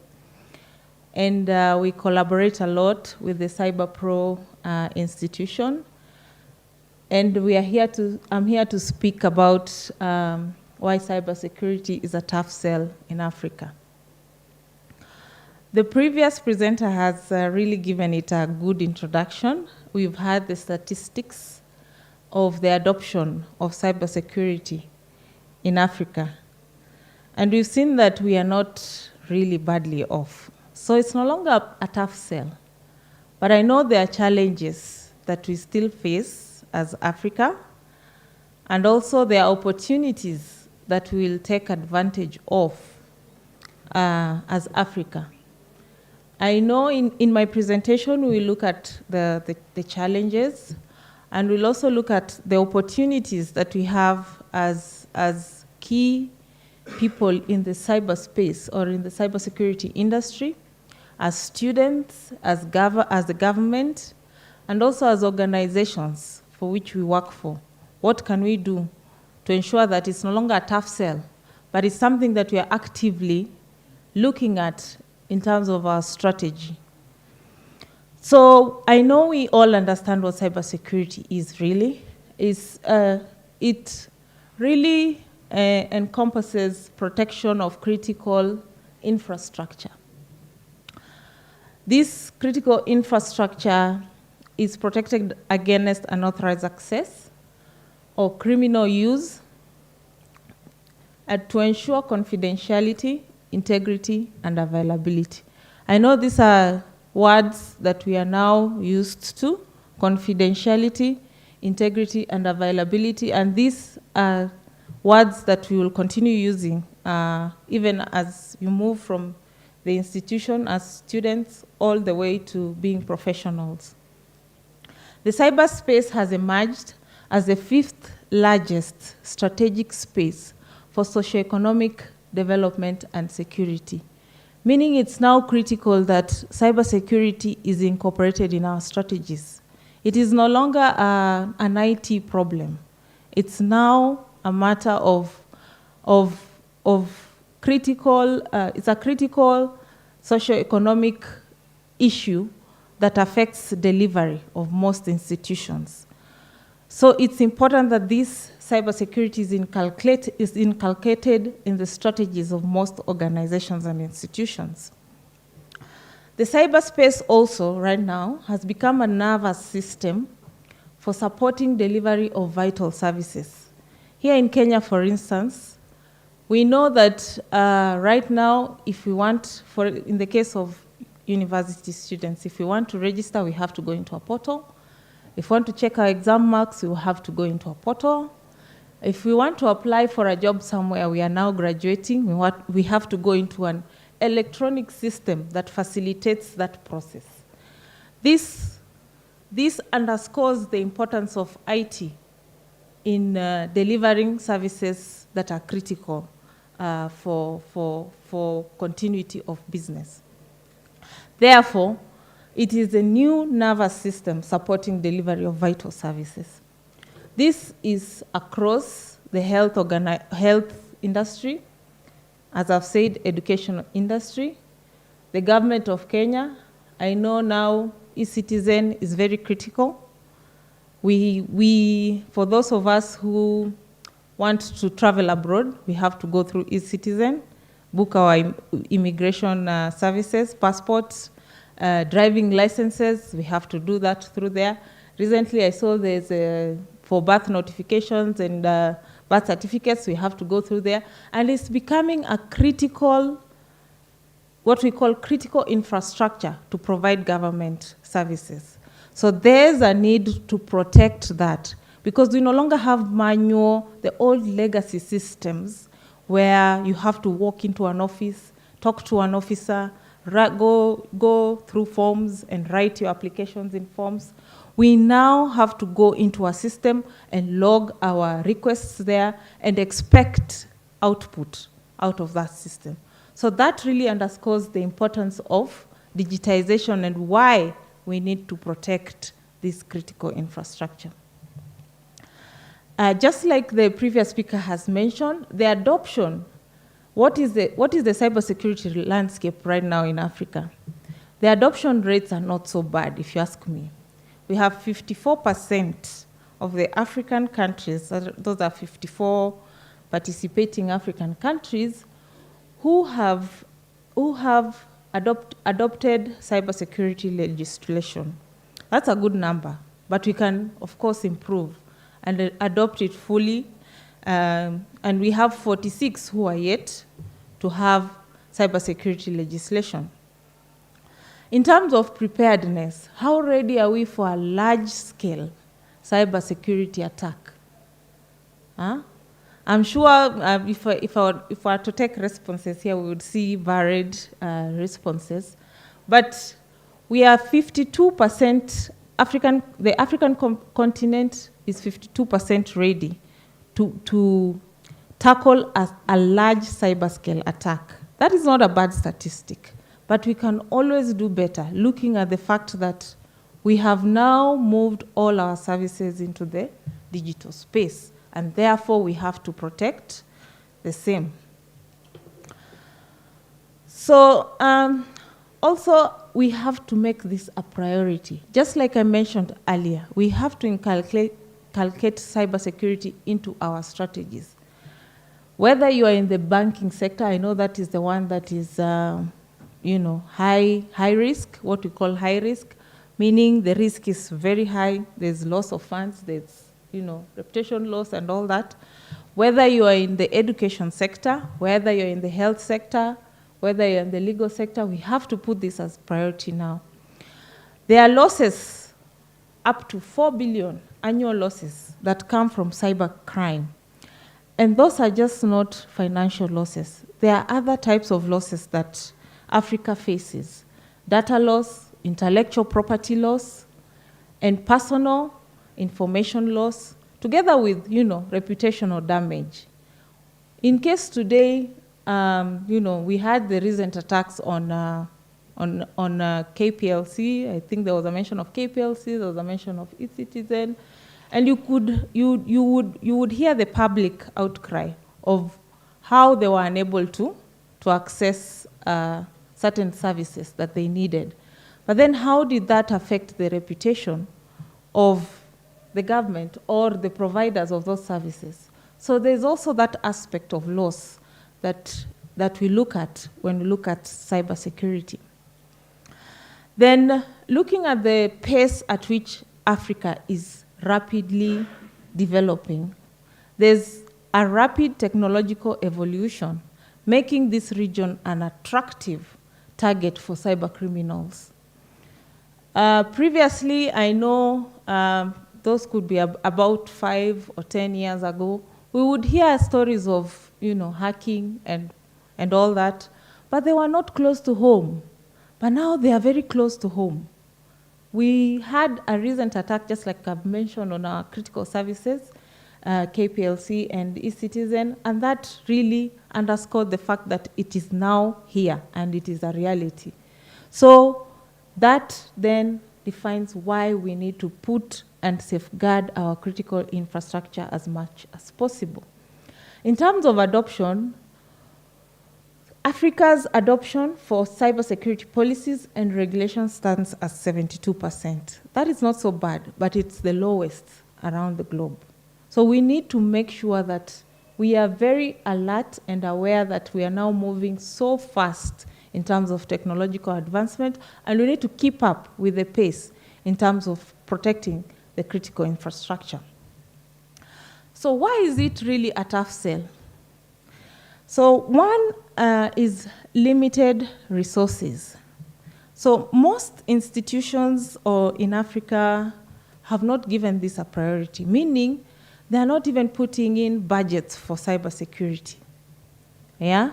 So we have so many organizations, who have insufficient budgets for cybersecurity in the event of any issue. So statistically, the main areas of cybersecurity spending in Africa are cybersecurity training awareness, which is good, is at 64%. Then Security Operations Center, that is a SOC, at 59%, and cloud security at 57%.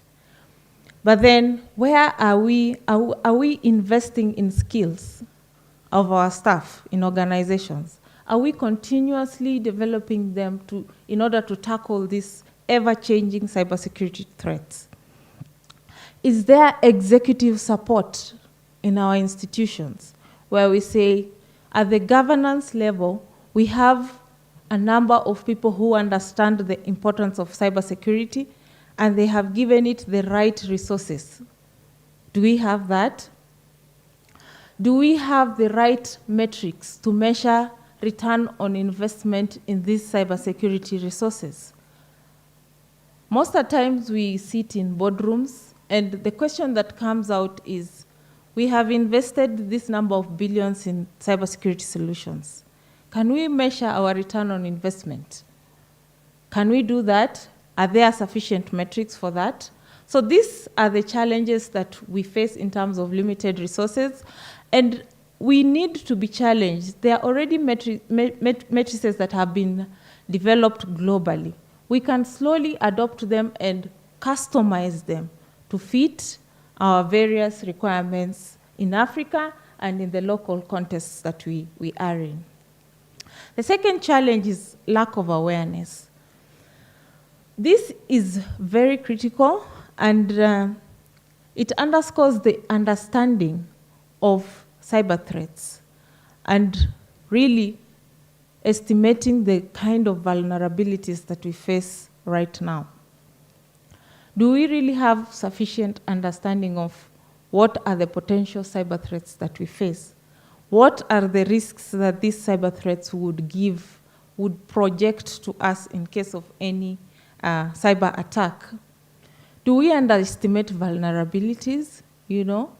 If someone comes and says, if anyone walks through that door and, was to attack this place, that would be a vulnerability. How well do we understand that vulnerability? How well do we prioritize it?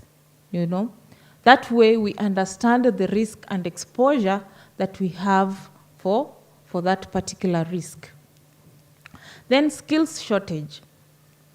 They are very.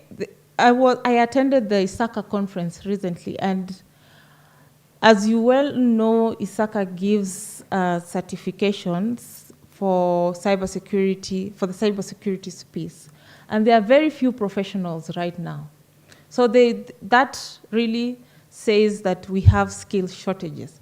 But there underlies an opportunity. We have an opportunity to keep learning, keep getting these certifications, keep, updating our knowledge as these cybersecurity threats change. How well are we conversant with the new data protection law?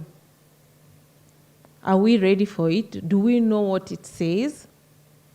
Those are the tough, questions that we ask ourselves as Africans. We need to keep updating ourselves with the recent information and, equip ourselves for any eventuality of a cyber threat. In terms of regulations and compliance challenges, there are complex legislations or there are none in certain African countries. So this is one of the greatest challenges.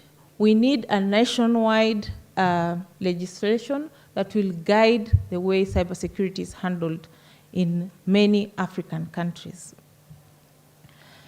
In terms of cyber insurance, there's limited access to cyber insurance.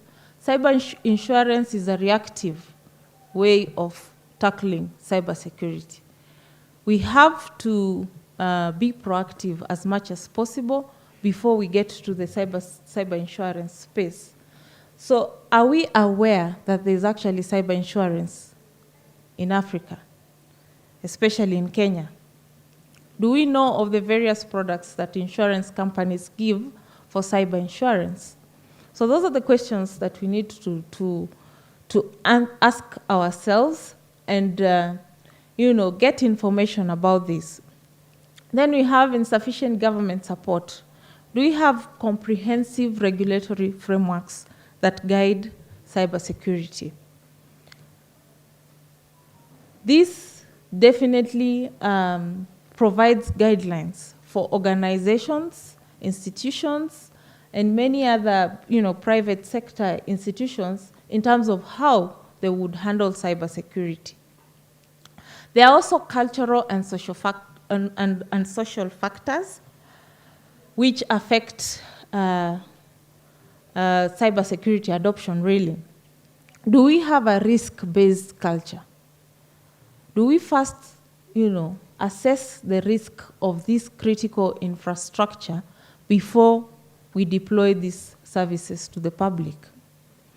Have we developed a comprehensive risk register that would say these are the risks that we have identified, these are the vulnerabilities, these are the controls that we are putting in place to mitigate these risks, and these are the continuous improvement controls that we will put in place to ensure that this risk remains low.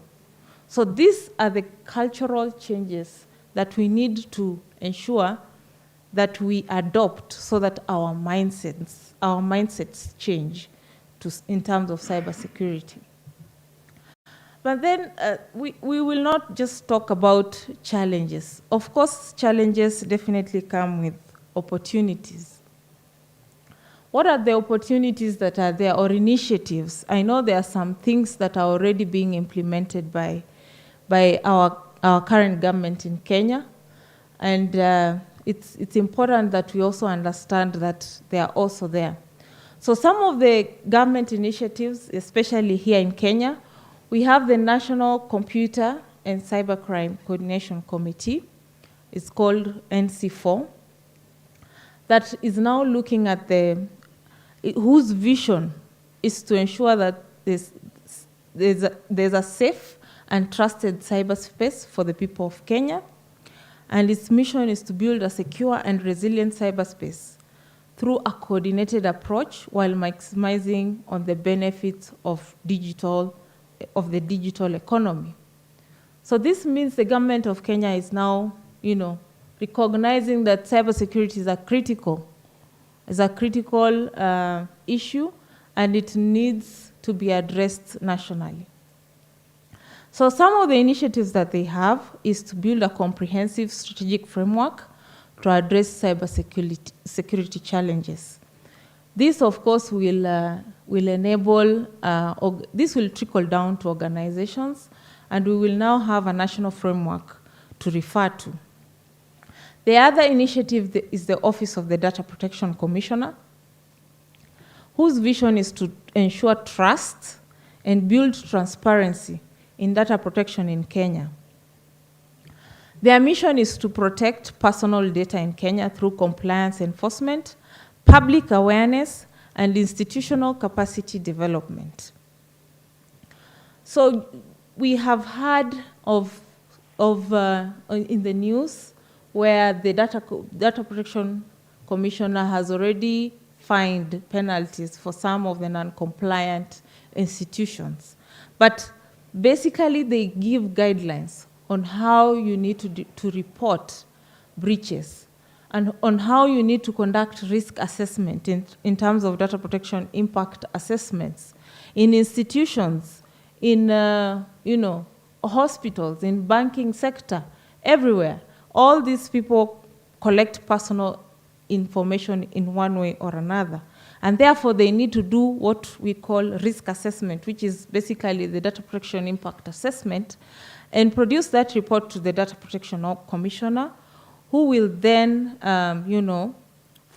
ensure compliance of these institutions who filed the same. The DPIA basically is for critical infrastructure and ensures that personal and sensitive information is protected, of the data subject is protected.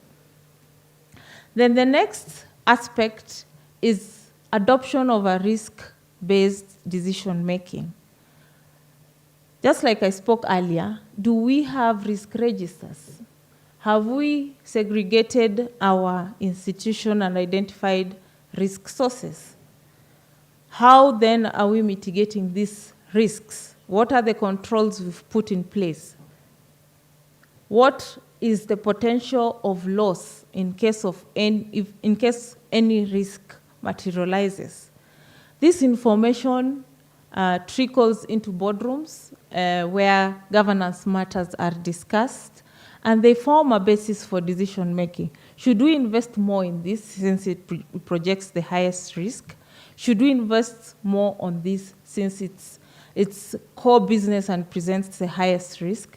So this is what we call the risk-based decision making. The next initiative and opportunity is public awareness, and this comes in multiple forms. One is this conference. We should have multiple conferences where there's exchange of ideas across different congregations, really. The youth, people in the industry, experts, exchange ideas on how cybersecurity affects each and every one of us. Exchange programs for students with institutions that have matured in the way they handle cybersecurity. I'll give you an example. I was recently in Israel, and their cybersecurity frameworks are very mature. There are 1 or 2 learnings that I was able to draw from there and come back and implement the same in Africa, in Kenya, really. So these exchange programs, these forums, these seminars are important to exchange ideas on how to tackle cybersecurity. For institutions who are represented here, in-house cybersecurity awareness trainings are important because, as they say, the people are the human firewall. They are the first line of defense, or they are the first source of vulnerability or risk, because that is where most cyber criminals target. They will send you, just like the previous speaker mentioned, phishing attacks to lure you into being convinced of a certain action. And through that, malicious software is downloaded on your machine and spreads across the organization. So the human firewall must be strengthened at all times. We are not taking awareness for granted because statistically, that is where the highest source of vulnerability comes from. The next initiative is cybersecurity should be adopted in all industries. Previously, there was the perception that cybersecurity is only affecting the banking industries and the large organizations.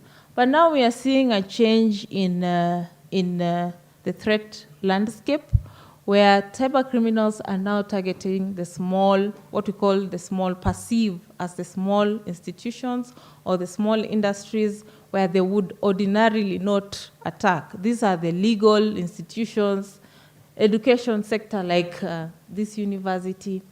And this underscores the fact that cybersecurity adoption should be an industry-wide adoption. It shouldn't be limited to a specific industry. The next is developing cybersecurity standards and certifications. Internationally, there are many standards that would guide in the development of a cybersecurity strategy, a cybersecurity policy, a cybersecurity procedure. And these frameworks or standards include the ISO 27001, NIST cybersecurity framework, CIS controls. We have PCI standards for banking, for the banking sector. We have HIPAA, we have GDRP, we have COBIT. All these frameworks give us a base where we can start from and customize our own standards based on our unique requirements as the African continent. And in terms of certification, definitely there's need to continuously upskill ourselves. These cyber threats are changing every day. Nowadays, there's AI. There's use of AI to generate scripts that would in turn generate phishing emails or malware that would be very close to the real, the real email. So how then do we continuously upskill ourselves to also be wary of this changing nature of the cyber threats? There are institutions such as ISACA and others that keep giving their professionals continuous professional development in terms of emerging technology. And they keep keeping the professionals up to date on what is happening in the cyberspace. In terms of innovation, it's important to invest in research and development to innovate on solutions and products that would fit the African continent. I know right now we have so many global solutions, but why then should we always rely on the global solutions?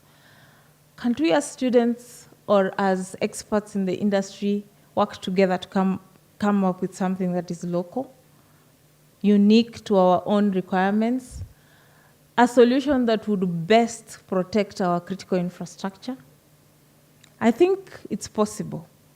So it's a challenge for us as industry experts, as students, and as people who are now collaborating together to ensure that there's a safe cyberspace for Africa. We can do it. We can come up with our own solutions. We can come up with our own unique products, and we can use them to protect our critical infrastructure. Lastly, I'll leave you with a quote from Neil Rirap, a cybersecurity expert, that says, "True cybersecurity is preparing for what's next, not what's last." Thank you.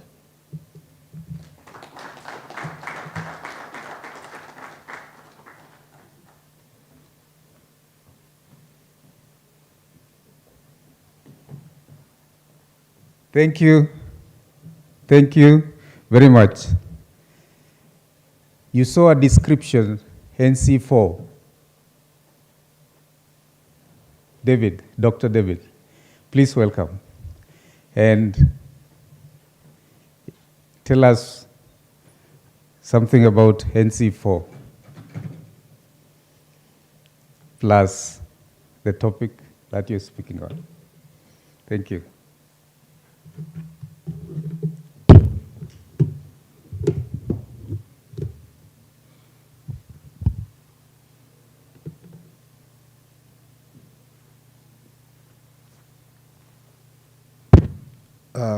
I think that is not me, but it's allowed for impersonation. My name is Dr. David Njoga. I'm the head of cybersecurity policy and standards at the National Computer and Cybercrimes Coordination Committee. I hold a PhD in information technology security and audit, as well as a Master's of Science in IT Security and Audit. I'm a lecturer, trainer, practitioner, and also mentor in several entities in cybersecurity. Is somebody helping me with the slides? Okay, so today I'm here, I think, for the next few minutes to discuss with us on the topic that is cyber warfare and critical infrastructure protection, but I'll also share the perspective of what we do at the National Computer and Cybercrimes Coordination Committee. We are mandated to coordinate all aspects of cybersecurity in Kenya, and we do this as a multi-agency collaborative whole-of-nation approach involving key entities in government, private sector, and academia, both local and international players, so that we can have synergy towards protection of the Kenyan's cyberspace. So that is my scope, and I'm going to just look at a few of those components because of, I think, management of time, but I think we are available for more insights should you require. So because most of you may not know what NC4 is, I will take us through NC4, the establishment and the role, very briefly, then look at the area of the component of cyber warfare, then we'll look at critical infrastructure versus cyber warfare, then we look at how, what are the initiatives that NC4 is undertaking to protect Kenyans' critical information infrastructure. Then I think we should be home and drive from there. Like I mentioned, that is what we are as NC4. NC4 is established under the Computer Misuse and Cybercrimes Act of 2018. I like doing this survey just to be sure.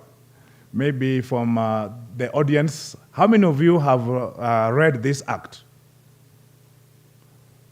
Let me see by show of hands, please. This survey is very important to us, so that if you've not read it, then we'll ask you to undertake your civic duty to read the Kenyan laws for Kenyans.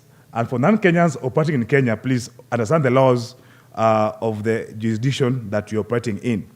So this act mandates NC4, like I mentioned, to coordinate national cybersecurity matters. It's comprised of 8 key entities represented by key principals. It is chaired by the Principal Secretary, Ministry of Internal Security and National Administration. There's also representation by the Principal Secretary, Ministry of Information, Communication, and the Digital Economy. We also have Attorney General, the Chief of Defense Forces, Inspector General of the National Police Service, Director General of the National Intelligence Service. We also have the Director General of Communications Authority, Director of Public Prosecutions, as well as the Governor of Central Bank. So this committee is assisted to conduct its mandate by a secretariat that is headed by a director, NC4, who is the secretary to this committee. We note that cybersecurity is cross-cutting, it is strategic, therefore it requires a really well-coordinated approach among key stakeholders who also have their statutory mandates within the various laws. So that's our mission, and vision. Okay? And I think that is part of the bigger discussion that we're having here this week, to have a safe and trusted cyberspace for the people of Kenya. And we're doing this through building a secure and resilient cyberspace through a coordinated approach. I think the previous speakers, the two that I witnessed since I came, talked about collaboration, partnerships, and so on. It's inevitable in this domain that we must collaborate through a well-coordinated approach so that we can maximize also on the rapidly reaching digital transformation agenda. Now, we are in the era of the fifth domain of warfare, what we call the cyber warfare. We've seen revolution from, the traditional forms of warfare, the ground warfare, okay? Then the Air Force, I think, became decisive in Second World War. Then now the maritime operations also took root during the same World War, and so on and so forth. We've also seen adoption of space technology being the fourth domain. And now we are on cyber domain, which is the fifth and the most unique of those domains that is cutting across all the other four domains. It has its complexities, and it is driven by technology, making it really challenging to manage. So we see a lot of use of digital tools. We see a lot of use of tactics, some which are used in the traditional domains. But most importantly, of course, of our interest is that we see entities launching attacks on critical information infrastructure, on individuals, on government systems, and so on, with various intentions or various motives to disrupt systems, to damage systems, as well as to cause tension, and so on and so forth. So we see types of cyber warfare in espionage, in sabotage, disruption of systems of power. The other time, I think somebody opened a water dam, in a well-coordinated cyber attack, and a whole village was almost washed away, and so on and so forth. We've seen ransomware attacks. We've seen cyber terrorism, where people really get frightened, some even get into depression. It's also happening on military targets. We've seen a kind of very active military operations in countries such as Ukraine, Russia, China, Estonia, and so on. We have seen various forms of economic espionage, where various actors may want to know what other nation actors are doing. A lot of this also state-sponsored. Again, we shall discuss some of these motives later on. We also have insider threats, also being part of this warfare, and many others. So this makes this landscape a bit challenging, and we need to be alive to the fact that with increased digitization, increased digitalization, automation, connectedness, Internet of Things, technologies, and so on, we are creating a lot of physical and virtual systems which support our day-to-day livelihoods, businesses, operations as individuals, as governments, as well as private entities. Therefore, because of this, various sectors have been identified and categorized as critical information or critical infrastructure sectors, which are supported by critical information infrastructure. Energy, for example, look at the example of Kenya. We have power generators such as KenGen. We have power distributors such as Kenya Power and Lighting.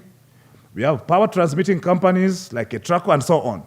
And all of them have adopted various information systems and operation technologies to support their activities. So we look at those as critical information infrastructure. We also look at various types of challenges from the warfare, which is using various tools such as malware, forms of attacks such as phishing,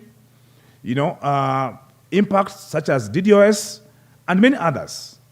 And we can say that we are living in a very challenging environment where the digital transformation has created a very large digital landscape with a lot of actors, with different motives, with a lot of technologies, and it makes it very complex, ever evolving, and therefore we have to see how best to protect our various cyberspaces. So with that, I believe we are all aware, for those who are alive to current affairs in Kenya, about some of these recent attacks, starting with the most recent one on e-citizen, which has become a critical information infrastructure for government of Kenya because of the kind of services it is offering citizens. As at last week, e-citizen has onboarded 13,200 services, making it very, very critical indeed. And we saw, for those who are there in July in Kenya, even those who are outside Kenya, you are aware that those whose flights were cancelled because they could not apply for visa on arrival, and that could be guaranteed before their flights took off from wherever they were. Okay? You're also aware about tourists who could not access their preferred destinations because of unavailability of payment platforms attached to the services they're about to consume.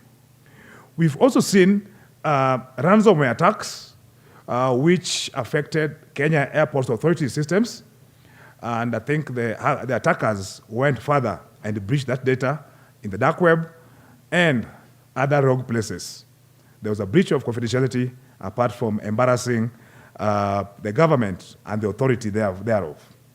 We've also seen issues at the National Transport and Safety Authority of data breaches, where you see two vehicles. One is a high-end SUV, e.g. V8, and one a multi-purpose means of transport like Toyota Probox, having the same number plate. Sorry, no offense for those of us who own and drive Toyota Proboxes. They are very efficient machines for the purpose for which they were designed. So we've seen breaches in the database of such entities and many others. We've seen falsification of documents and many others. Those are just a tip of the iceberg of some of the matters that I'm talking about.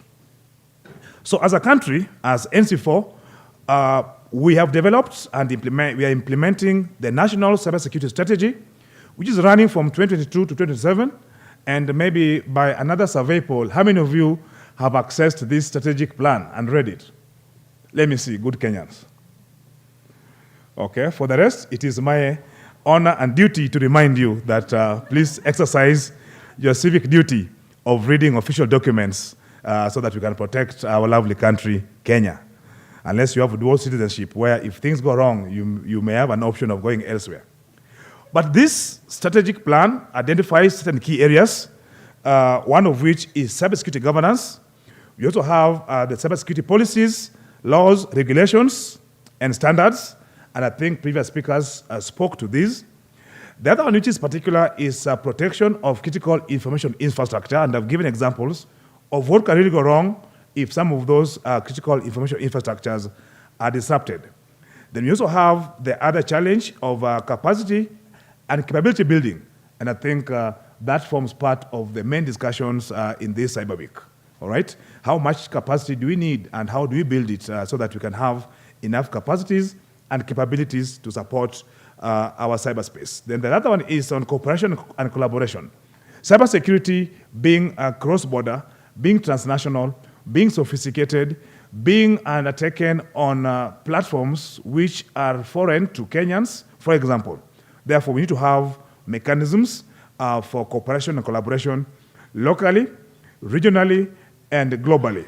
So we are saying that critical information infrastructures designation, which was done, and I'm going to share with you how it was done, this is critical as part of promoting a safe and secure cyberspace to enable government of Kenya to undertake its agenda and also create an enabling environment for public sector players to invest, create jobs, and build our economy.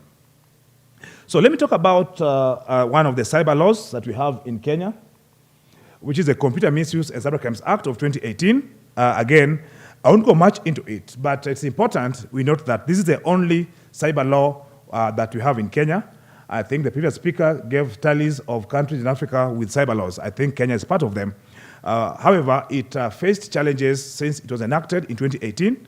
One was some legal litigation, which was concluded in 2021, when it was now fully operationalized. That is when NC4 was now composed and operationalized, but then we noticed that we needed other instruments to operationalize this act, and I'll talk about the draft regulations to operationalize the Computer Misuse and Cybercrimes Act. But for your own interest, I would like you to keep focus on part 3 of the Computer Misuse and Cybercrimes Act. If you go to kenyalaw.org, you'll find all these documents there at no cost, being a government that is driven by digitization and digital economy agenda. So focus on offenses, focus also on procedures for investigating cybercrime. But importantly, aligning with what we are speaking about today, is that the Act from Section 9 to Section 13 are very particular in terms of how do we protect critical information infrastructure. So there's provision in terms of how do we identify critical information infrastructure, how do we classify them, how do we categorize them, and how do we finally designate them. And that is done through a Gazette notice. This has been done once last year. I'll just give a snapshot of how that Gazette notice looks like and give you references of where to go and further exercise your civic duty as patriotic Kenyans. Section 10 talks about the legal foundation for safeguarding critical information infrastructure against cyber attacks, and that puts the responsibility on the owners and the operators of critical information infrastructures to protect them, to apply minimum protective measures, and also to report any incidents should they occur, which they do from time to time. We have noticed that most of the owners of CIIs, they keep these incidents to themselves. It's not good. So the law is clear in terms of reporting these incidents. I mentioned Section 12, which is about information sharing. Again, this is very important so that we can have a way of managing the vulnerabilities within these platforms. Let me give the example of the academia, like the platform where we are, which is part of the consortium under Kenneth. And we're aware that most of the systems, the infrastructure, are hosted or under Kenneth. It means that if there's a breach on endpoint devices at the University of Nairobi, it is possible that endpoint devices at Egerton University may have the same vulnerabilities. Those are possibilities. But through sharing such information of threats and vulnerabilities, then such kind of further attacks of devices, of systems within the same ecosystem can be thwarted. So that is the provision of Section 12. Then interestingly, and very importantly, Section 13 of the Act provides the director of NC4 with powers to audit critical information infrastructure to ensure compliance. This is also one of the ways to make sure that those who own, who operate critical infrastructure really rise up to the occasion, perform their task or their duties or their mandates or their responsibilities, implement controls effectively so that we can support the safety of this infrastructure so that we can boost our social economic development through the digital agenda. Now, some of the capabilities that we're also looking at is towards building a very elaborate cyber defense capabilities. One of the initiatives is a cybersecurity workforce development program. I won't go much into this, but as NC4, we work in collaboration with entities that have mandates of workforce development. We have the academia, we have those from other institutions like TVETs, we have those in early childhood development, curriculum development, and so on. We have professional bodies of knowledge. So we work collaboratively to ensure that they undertake their duties of cybersecurity workforce development, which is aligned with our strategy. We also have the requirement for effective incident response teams, threat intelligence, as well as public and private partnerships. This is just a snapshot of the Gazette notice, but please just go to the public domain, the Kenya Law Reporting. Look at Gazette number 1043, which was dated 31st January 2022, which did the designation of critical infrastructure in exercise of powers conferred by Section 9, 1, and 2 of CMCA.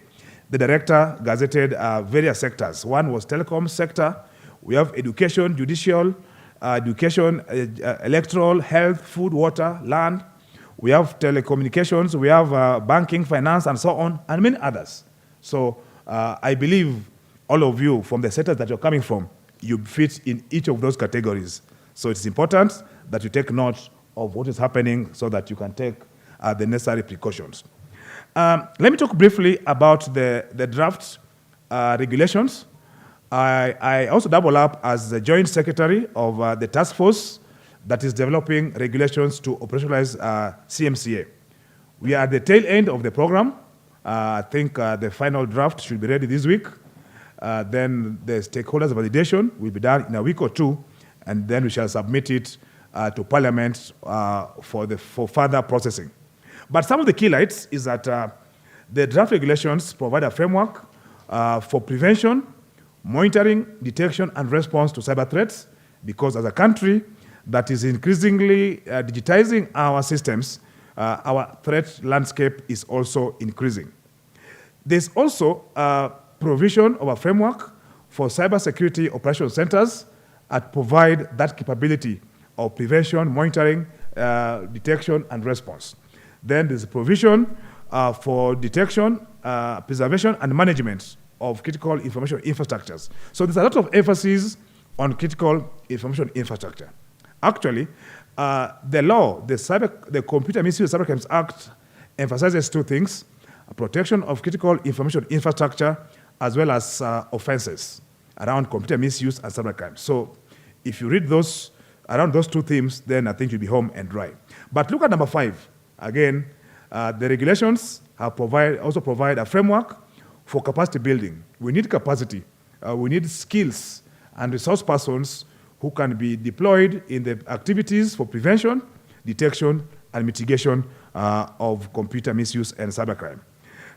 Just to highlight that further, these 5 are some of the, we have abandoned that objective. So the regulations have provided for formulation of the National Cyber Protection Framework. Again, as a country, Kenya, we have a lot of unique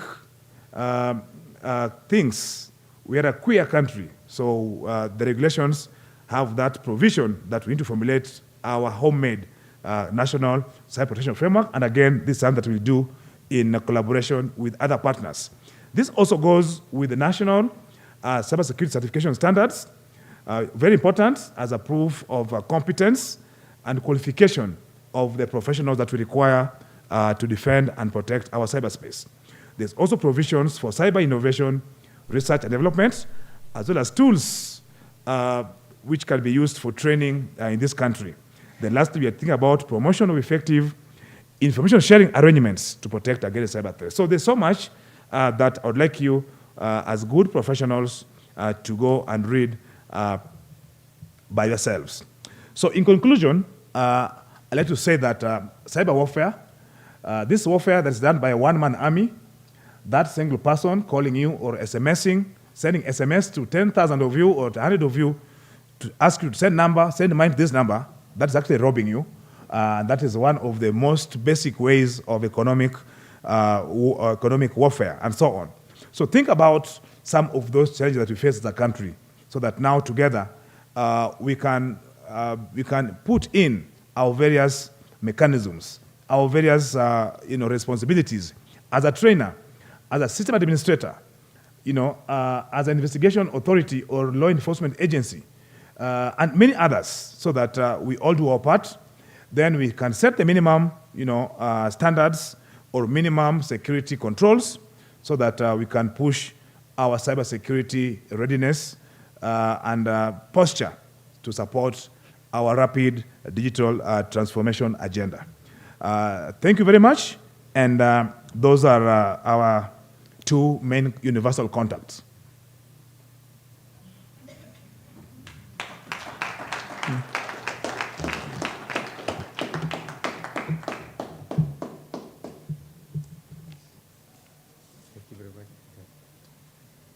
Thank you very much, Dr. David.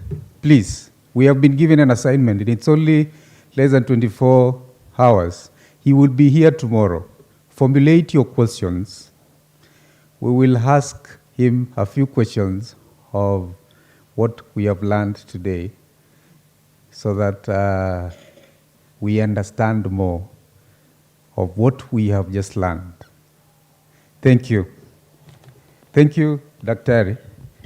And as promised, we will see you tomorrow. Eunice Maingi, David Omaset. Please welcome David.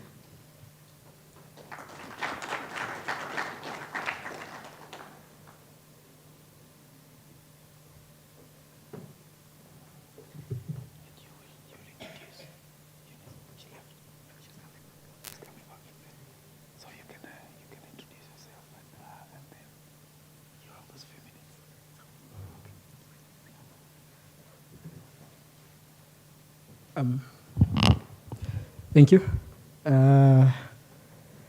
I'm David Omasete from Strathmore University. So I am a cybersecurity analyst. I'm majorly dealing with trainings in Strathmore University. We do penetration testing, or I do penetration testing, training digital forensics, cyber threat intelligence. And for today, I'm going to be taking you guys through how do we create a cybersecurity culture. So Eunice will be coming in. I'll be giving her the opportunity to continue. So it's a joint presentation. Yeah. I'm actually loving the conversation and how we are taking it up. Yeah. Because we have seen about the status quo. We have gotten to a point where we have looked at NC4. We have talked about how hard or easy is it for us to uptake cybersecurity. And I think for us, we get to a point where we want to say it all boils down to what we call promoting a cybersecurity culture, yeah? In our organizations, be it in our different institutions in schools, also in the government. Basically looking at how do we sensitize people, or how do we enable guys to come up with a safe cybersecurity culture that can be used for a long time, yeah? So maybe I can just introduce it, then have Eunice come in and introduce herself as she takes it up, yeah? So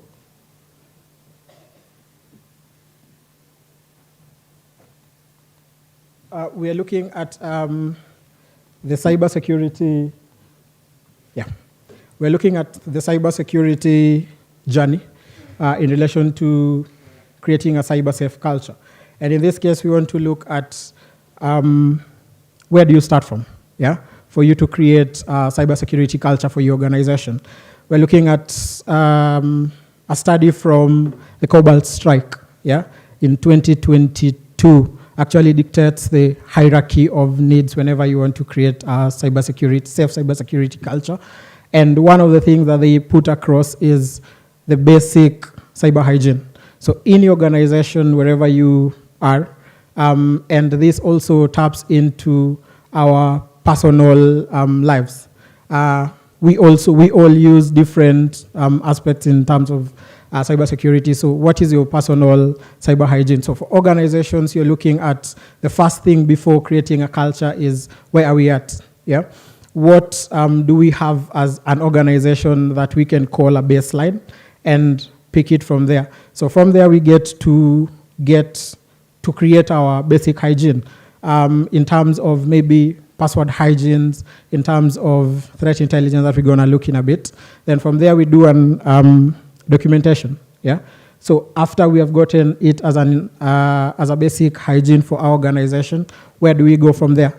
What do we pick, and how do we ensure that 5 years from now, someone else comes into the organization, they're actually gonna have the same culture that was created whenever we were starting it?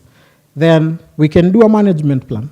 In this case, we are looking to better the quality of the hygiene. So from our speakers, we've actually gotten the aspect of security is not stagnant. Yeah, we're always growing each and every other time.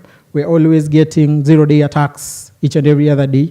And in our case, we are looking to create a management plan in our cybersecurity culture that will ensure that we continue having quality hygiene in terms of cybersecurity hygiene. Then, according to Cobalt, the fourth aspect for it was proactive techniques and strategies. So in this case, we have gotten our basic hygiene. We have gotten a documentation of what we do.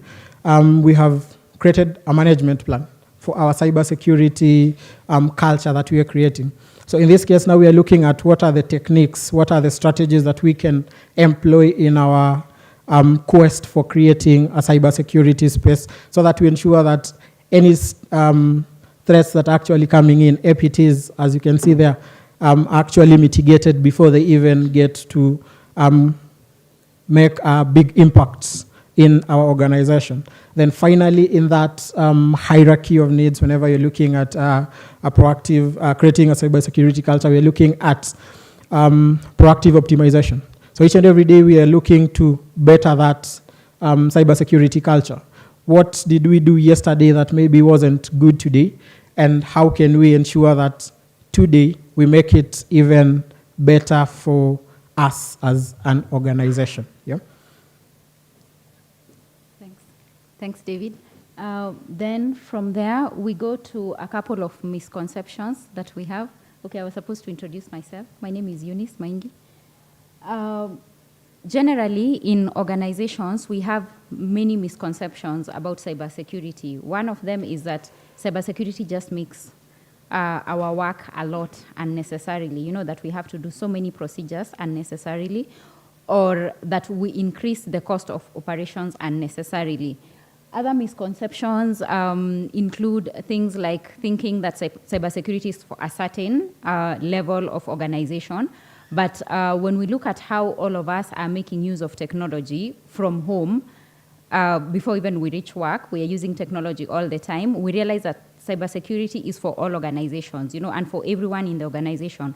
So even as we implement cybersecurity, we are looking at a cross-cutting structure across all the levels in the organization. Something funny also that happens is that in many institutions, there are either no policies, or policies are there, but they're just there on paper. So nobody works on the implementation of those policies or following them. So it's important to create a cybersecurity culture, and this involves a whole panorama of things. Yeah. So if you could just go on and press everything for the entire slide to appear. Yeah. It includes different aspects from initially, yeah, constant training, which has to be the beginning, and being here as in a learning institution and also representing another learning institution, we realize that constant training in cybersecurity doesn't only need to happen in the learning institutions. It's something that has to be done even in our work entities. It has to be done wherever we are, yeah, even in our homes, because we have to start training our children from when they are small what they need to do and what they can't do when they are online. Yeah. Then cybersecurity policies, this is where we set the standards of what can you do, what can be done, what can't be done in our institution. Security management operations, most of these things, we are going to cover them in detail in the next slides. Regular communication and collaboration, then cyber threat intelligence and threat modeling, because threat modeling is like an aspect of knowing where we are as an entity, yeah, what our environment is, what are the threats that face us, because a way of being safe is knowing what risks we face and knowing how to go around, you know, around them, yeah, not being caught by surprise. Next slide, please. So with continuous training, we have indicated there levels, yeah, from basic, immediate to advanced, yeah. This is just to show that everybody in all the organizations needs cybersecurity training. It's not something that is only limited to people who are in tech, yeah. And actually, if we say that, we are all in tech, yeah, we are all using technology in one way or another. So from basic awareness, everybody in any organization needs to have a basic awareness of what they should and shouldn't do as pertains cybersecurity. Otherwise, we're going to start having so many breaches because people are doing things that they're not supposed to do. They don't know where they should step, where they shouldn't step, yeah. Then intermediate skills, we've just given some examples there. Knowledge of what is essential for VAPTs, knowledge of ethical hacking, and from there, advanced skills where there's threat hunting, forensics, malware analysis, knowing what people, what malicious people are doing online, yeah, so that you are able to protect yourself. Next slide, please.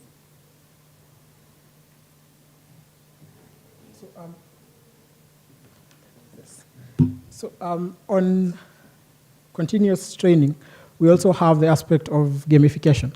So a research by Trend Micro actually shows that for training, 90% of what people train using gamification aspects is retained. So in our cybersecurity culture, we are looking to ensure that we not only give trainings, but we give quality trainings to ensure that this is a training that people will use even after. And Trend Micro has brought it out very well in terms of how do we, as institutions, as individuals, get to improve on the cybersecurity aspect of trainings, yeah? That is through gamification. So for those of us who would like to get into more of building a culture in your organizations, a number of them have been highlighted there. We have TryHackMe, which is a good gamification platform for those who want to get to learn and improve their skills in terms of the technical aspect. We also have Trend Micro, and Trend Micro, the goodness about it is that it does not only do the technical aspects of things, but also the awareness aspect in terms of one of the biggest problems right now, what we have is phishing, yeah? And Trend Micro has a very good gamification aspect in terms of phishing.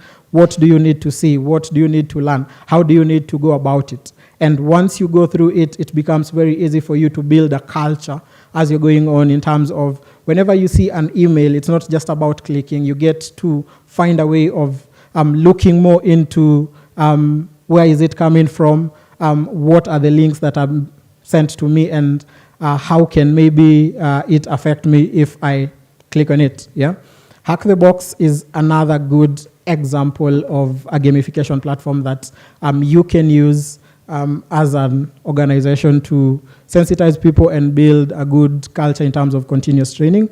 And also, Val Machines is a good example.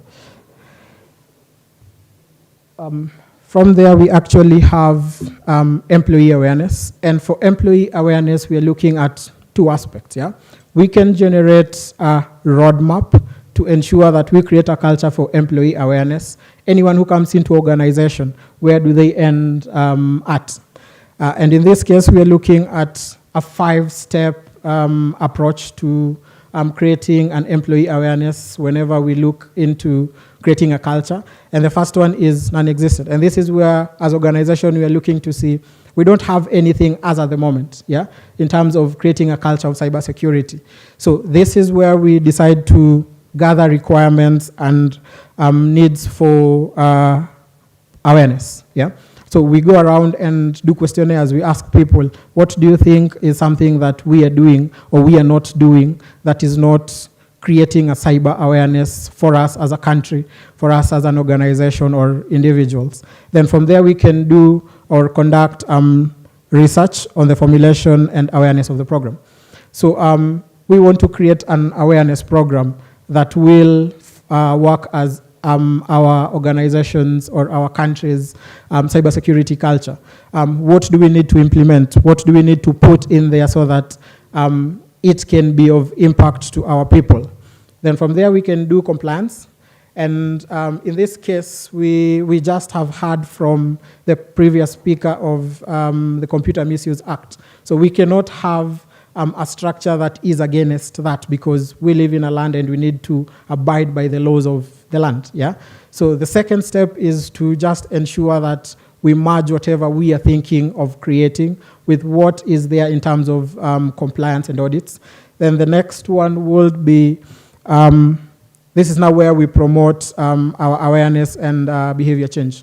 So we have not been doing this in organization. We have not been having a culture of trainings, continuous training for our people, and now we want to bring it up. Where do we start from? Perform a root cause analysis, yeah? Why have we not been doing it? Then from here, we can ideally get that which is important for us to create an impact security awareness training, yeah?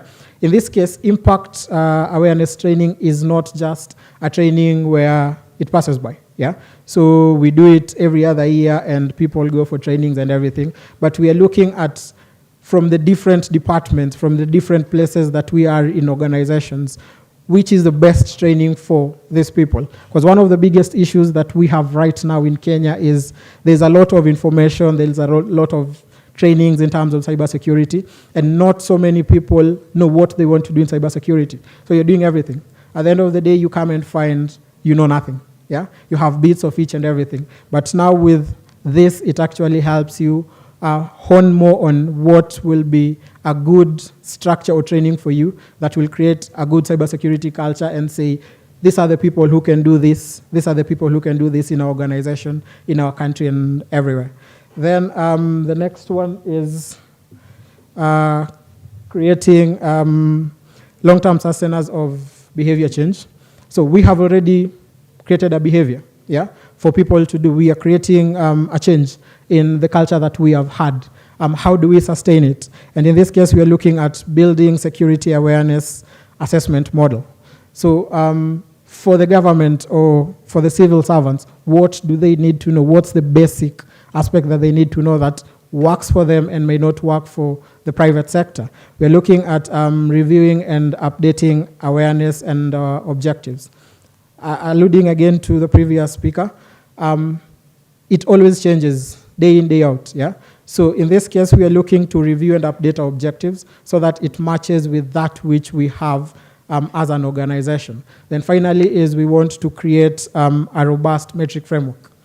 Here we want to measure, for the past 5 years, we have been doing something. How do we ensure that this is happening each and every other day? And that's where we create metrics and measures to ideally help us get to that point. The other aspect is the awareness training as at now. Now we have our roadmap, yeah, on what we need to do from where we realize we don't know to where now we have a matrix. What are we training our people, yeah? And this is where we are doing brief on threat occurrences. We have heard of threat intelligence that we're going to talk about in a bit. And how do we share it? Kenya has been hit a number of times, especially in 2023.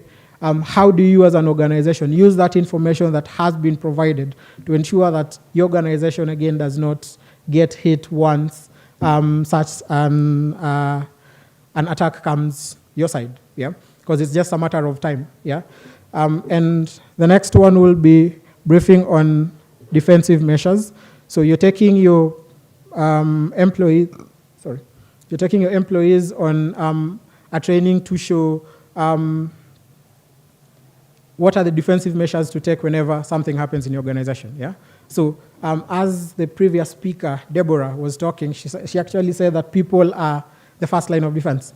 So once that has happened and someone has realized it has happened, what do they do?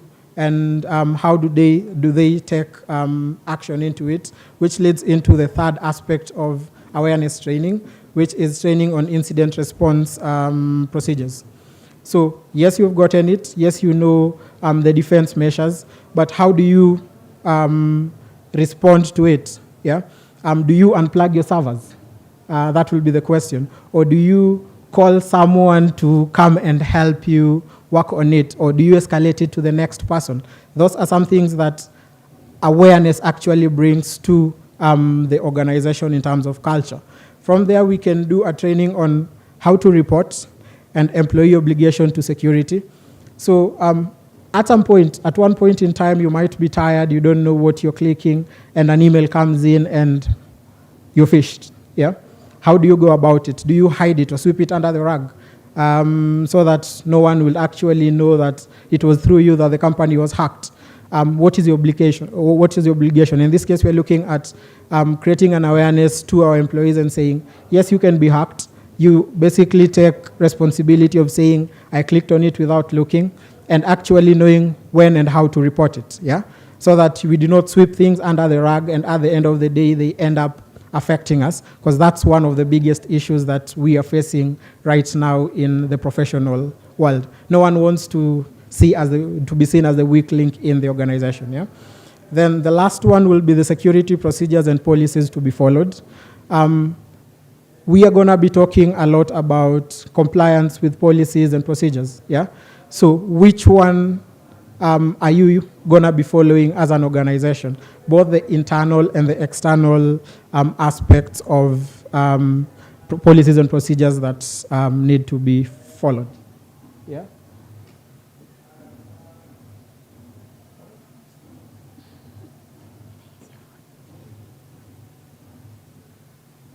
Thanks, David, for that. Then moving on now, on password hygiene. We cannot talk enough about password hygiene because it's one of those things that we all have at least 10 passwords to different applications and devices that we use. In 2020, in the Gartner report, some of the numbers that came up were the fact that over 60% of employees have the same password on different sites. Yeah, people who use the internet have the same password on different sites. So on average, each person has around 15 passwords that they use on their different accounts and devices. And out of these 15 passwords, the user generally has around 5 to 6 different passwords that they keep using and reusing. Yeah. What does that mean? That if one of these passwords is breached, it is very possible that a number of your applications or a number of your devices are going to be breached. Then the other thing is that 90% of the device users actually rely on their memory for their passwords. Yeah. That's to mean that majority of us have not adopted the use of password vaults, yeah, because we take them to be more technical, things that maybe we don't need. We just assume that we can use one password for a number of our devices, or have a series of passwords that we go interchanging. This is something that is the beginning for many users. Yeah, when we talk about people being one of the most important link in cybersecurity, we have to begin here. Yeah, so encouraging people to use password vaults. Yeah, encouraging ourselves. Yeah, maybe that's where we should begin to use password vaults.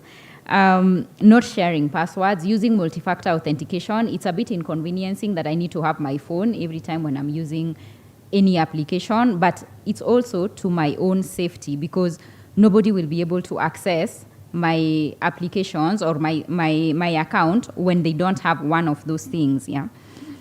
Then we go to talking about multi-factor authentication. We need to adopt using more of the 3 factors that are used when we are talking about multi-factor. Yeah, something we know, something we are, and something we have. Yeah, something we know, the PIN or the password.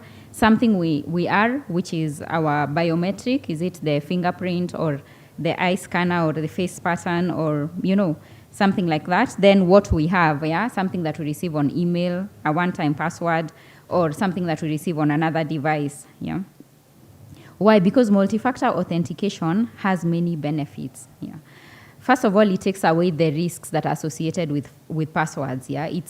Maybe we don't think we are able to use a password vault at any one moment, but then if we are using multi-factor authentication, then these few passwords that we are using become more secure because you have to use them in combination with something else.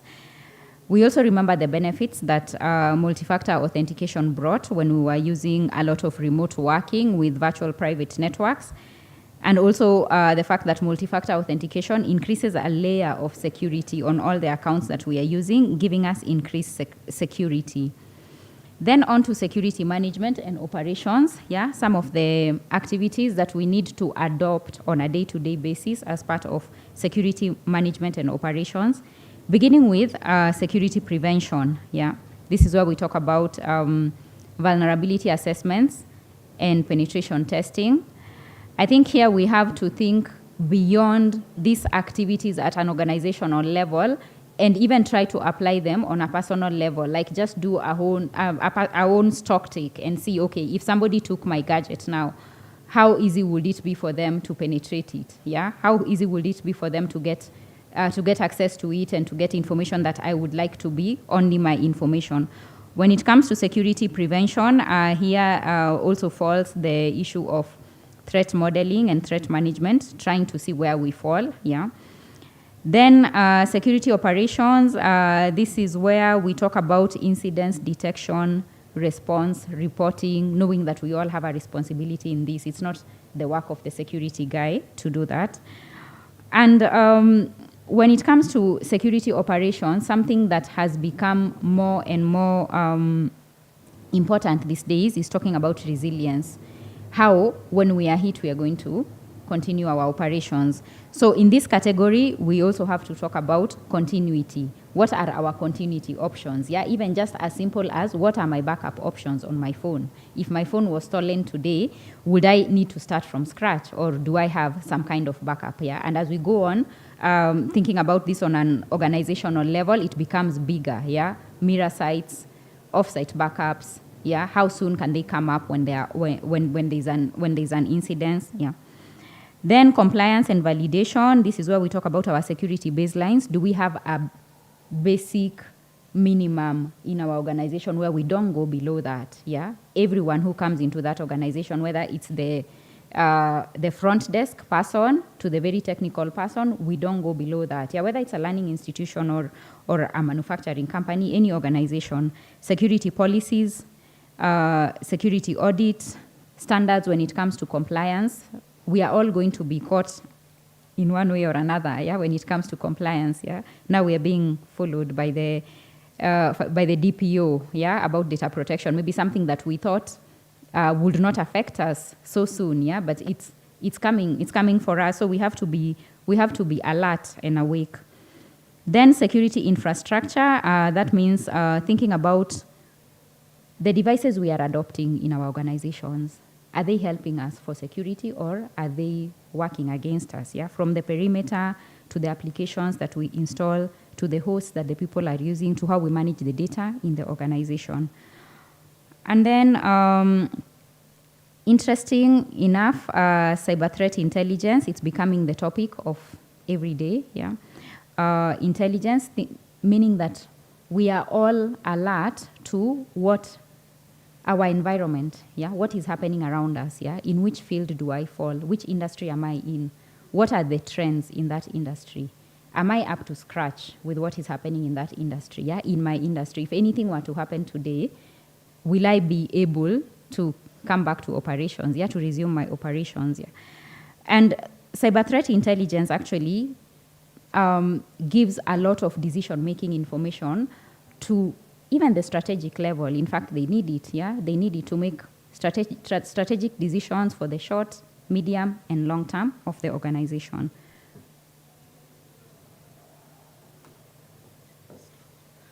I think as we close, the last or most important aspect that we want to discuss about is collaboration, yeah, and communication. So communication is internal in terms of the organization. How do you disseminate information from point A to point B? Yeah. How does finance, yeah, help the overall security posture? So remember, in your organization or wherever you are, security is never a one-man job. Yeah. It's a collective responsibility for each and every one of us in the organization, in the society, and wherever we are. So how do you communicate information from one department to the rest? And in this case, you're looking at, for instance, you actually want to come up with a solution in terms of you want to buy products. What information do you give to the procurement so that they can actually help you come up with vendor screening or vendor due diligence? Yeah. So in this case, they are looking at in case we are attacked using an application that was created by David, for instance. Is David possible to come in and help us mitigate the attack in terms of vulnerability patching or wherever? So before even the procurement starts its process, they actually have an idea of what is the culture that we have in the organization that will help us have a secure security posture. You're looking at things such as compliance. In your audit, for the audit that is being done in your organization, does each and everyone in the organization know what the audit looks into? And are you compliant with what each and every part of the organization actually looks like? And that cuts across each and every other department that you have, be it public relations. What information are we disseminating in terms of what we are doing in organization, and how does that affect the Data Protection Act in Kenya, for instance, which is where the legal comes in? How do legal basically advise each and everyone in the organization in terms of litigation prospects and all, to ensure that in the organization, each and everyone is compliant with whatever we have in and out of the organization? Then in terms of collaboration, we are looking at, Eunice has just talked about threat intelligence. That has been alluded even with the speaker before. How do you as an organization relate to other sectors around you or other organizations in your sector, basically to help you understand what information are you getting and how can you use that information to make decisions for your organizations that at the end of the day you become secure in all aspects, be it the tactical, the operational, and also the strategic implementation of the cybersecurity structure. And with that, we hope you have gained something in terms of creating a culture for your organization, and you might look into implementing one or two things. Thank you.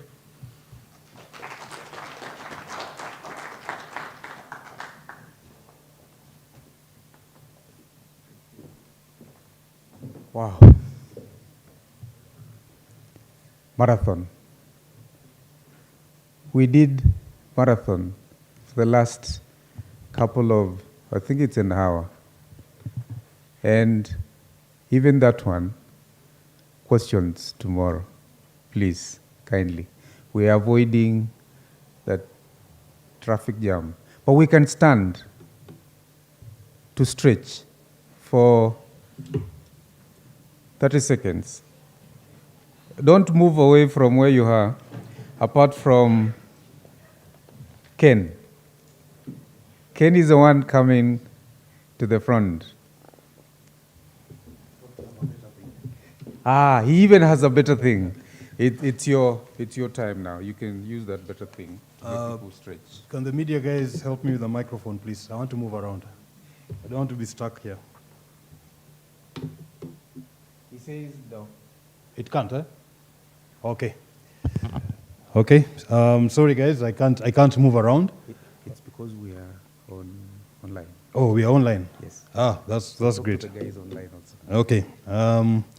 Thank you very much. Now, these are mature people. I see a very nice mature crowd. So if I tell you guys, stretch your hands, do I don't know what, but I say, what's wrong with these guys? So what I want you guys to do is take out your mobile phone. Take out your mobile phone. I know you're urging to click on something. Okay? Presenting late in the afternoon after lunch is a tough thing, so I'm going to try and make this as much as possible fun for everyone. And I will need your interaction. There are two things that have messed me up. One, it's after lunch, it's a marathon. You've been asked to stretch so that you can be awake. I don't want to also sleep on the podium. That's why I was asking for a microphone to move around. I will want you guys to be very, very interactive with me. And the second thing is I'm presenting what guys have already presented. So I'll be skimming through my slides and trying to give you real-life examples of what is going on. So you can have a seat. I think you guys are awake now. Just have a seat. And I'll do a very quick introduction of myself, Ken Kagota. I think I've been 50 again more than once. I don't know how many times. So my first computer, I know if I say that, you guys will be wondering. I touched my first computer when I was 14. And I loved it. And that time, it was something that I wouldn't call myself a geek, but I loved the machine, and I took it up as I went through school. And finally, after I graduated from my parents with a Master of Business Administration, I followed my passion. So since 1995, I've been actively in the market, globally and in Kenya, working in various categories and positions as an IT person. And recently, I started my own outfit, so I'm out there trying to push my wheelbarrow, but I have a passion of talking to young people like you, because I'm empowering young people as a mentor. I'm involved with a lot of mentorship programs, including the digital presidential mentorship program. I've been involved with Ajira as well, trying to mentor some of the guys and see how we can go in career. So if you're a student and you want to push a career, or rather you want to pursue a career in cybersecurity, you're in the right place, and this is the right time for you. I'm saying that because I've gone through this cycle. You can imagine in the 80s already touching a computer when they were not affordable. There are incidents that I'll explain, and I know Daktari is still here. There are some things that I've done I don't want because now there's a law. But anyway, I did them before the law was enacted, so we can talk about them and openly do so. I'll be talking about, by the way, I'd like to be the first to honor up and say I am not a cybersecurity expert. However, I'm involved with cybersecurity issues on a daily basis, professionally and personally. I mean, 80% of each day, there will be a complaint about someone saying, my Facebook account has been hacked. I'm not the one asking you for money. That's a cybersecurity problem already on the social whatever. So I like the presentation from David and Eunice. Very good insights on that in terms of building a culture. They talked about an organization. The truth of the matter is that culture should start with you right now. That's for sure. It should actually start with you, with whatever you're doing. As long as you have a mobile phone, a laptop, and a tablet, and you connect to the internet, start having a cybersecurity culture with yourself. So passwords. And these are examples I'll give you. I can give you a personal example. I use my face recognition with my M-Pesa. And that's because I have a weakness. Because you work so hard when you go out to the bar, I found out I can't go with my wallet because I overspend. So I leave my cash money and I leave my credit cards, and I just make sure that I have enough money on my phone, on M-Pesa, that I will use in the club when I'm in there.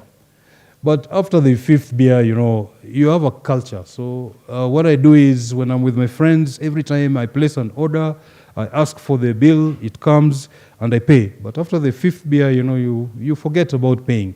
So I have another process for that. So before I ask, I pay for it. And so by the fifth beer, the DJ has put this song, Friday, you're happy, you're dancing, and by the time you get to the 10th beer, the guy starts playing that song called, it makes me really laugh, by the way. There's one in my head, my whatever. You're happy, you're cool. But then now it starts going deep by the time you're reaching the 12th beer, probably, yeah? And now you are there, baba yangu, niko na pesa mingi kuliko. At that point in time, you do not want to be paying bills. So face recognition, when I'm asking and I put my face, it can't recognize me because my face has changed. It saved me a lot of money. Guys, it's important to have multi-form factor authentication. It's important. It will help you. Okay. Now, let's have a recap about cloud computing, because when we talk about cybersecurity, we are talking about some form of connection into the internet, okay? And it is important that you understand there are some little bit of points on why cloud computing becomes important, connecting into the internet. So there are two things we're talking about here. We're talking about internet and we're talking about the cloud. So not necessarily cloud computing, but cloud access, okay? Those are two distinct things that I need you to understand. And they're very important, but they operate together. That's important for you to understand. And some of the points that you're seeing, and don't worry, because I have a very short time, and a little bit of stitching from the many speakers that have been on this stage to put together so that you can understand where we're coming from. Most guys, I want to make it as simple as possible. That's the beautiful thing, again, of presenting after very many presenters. It's easy for me now to drive the point easier, and then you guys will look at me and say, hey, that guy was a hero.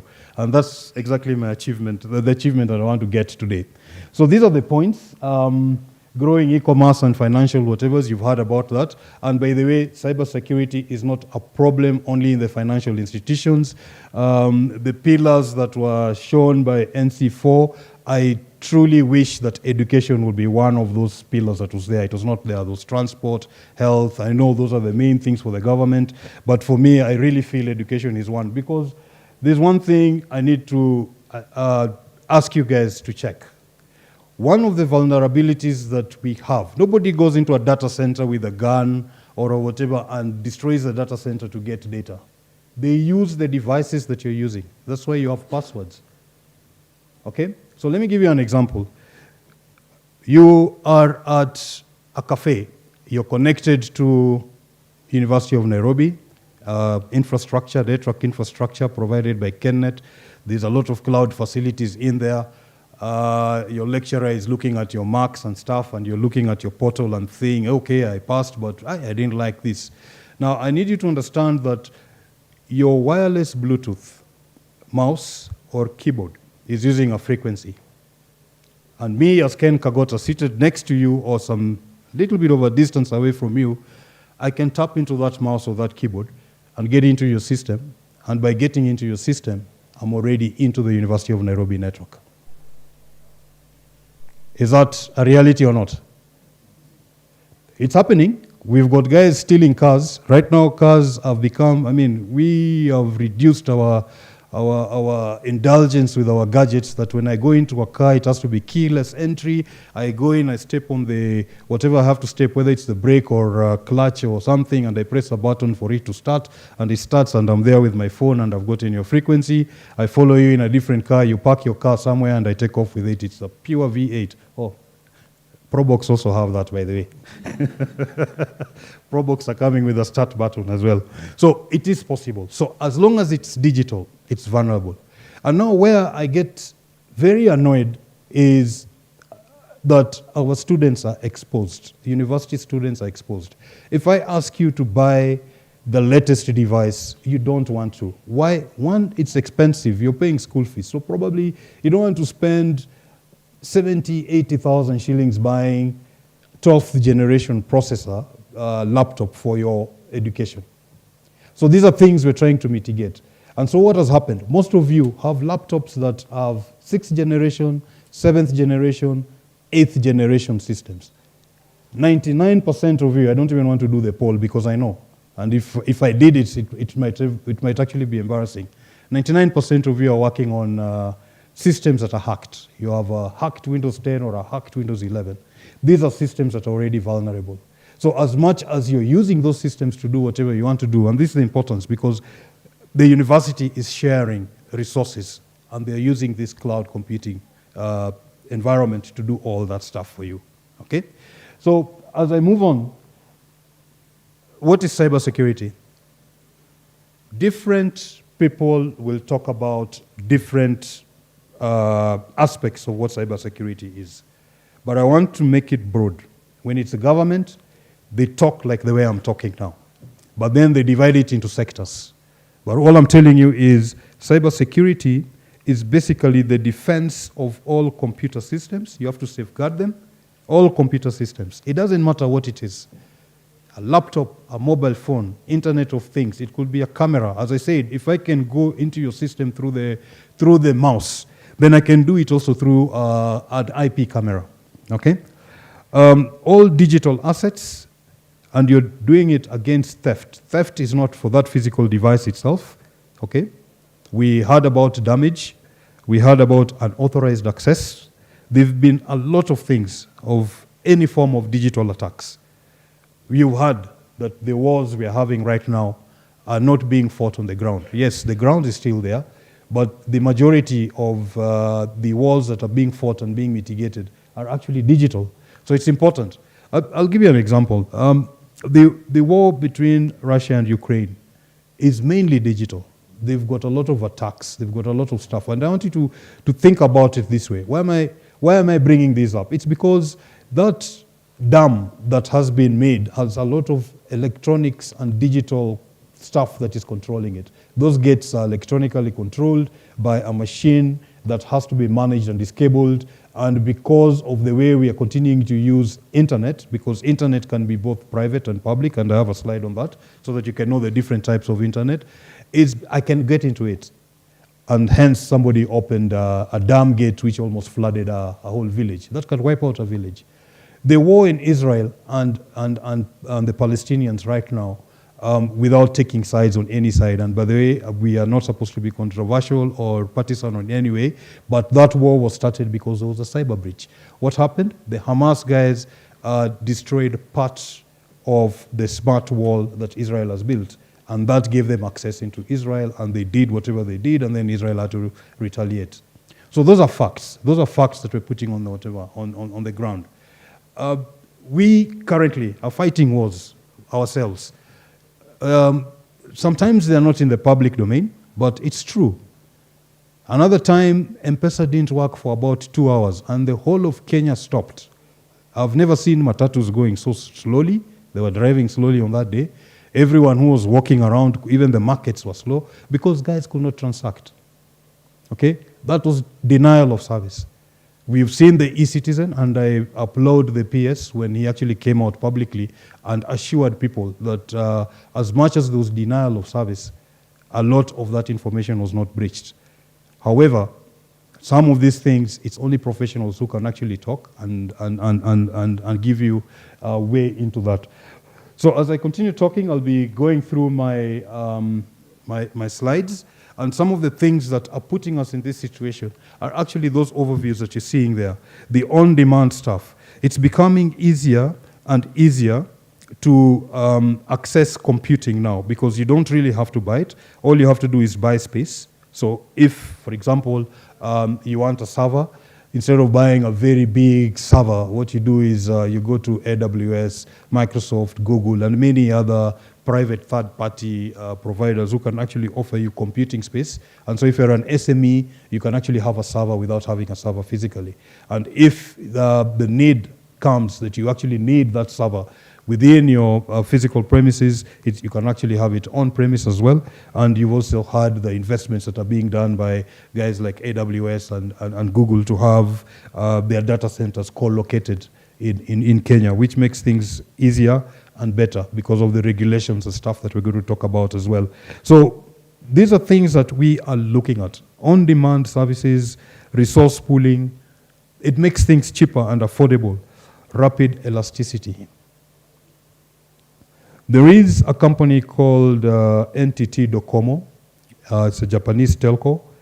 And they came up with a mobile service that the Japanese picked up on. And within a day, their whole service crashed because their servers could not take the influx of demand or other connections that was being required by the public. Same stories. If you read or follow the story of Netflix, it happened. They had to keep on buying servers and servers on a daily basis so that they could meet the demand of people who were downloading movies on that particular service. So when you go onto the cloud, now we have elasticity. So I can expand horizontally or vertically, whichever way. If I need more computing power, I add processors on the fly by just clicking buttons. Okay? So my next slide will then talk about what are these services that we're looking at. And I'm happy that there's a lot of stuff that is going on.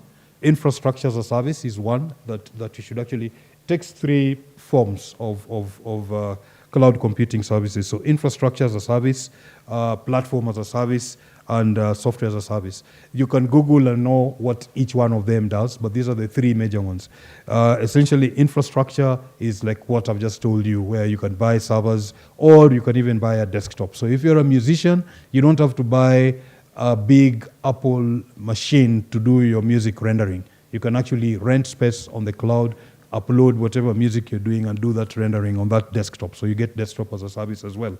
So that is there. Software as a service, we are all now getting we are getting used to that, especially if you're a Microsoft Office person, you're paying subscription, and you can download that version and you renew every year, so it's becoming cheaper. So those are the examples that are there. Why am I doing this? I'm just giving you the general platform. Moses was on earlier today in the morning before lunch, and he showed us a very big screen of very many stakeholders. This is just showing you the services that are there, what those stakeholders are doing, and then we shall talk about the continuance in terms of how it goes. Okay. So what type of cloud computing do you completing whatever's are there? So we have the public cloud. Public cloud is essentially what Google is offering you, what AWS is offering. So those are public clouds. Okay. And all you have to do is just connect onto that internet. And most services are free. Facebook is free. TikTok is free. But don't be cheated. It's not free. You're using it for free, but someone else is paying for your use. Then we have what we call a private cloud. A private cloud is where you have an organization that has its own servers offering services in a cloud way. So they're connecting onto it, but in a cloud way. But it's not accessible to people outside that organization. Then you have a hybrid cloud, which is the public cloud combined with a private cloud, and that is very common. And now we are going into community clouds.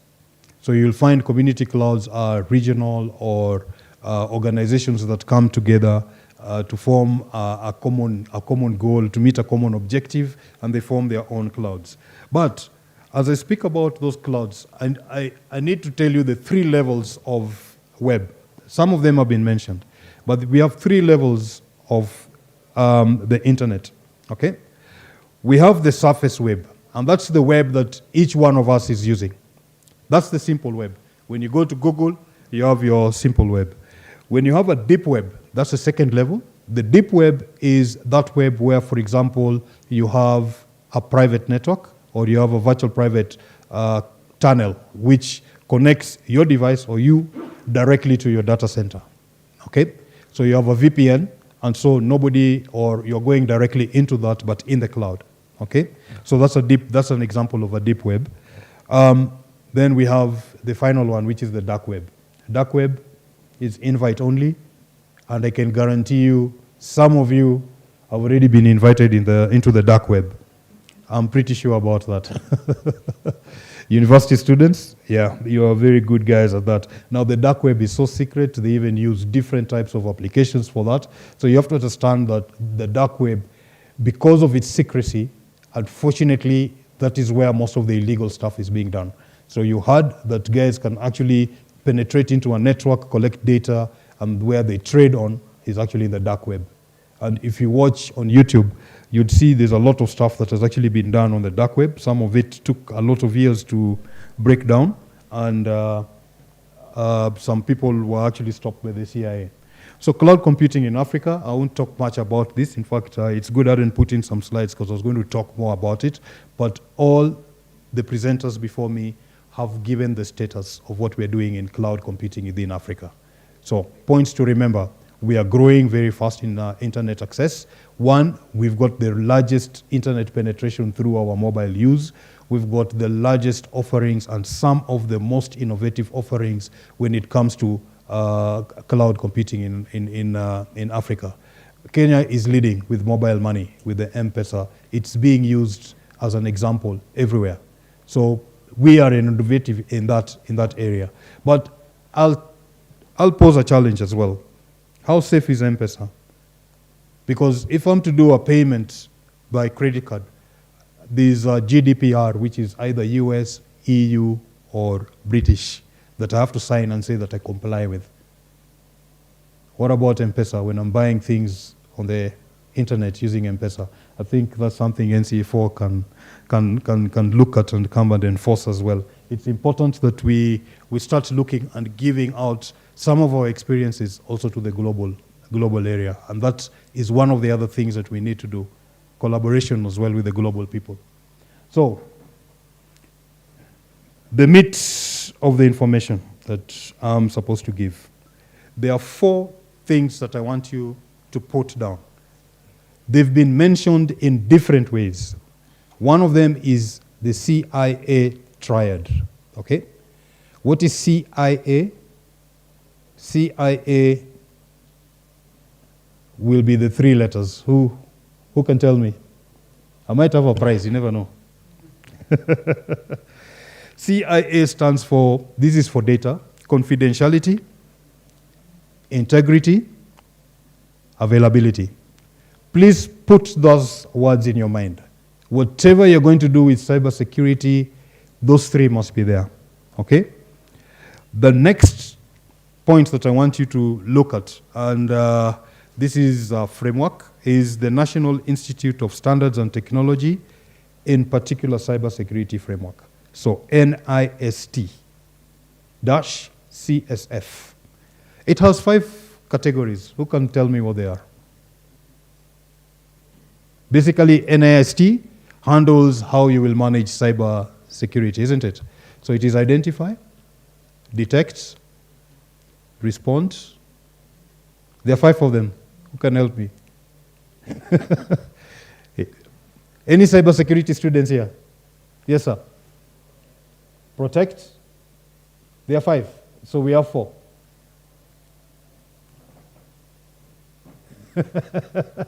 Okay, guys. So those 3 letters, CIA, NIST framework. I'll let you guys Google that. Another one is OWASP, OWASP. Open Worldwide or Web Application Security Projects. Very important. It also has things that you will find that anyone who's providing cloud or any cybersecurity person is going to follow. And so I'm not going to put them in order or in sequence. David and Eunice mentioned them. Daktari mentioned those things. My previous Moses mentioned them as well. They are all in there. Things like giving people access for only what they need to do. So if you're giving people access into a network or services, then you have to limit the kind of power that they will have in that environment. That's just one example. Another one that was mentioned was Security Information and Event Management, SIEM. I don't have them on my slides, but that's what I was telling you. Most of the stuff has been talked about. I'm just going to make sure that you start stitching them together. And as we go along, you will see why I'm saying these 4 things are important, because when you're doing cybersecurity as a career, you will need to have those 4 things in place. And by the way, I want to be the very first person to tell you that you cannot be a cybersecurity professional in everything. So start picking your cybersecurity war now, because there are many areas. What did we talk about? We talked about data. We talked about networks. We talked about digital assets. Yeah? Didn't we talk about that? And we've also talked about people. You have to choose 1 or 2. You cannot be an expert in all of them. Cybersecurity involves all those. And I forgot to mention regulations and compliance. Cybersecurity will involve regulations and compliance. And that's the reason why we have GDPR, we have the Data Protection Act of Kenya, we have the CSMA. They fall under regulation. All that falls under that. So there's a lot to cover within cybersecurity. It's no longer about antiviruses and malware and those kind of things. It's more comprehensive than that. So as a cybersecurity professional, start looking at your ways. Right now, all the courses, it's been mentioned that the syllabuses have to be refined. And there's one thing I want to give you an advice on. Your degree is important. Make sure, as much as you're doing your degree, you pass that degree, because that's the only constant paper you will have. If you go to AWS and you get a cybersecurity certification, it's valid for 2 years. After that, you're nobody. You have to do that exam again. But your degree remains with you. And it's important to have that.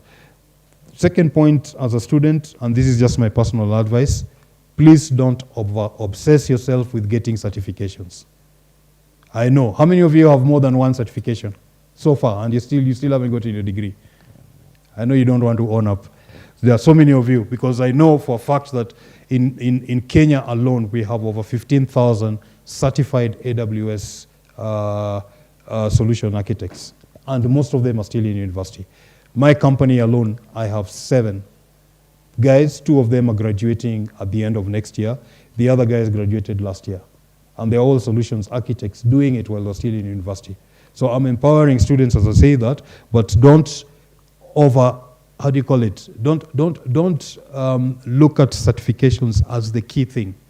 At the end of the day, what you do as a cybersecurity professional when you're working is what is important. It's not the certification. The certification will come when you've gotten your course. So if you're going to be doing cybersecurity on Internet of Things, when I talk about Internet of Things, guys are thinking I'm just talking about cameras.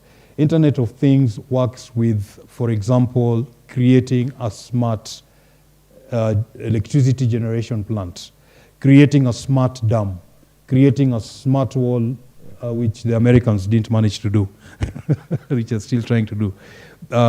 Those kind of things, they are complex, they involve a lot of things, and they need to be managed very well because those will be the targets in the next war. Infrastructure. When countries are fighting, the first thing they do is electricity, water, and then they go to education, health, and then education.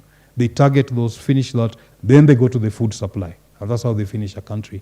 That's how the wars are being fought. So that is very important. When I'm talking about Internet of Things, I need you to think about all those devices that are actually combining themselves together to perform a role for a critical service to the government and hence to the citizens.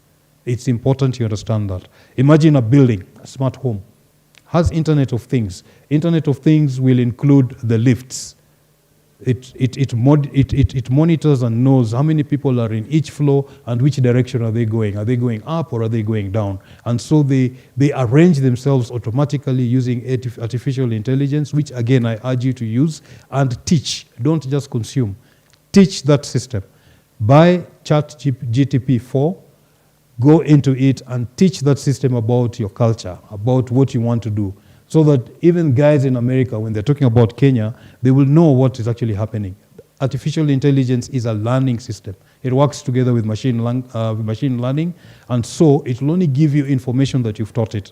If you ask it right now, what is a cuckoo? It doesn't know. It will tell you, I only have information up to 2021 if you're using the old one. So take advantage of these things because they are the future for us.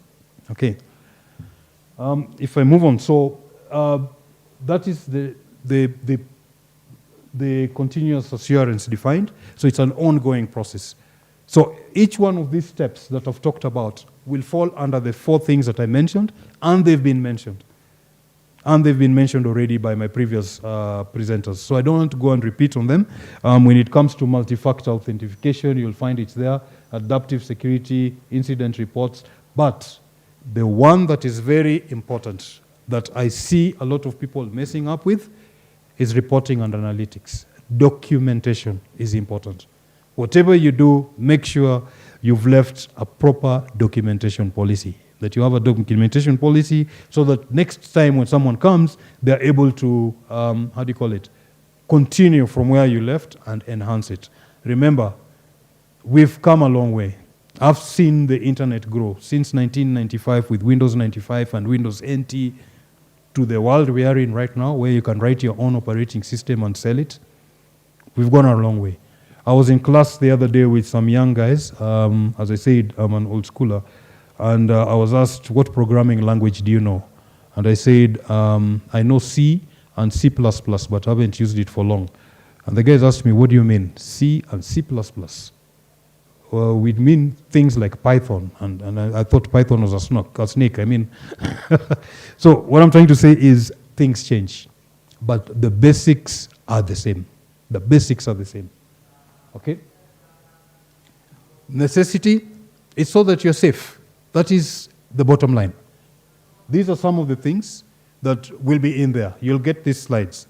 So as you continue doing it, you have a proactive defense area, you have protection and critical infrastructure, because you keep on learning and you keep on documenting, and we're sharing these resources. So the same attack does not happen to someone else because it's already documented. And this will be a very good thing is if we can also share it with the government so that the government becomes a repository of this information as well and creates a standard or a guide. As I mentioned, NIST and OWASP, okay, OWASP, those are global standards.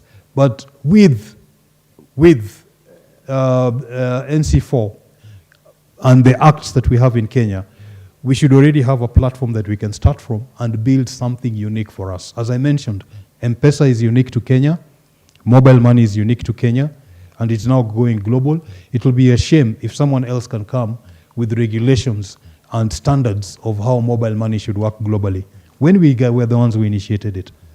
So that's one of the things that I'm looking at and empowering you guys to start looking at that. So apart from the nitty-gritty of doing cybersecurity, there's also the policy formulation and the working that we need to work on. Okay.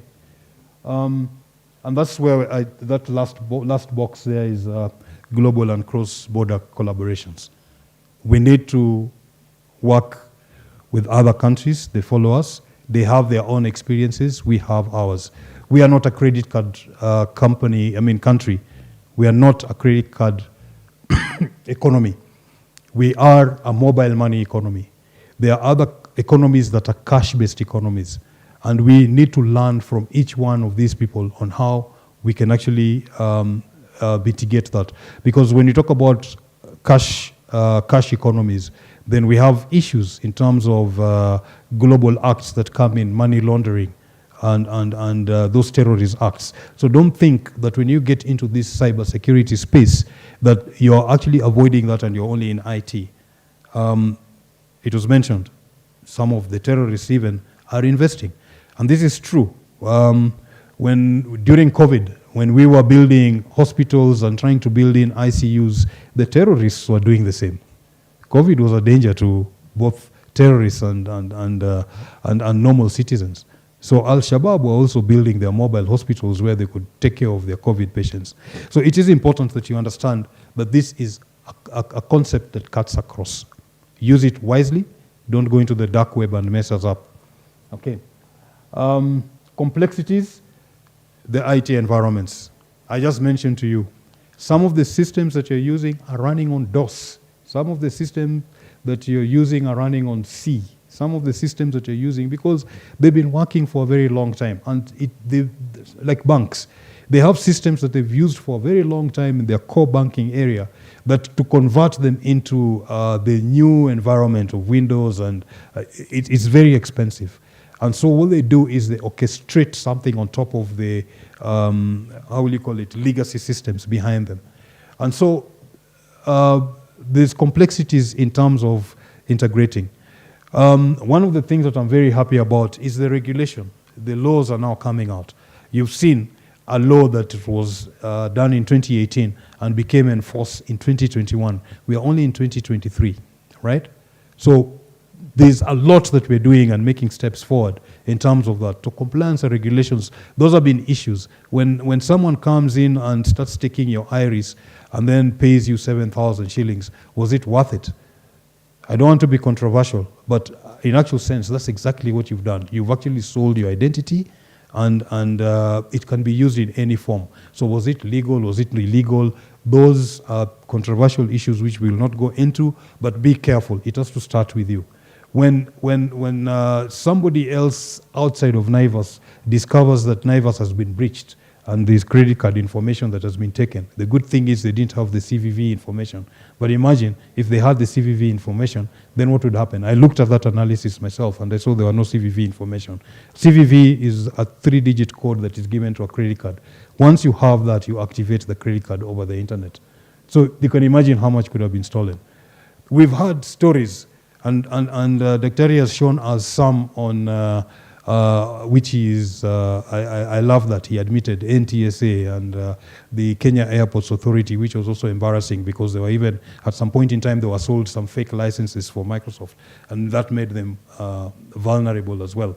And so when I was working at the airport, you see this license is expired and is illegal, please check with your administrator, and you're trying to look at your flight. It was, there are quite a number of things. There's a bad impact on cybersecurity issues which we bring to our own selves. But There are stories, there are rumors that university students have hacked into Fuliza. I know for a fact that I get messages from people. If I want to increase my Fuliza limit, I just send them 1,000 bob. I know they are hacks, but yes, there are stories like that that are happening. The impact to Safaricom is high, but these are true stories. Let's not lie to ourselves. They are happening. Even if they're not in the public domain, there are people trying to do it, okay? So it's a continuous thing. Education, I've already told you, certifications are good, but do not rely on them. The most important thing is, do not overemphasize on certifications. Do your best in terms of making sure that you know the area that you're going into. It's vast, okay? Compliance and regulations, we've talked about that, so I don't need to talk much about that. So how do you implement? We've already talked about this as well. I think the presentation that was done by Strathmore, David and Eunice, was very clear. Continuous training, practicing, trying. They talked about development. So I'm stitching all these things together for you. And there you have training and capacity building, compliance and reporting, documentation and documentation management. I don't want us to forget that because I don't think any speaker has talked about this type of documentation. Anything you do on your systems, your network, your data, document it. It's important. I know I was eavesdropping on a talk when I was going in for lunch, and it's a real problem because the county is having an issue where people who left because of the new guys who've come in, the old people who are taken out of office and the new guys who came in could not tell what happened, so they had to start afresh. And that's the problem we have, which means in your county, there was a project that was started, it was never finished, and another one is starting, and because there's no continuity because of lack of documentation, no project is complete. But we are very quick to hit the governor and the officials and tell them, you guys have done nothing. But in actual sense, it's just that we've not followed some due diligence or some processes. So while I'm talking about all these other things, I'm emphasizing because of time. I can see you guys are tired, and I don't also want to put you guys in traffic. Maybe I'm flying, you don't know. But anyway, let's move on. Tools and technologies. And I wanted to be very, very open. I don't know whether you can see the screen, but we are talking about the CM, we are talking about the IDS, intrusion detection, which should be across everything, not only on your networks, not only in your data centers, but even the devices that you're using. Guys, stop buying old technology because it's cheap. It's vulnerable. It's vulnerable. That's the reason why, for example, Intel are now selling 13th generation processors. So if you're buying a 7th or 8th generation processor, you're 7 generations or 8 generations behind. That is risky. That is risky. I know it's expensive, but I was told not to promote a lot of stuff, but there are banks here. We are going to be working with KenNet as well. There will be a way in which you can get accessible products. And I think government should also enforce that because they are also culprits. I mean, when you tell me NTSA is being hacked, when I know they are using 7th generation processors, they can't install 11th, Windows 11 on their machines, it's a problem. And we know Windows 10 is also going to be phased out very soon. It's actually coming. So support for that will go away. So those are challenges.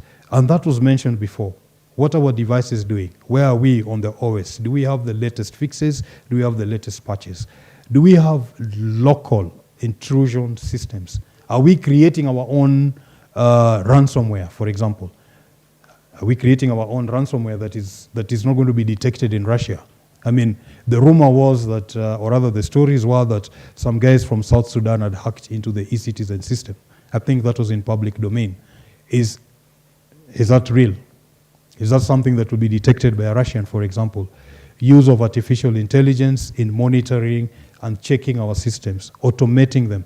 Why have a human being doing it when we know a human being has a time span? Concentration spans will reduce. Why don't you automate those kind of things and just get reports, analyze the reports, and do that?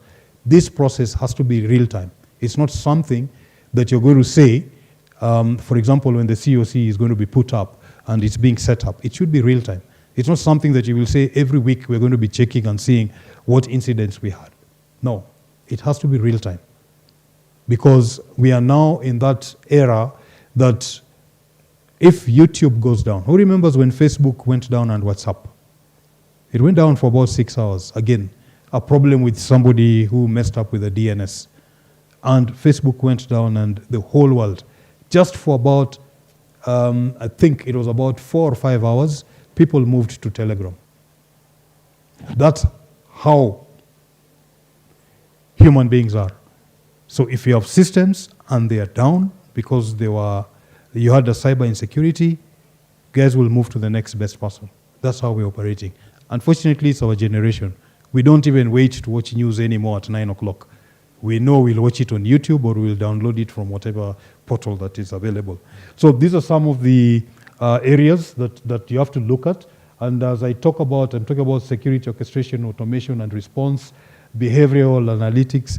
By the way, any one of these points is a career path. And on this screen, I think there are 1, 2, 3, 4, 5, 6, 7, and I have more on the next screen.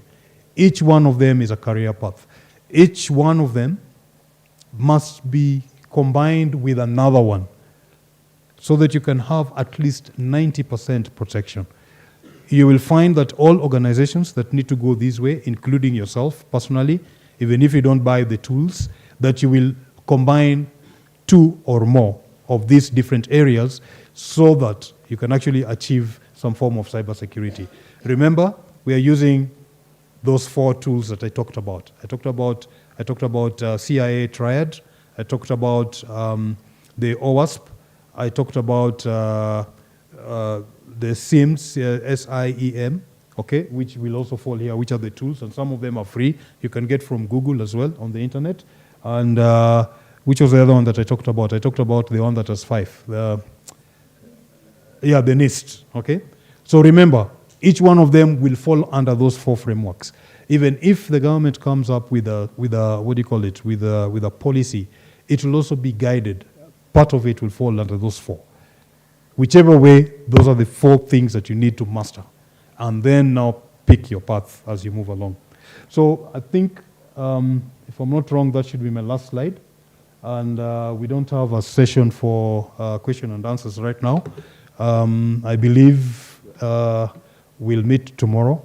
And thank you very much. Ken Kagota is my name. I'm available on kenkagota@icloud.com. Or if you want to send me on my official business mail, it's ken.kagota@kekaprecision.com. I didn't put it on the screen, but you can have my contacts from the organizers. I'd like to thank the organizers for that. And by the way, if you took a photo of me, I'm allowing you to post it on the internet. So you have my consent. As long as you put hashtag Ken Kagota and you use, what are the other hashtags? I saw Cyberweek. Yeah, as long as you put all those other hashtags and you add my name on it, you have my consent to post it on the internet. Thank you very much for your time and for being smart. Thank you.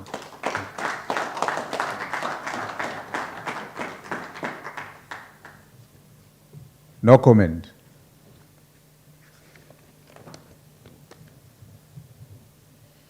Geoffrey Banotti. Frederick Ogare Haba Ogore. Ogore. Please come to the panel session. This is the last one. But we are still online. Let's use these 2. These are the best ones because of light on the other side. Let's give you those.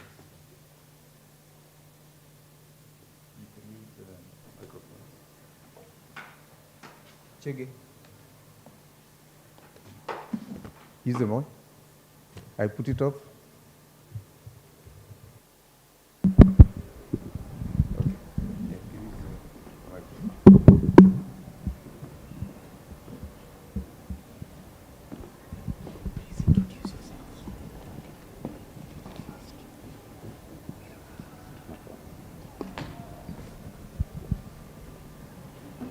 Okay, good evening. Good evening. I'm Frederick Michael Ogore, a faculty in Daisy University, and I'm glad to be here. I've learned a lot. Actually, I think I came to learn and relearn and unlearn some few things, so it's such a great honor to be here. Good evening, everyone. My name is Geoffrey Manoti Maina. I'm a lecturer at Multimedia University of Kenya and a CIE instructor, a student at UON, a PhD student at UN, currently pursuing a PhD in computer science. Thank you. Okay, so I think we need to drive this. We were given a topic. I think we'll take the shortest time. I've had to cancel a meeting I had just after this, so they are still calling, are you coming? So the main part is we were to discuss on how to improve ethics surrounding the cybersecurity education. I'm also in cybersecurity. I do want to acknowledge that. I do my PhD from USIU. Also, yes, I train some few things there. So the most important thing is to understand the landscape of education, just what are the gaps that are there within our curriculum, because that's where there is a big gap.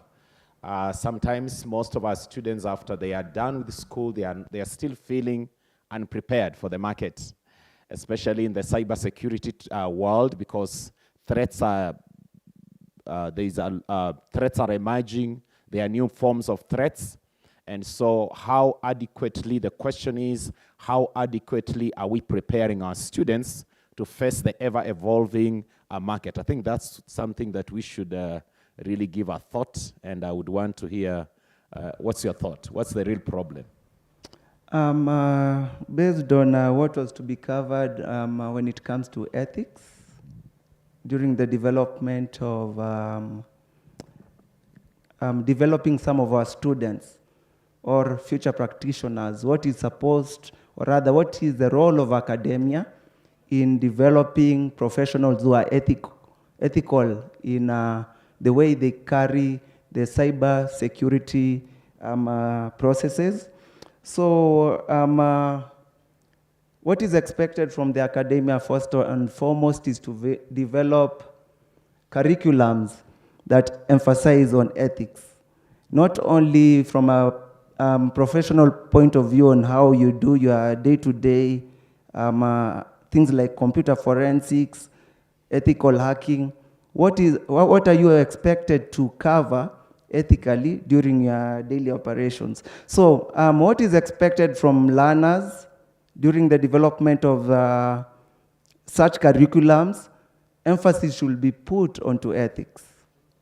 Yeah, that is what I can capture for now.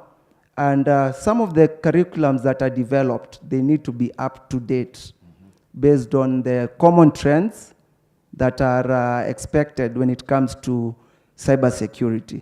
For example, there's a situation whereby we have the introduction of institutions of higher learning, like what we have, like the TVETs. Currently, some of them use curriculum which are outdated as far as 208. So this is what is supposed to be captured, advancement of curriculums to go hand in hand with what is expected from the cyberspace or cybersecurity. Another concern, I think most of our students, how many are from the computer science, ICT, IT-related courses, maybe BSc security? There is a concern. I've participated in curriculum review, few BSIT, computer science, and some of the diploma programs we do. And how many have done ethics? Maybe ethics at 100 level. First year, how many have done ethics? Second year? Third year? Yeah, so I was actually checking online and some of the MSc security from some of our two famous universities, and I actually proved none of them have ethics course. And it is MSc security in, let me not name the universities. There are two very good ones, but MSc in cybersecurity. There is another university that is giving MSc in information security. And even in some of the undergraduate courses, there is a concern while we are doing the review that ethics is either taught at the beginning or is taught at the end of the course. So when is a student ethical? I think that's a concern. Number two, maybe I wanted to give thought to that.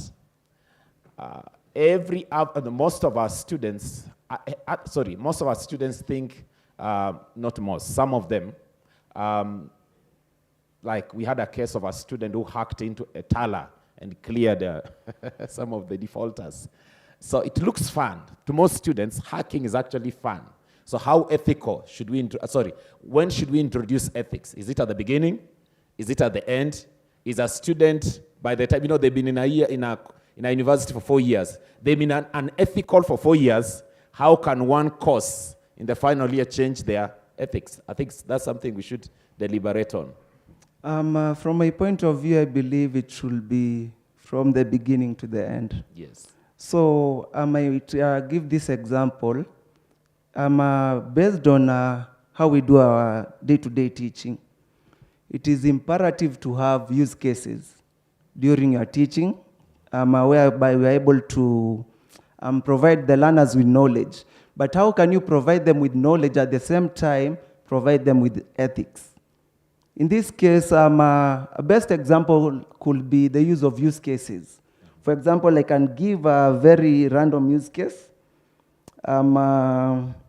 By use cases, I mean real-world scenarios, so that the students can be able to merge the theoretical, practical, and the real-world scenarios. So this could be a situation, for example, to the audience, if I may ask you, what are some of ethical dilemmas that you may have encountered on the cyberspace? Very fast, if you don't mind. What are some of the ethical dilemmas? Go ahead. Sharing credentials, okay, very good. Anyone else?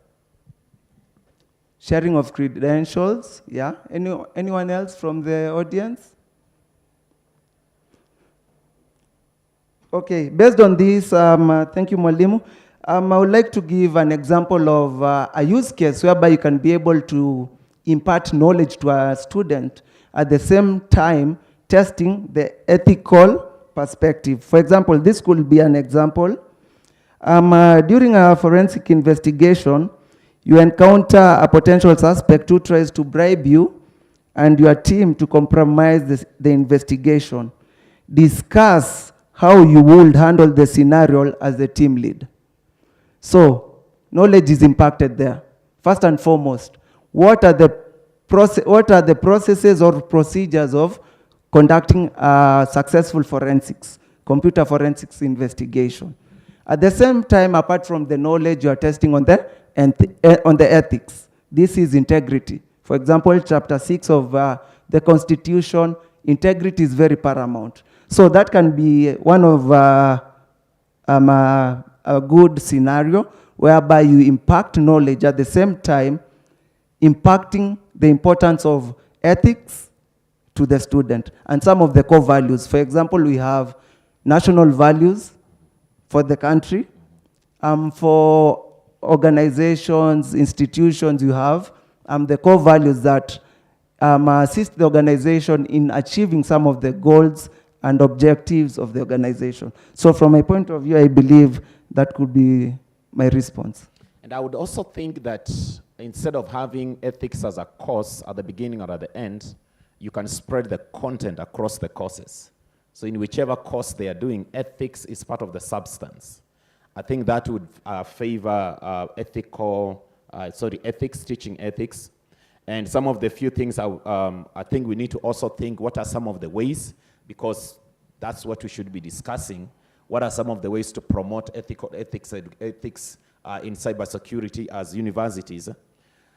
And what's the role of, what do you think is the role of research? Because as I was seated there, I was trying to check some of the research areas in ethics, and I found they are very limited in terms of cybersecurity, because looks like a gray area, is a gap that we have. So maybe from the Kenyan context, I feel, and it's evident from the publications and the journals we have, there is insufficient publications. What could be the problem? Mwalimu, allow me, in terms of the research, can I take that later on? Okay. Yeah, based on what you had asked earlier on, how can we provide ethics? At the moment, there's a bone of contention when it comes to our education at the moment. Some of the universities, as you know, I believe, like my current university, that is UN, has scrapped what we call the common university courses. For example, I remember there was critical thinking, entrepreneurship, communication skills, just to mention but a few. So there's also a challenge when you introduce another course and we are trying to reduce the courses when it comes to ethics. But what I believe from my point of view, ethics is important. For example, how can you be able to provide also ethics when it comes to cybersecurity? Some of the examples could be through mentorship, which most of the speakers have spoken about, whereby I've seen this in some of the short courses where capacity building is required for the industry. They tie a trainee or a learner to a mentor. So the mentor takes you through, apart from you acquiring the knowledge and know-how, how you're supposed to conduct yourself as a cybersecurity professional in future in your career. So mentorship is important. So that can be factored in, for example, from the university perspective, where you have guest lecturers from the industry who are able to mentor students and let them know what is expected as a practitioner. How are you supposed to conduct yourself? Okay, so I'm thinking, because of time, maybe there could be students here who have questions, specifically that area of ethics. Do you think your university has considerations? Maybe just before that, I think Mozilla Foundation, I've attended some of their forums. They are having collaborations with most of our universities. I think Dedan Kimathi, there is what called the RCC, Responsible Computing Challenge. So that is one of the partnerships we are talking about. And we have some of these organizations, the way you're talking, you've just talked about partnerships with the industry, having expert, what do you call them? Guest lecturers. True. Giving talks to our students, and they're able to set the standards, of course. So one of the areas, universities, I think I saw it, and I attended some of their forums. Mozilla has a very good movement that is there to promote ethics. One of the challenges we have is, I think the big thing we should be discussing is curriculum development. True. And that's the place, because you've said something, most universities, because of the cost of education, they're trying to reduce general courses. And I realize ethics is one of the courses we are trying to remove from because you are feeling like, why don't you merge ethics with entrepreneurship, ethics? So what really brings that twist? And I would want to hear maybe from the audience, what is your take on that particular point? Anyone who would want to respond, or you have a view, a different view, so that we don't limit the perspectives. Maybe from the universities, most of us who are in school. Any one of us? Any input from the team? It would be good to hear. Have you done ethics? Was it sufficient enough? Or it was scanty? Because I've seen even in the library, we rarely buy core texts on ethics. I try to look for them. I use mostly online resources when I'm teaching ethics, because the libraries, books on ethics are very scarce. So any input, yes, there is please, you can give the microphone. I think we should land it home shortly.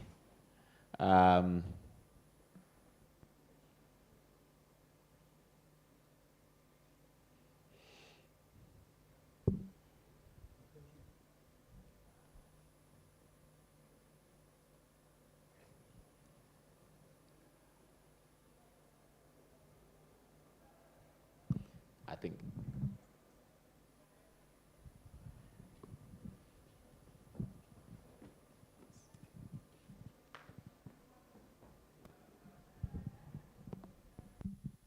Sorry for that. From my perspective, what I've seen in most curriculum is I've participated in analyzing the curriculum for TVETs. And what you're seeing is that combination. So for example, one of the courses that is offered that is related to ethics is ICT and ethics. So we've combined introduction to ICT with ethics. So there's that sort of relegating ethics to a second standard. So that's what I've seen probably in the TVET sector. Maybe just one more. Do you think we should have programming and then there is, because in software development, there is ethics. So why do we scatter it on, because mostly ICT and ethics is a lower course, most of the times. Then we forget about other courses in programming. Maybe there is yes, I've seen her. Hello? Okay. I was just going to say, my experience has been that when it comes to ethics, it's viewed only from a business perspective. So for example, students who are doing business and IT tend to learn business ethics as opposed to technology ethics. But I think now, because we are talking in part, especially about data, there's a lot of conversation around data and ethics around data. So things like privacy, accessibility to that data. So when we are thinking about ethics now, I believe we should not get caught up in the titling of units, although of course at university we seem to focus on that. But the fact that we still look at ethics from a business more than a technology point of view is probably why we are removing that conversation of ethics from the actual work that we do that is within technology. Okay, any other input?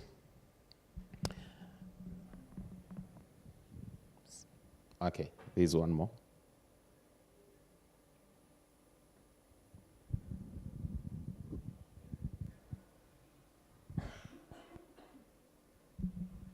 Yeah, my name is Festus, and on an aspect of you have stated of programming, I also think that part of understanding cybersecurity is also the need to understand programming and how various languages have an interaction with the internet. And also the part of ethics has also been viewed in terms of the legal side, in the sense that it's once a system, somebody has been found to have accessed a system illegally, then we have now the legal repercussions being forced on the individual. However, understanding the programming is now a fundamental thing in terms of cybersecurity. Yeah. Okay. Do we have? Yes, we have one more. Okay, thank you. My name is Robert Kikenyi from Ethics and Anti-Corruption Commission. So I think ethics should be introduced at an early age, because not only at the university level, but from as early as primary school or secondary schools, because most of the time we are normally, like at the commission, we are dealing with the ethics, like now this act of POIA, that's Public Officers and Ethics Act. So we normally get we are prosecuting officers or government officers who have done one thing or the other contravening this act. So I think if this topic was introduced at an early age, I think at the end of maybe when someone gets into employment or when someone gets into to do something that is affecting other individuals, I think they should have that. You should have those basics at an early age. Thank you. Good. Somebody talked about motives drive threats. Motives drive threats. And I completed that sentence by saying these motives are driven also by unethical behaviors. So if threats are driven by motives, then these motives are done within an environment that has no ethics. What is your take on that? And any one of us could, because now if our students, you know, Kenya is a hustler nation now. We are tagged a hustler nation. Everybody's trying to look for a way of surviving. I don't know what that narrative talks about, what it's all about. I mean, so because when I ask in class, why do you want to become a cybersecurity expert? Most of them want to hack government system. They want to hack microfinance systems. That's the basic talk. Until you start talking about unethical hacking and ethical hacking, then they see the boundary, then they're able to reconcile and say, okay, this is moral, this is quite off. So how do we train our students to ensure that the motives are well grounded early enough in our curriculum? Based on that, I believe I can add on to what I was said earlier. It is what one of the audience has just said. It is always prudent to introduce some of the skills. In most cases, we call them the soft skills or life skills, ethics included. So at an early age, the earlier the better. And some of these soft skills nowadays, we've seen something like mental health being considered. Your mental health can like influence your ethics. So I believe by merging three categories of like the people, the processes, and the systems or technology, by people, ethical consideration should be given for you to provide security or have security for infrastructure. So ethics is important. For the processes, policies, procedures, what we've heard from other speakers, technology, what you were talking earlier about on research and development, trying to be abreast with technology. I believe it is prudent to mend the three of them for the purpose of a secure or a stable cybersecurity posture. Good. Yeah. While I was doing research, I saw some few things that I feel also Kenya should consider. I saw some nice courses. Drexel University offers cyber law courses, which in Kenya we do not have any cyber law as a major. They have cyber law courses or LLM in cyber law and data privacy. This is Drexel University. The University of Southern California, that offers Masters of Law, Privacy Law in Cybersecurity. Loyola, there are quite a number, but this one stood out. There is Masters of Law, LLM with specialization in cybersecurity and data privacy. And we see some of our lawyers struggle in court, trying to use the IT jargons. They have to they have to consult somebody to interpret. Don't you think Kenya should also go the same way universities should have? Having co-shared courses, like you see, we have a student in computer science doing understanding the laws of the land, interpreting laws, and we have law students and doing computer science courses or cybersecurity courses. That blend, don't you think that will bring a lot of strength and fiber to this world of cybersecurity? Yeah, I believe so. From a management perspective, when crime happens, like what we've seen earlier on, for evidence to be admissible in a court of law, we need to be able to classify, based on the legal spectrum, some of the acts, some of the policies that we have just mentioned today. For example, the GDPR regulation, Kenya Data Protection Act 2019, Computer Misuse and Cybercrimes Act 2018. They provide an opportunity for us to be able to explore in terms of litigation for the legal practitioners, what they are, what they need to have on their fingertips to be able to match the same with the technology. For example, in the area of computer forensics and cyber security, for evidence to be admissible, this is what is required. And at the same time, it classifies the do's and don'ts based on the legal spectrum. So I believe from my take, we need to have or introduce some of the courses, but at the moment they are available, but from a management perspective. Yeah. Okay. So I think that should bring us to the end. But before that, I would also think of an ethical center. We also, research has ERB and what do you call them? Ethics review boards that review research, basic research. I was trying to look at a document which was talking about most countries have ethics centers among universities, and the government also supports that as a way of starting this conversation. And I think maybe our government, our friend who was here, they should consider such things, having an ethics center, fully funded, fully strengthened, proper research, and the academia merging into that particular, being merged into that particular center. So what's your final view? My view, the best approach I believe at the moment for continuous improvement could be having interdisciplinary, whereby in terms of when we are doing or conducting some of our trainings, some of the projects, we should have someone who's a specialist when it comes to ethics.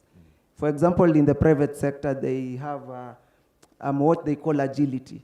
You have different departments working towards one goal, but each and every department doing a specific job.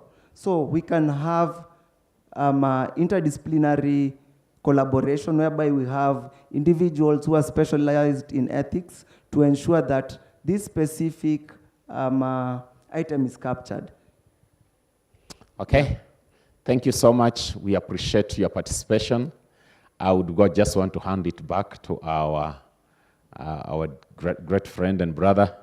Thank you for the opportunity. Cyber Pro, we thank you. Thank you. Thank you very much. Everyone, please clap for these two gentlemen. And make it loud. Thank you, thank you, thank you very much. We need ethics taught. You have heard, we can make those recommendations tomorrow. Tomorrow, a full day, full of activity for the Cyberweek 2023.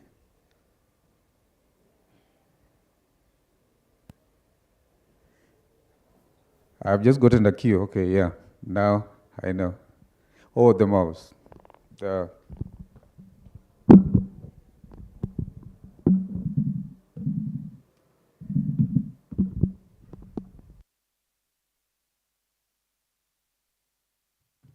Okay.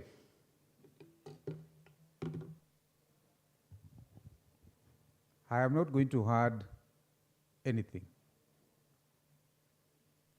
I'll just say thank you very much for your patience. You're wonderful people.